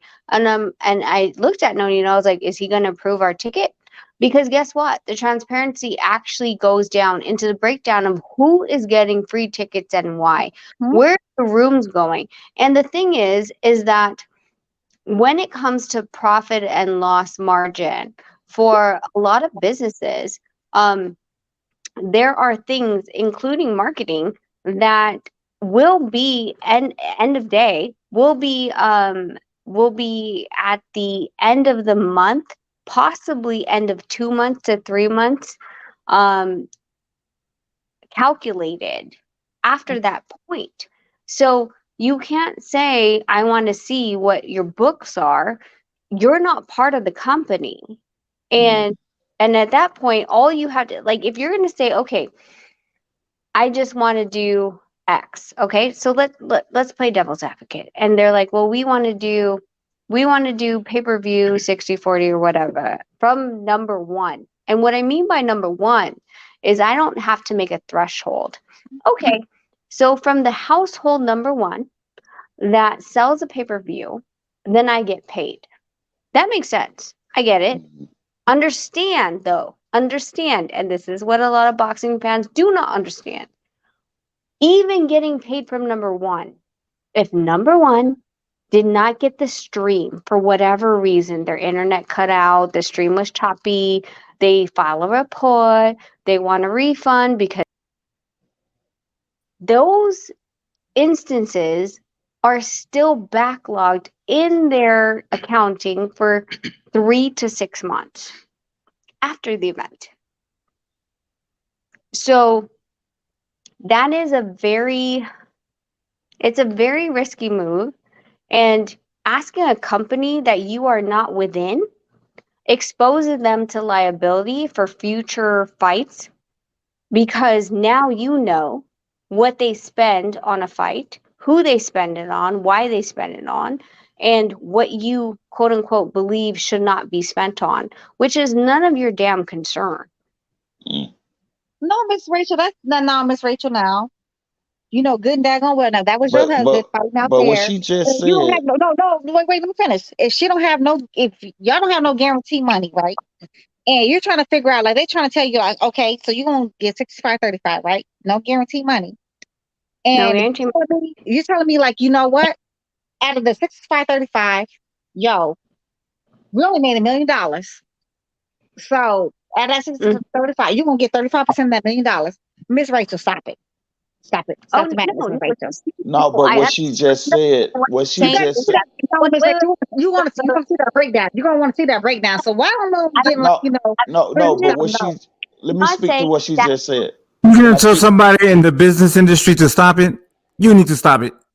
Anyway, because you were saying I don't listen to those. Let me speak to I'm just saying. Let me speak to what she just said. And what she just said to me made me look at this situation totally different. And what she said makes all the sense in the world. Now, Yeah, of You course you could because you're a damn Spencerholic. We get it, got it good. But Miss Rachel, back to let me what hold I on. said, Let Miss me finish. Miss Rachel. See how you just cutting me off Nah, like that? because we Come can, on, Miss man. You can't keep doing that, I man. asked her a question first. You asked her a No, question I second. would. I asked her a question first. You asked her a question second. So back to my question, Miss Rachel. I'm just saying, like, daggone well, that being your husband, you're not gonna go for that BS. You're not gonna be like, oh, okay, so he's not even asking for guaranteed money. He's willing to do 65, 35. Although he's 50% of the fights. Without him, it could be no you. But that's okay. He's so confident in his damn skills. He's willing to fight your husband, or your husband's willing to fight little buddy for 35%. All he's want to see is like, yo, give me the breakdown. Miss Rachel, good and goddamn going well. You're not gonna go for that. Can They I? ain't Can I? gonna tell you. Miss Rachel, can I Miss Rachel respond to they're what not you gonna like said? tell you anything. They're not gonna tell you, hey, this is Let me shit on your respond to what you damn said, Miss Rachel, when she get cornflakes. done. They're not gonna put shit on your cornflakes and tell you it's goddamn chocolate chips. Dang going well, Miss Rachel, that's not gonna happen. Okay, now let me. I'm gonna respond to. Let her answer my question, then Mr. Dickey. No, because I'm finna get ready to get off. So let me just say this, and I'm finna go to bed. Mr. Dickey, it's not gonna make sense. It's not. Let her answer my question. Just let me. I'm finna Oh my respond to her, God. then I'm leaving. Okay, go ahead, Mr. Deacon. And then I'm leaving. Okay, Mr. Deacon. Listen, I appreciate what you just did, Miss Rachel. I appreciate it because what you did was enlighten me, right?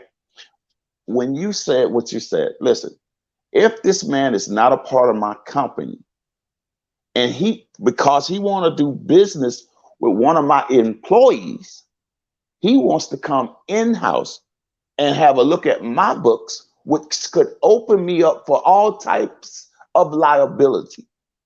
You don't get to get in here and see what's going on behind the scenes, which has absolutely nothing to do with you as it pertains to my books. Now, we can put Miss Rachel, again, Miss Rachel.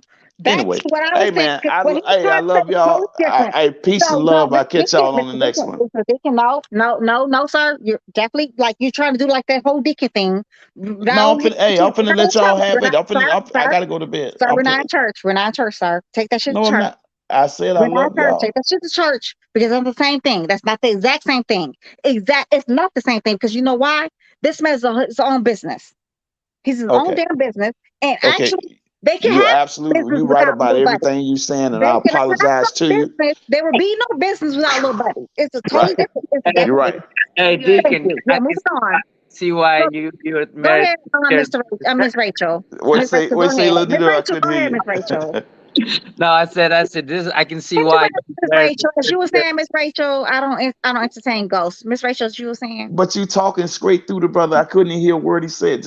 I'm finna That's go no listen. needle doing there. That's Right. no I needle doing know. I there. know. What the fuck? I know. I wanted to hear what he said. You know.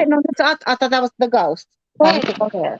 I'm saying no, Deacon. I just said that I can see why you married for 30 years. Right. You know, I appreciate y'all, man. I love y'all, and I appreciate you and your wife giving us your time. I appreciate the panel. Hey, man, y'all keep up the good work. I'll catch y'all on the next one. Peace and love, family. Deacon, let me ask you a question. Okay. So, the thing is that what we're not understanding is that when you come in to a company that you are petitioning to be a contractor, which is what Terrence Crawford is doing. And again, I will say that I'm on Terrence Crawford's team.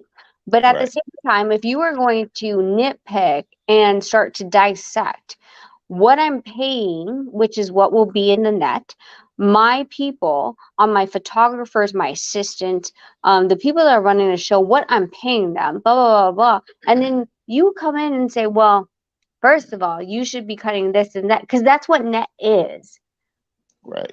It's not conducive to my business. And second of all, we're not even in a partnership. If we were in a partnership and you said, I'm going to partner with you, and I just need to know that your books are in order. Okay, I understand.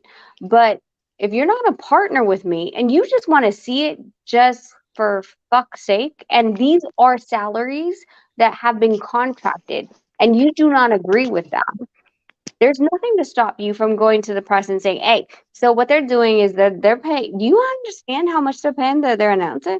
Do you know how much they're paying this person, and that person, and this person and that person? Like that's fucking bullshit. They should be negotiating. It's not anyone else's outside of your business. What business expenses that you are paying off to ensure that your business is on top? So, Ms. So Rachel, how many times has any other fighter has not seen what their expenses are going to though? Let's be realistic now. We can go down the line now because we know we can go back to Mayweather talking about how expenses go now.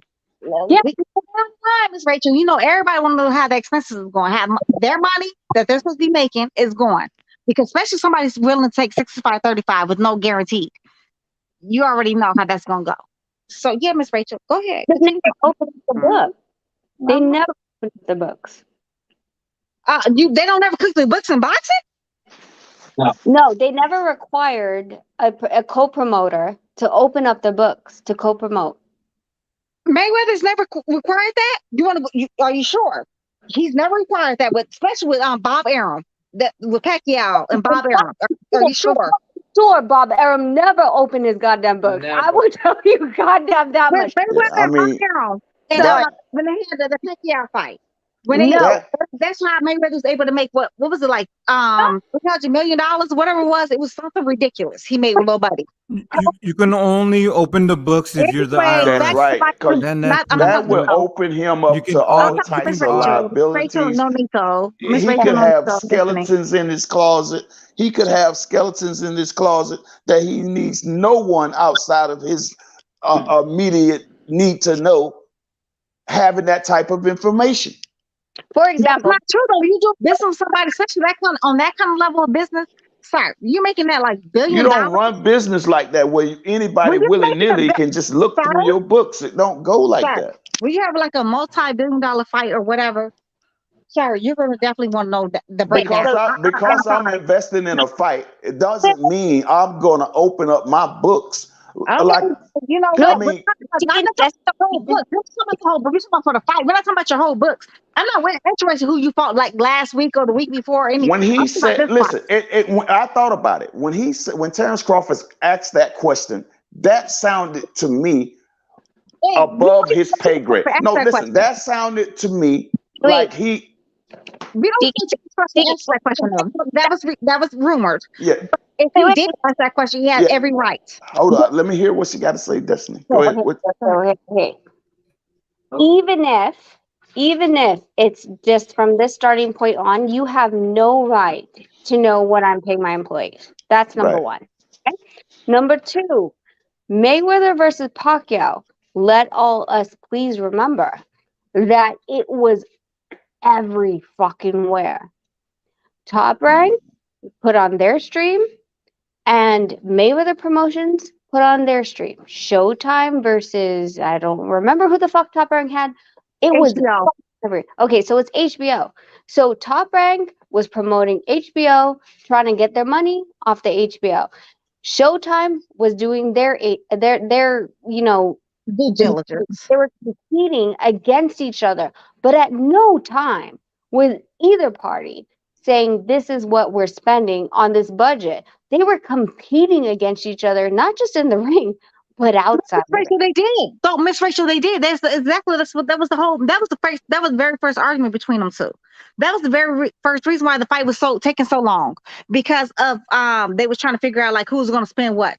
No, ma'am, we're not talking about like their whole book. You don't have to open your whole your whole wallet. You don't have to open up the wallet to the part I need to see. The part I need to see is I'm not saying it's like you got to break down to what you paying, like telling me what you paying each vendor or whatever else you paying. No, ma'am. So Okay. we got a multi-billion-dollar fight Let right me now, just right? let me I know, but let me just say like okay, so Terrence Crawford is from Nebraska. Let's pretend that that Spence he in his contract said that he guarantees 50 ringside tickets. Oh fuck it, let's make it 100 ringside tickets, and the tickets to that fight is $2,000. And he's like, fuck you. No. First of all, his contract has nothing to do with fucking whatever Terrence Crawford's contract is. If if Spence has 100 ringside tickets within his fight contract, there's no reason for anyone to. Miss Rachel, when he's saying he's willing to take a 65-35 split with no guarantee. Yes, he does. He does. Yes, ma'am. Yes, he does. He has every right to know what the hell. Can I ask you a question, Destiny? Go ahead. No. Can I ask you a question? Go ahead, Mr. Deacon. Did you see any written proof of that split you were talking about? No, I did not see any written proof. You did not neither. We've never seen any right. That's what I'm saying. Wait, Mr. Deacon. Okay. No, we've never seen any written proof between any fighters. Right. We've never seen that ever in history of But you just said to hold on. You just said to hold on. You just told her. You just told her. Yes, they do see that. Mr. Deacon, in the history of Nickon, we've never seen that in boxing period. In history of Nickon, we've never seen that boxing period. But when Steven Espinoza has not said that's a lie, when Floyd Mayweather said that's not a lie, when your little buddy Flounder said that's not a lie, it might be goddamn truth. There might be some damn truth in there, right? Nobody came out and said this man is telling good lies and alibis, right? Flounder, out of his own damn mouth, never said that's a lie. Flounder's always quick to say, "Oh, you lying on my good name out. Don't lie on my good name." Flounder ain't say that shit. Steven Espinoza, old ugly ass, ain't said that shit. Can I ask you one last question? Destiny, can I ask you one last question? Did you not just tell her, yes, they do get to look at those books? They do. Mayweather has made so that which is abundantly clear. Mayweather has made that. And what I'm saying is, what I'm disagreeing with her on, they're not asking to look at their whole entire books. They're not asking like, "Oh, let me look at your book." How do you have that information that about what is it exactly that they want to see? I already said, Deacon, Mr. Deacon. I already said I won't. That's been rumor. That's what's holding up the fight because he wants to see the books. I don't know if that's true or not. Wait. Let me stop this argument really quick. Okay. No has allegedly made what? We can speculate about 5 million. Who? No Nino. Okay. I don't honestly know what your husband made. Okay. Well, okay. Let's pretend No Nino only made 1 million. I get it. Yeah. Okay. No one's fucking seeing my books unless you have IRS. Unless you are asking for a joint venture and you are investing in my company. There's no goddamn way you are seeing my book. If you're the fight, they're not investing in your company, right? That's not. Oh, okay, Miss Rachel. I think I beg to differ. I definitely beg to differ. What she's simply saying is that's too much information for anybody outside of the business to know. No, it's not when it comes down to our Pacific deal. No, sir, no, it's not. You hear what you said? That's a deal. A deal has nothing to do with my entire company. I'm doing business directly, Mr. Deacon. I'm doing directly business with Miss Rachel, and she and I, like me and Miss Donaire is gonna get in that damn ring, or my son's. We should say my son, because I'm not gonna get in that ring with Mr. Donaire. My son's going in the ring, Mr. Donaire. Okay. And I'm telling her, like, you know what? You can have 65%. My son, matter of fact, you can have 80%. I'm gonna take 20%. But out of that 20%. That's not guaranteed though. Rather than 20%, I at least wanted to see, like, where, where all this money is going. So that's why I'm guaranteed this 20%. I'm not even that's why I'm saying I'm gonna get this 20%. Like, let me see like where this 20% is going. I mean, so you tell me, like, out of 20, 80-20, right? It's 100%, right? And let's just say the fight generated $30 million. But you can tell me, like, yo, because it's not guaranteed, like, hey, we only did, $200,000. Yes. And out of $20,000, I'm gonna get what? $40,000? Stop it. Okay, so I'm gonna play angel and devil's advocate in this. Okay, baby. I'm gonna play neutral because I would never. If anyone is, and I hope any boxers listening to this, if they're saying that, like, we're not giving you a guarantee, Like, you better go run some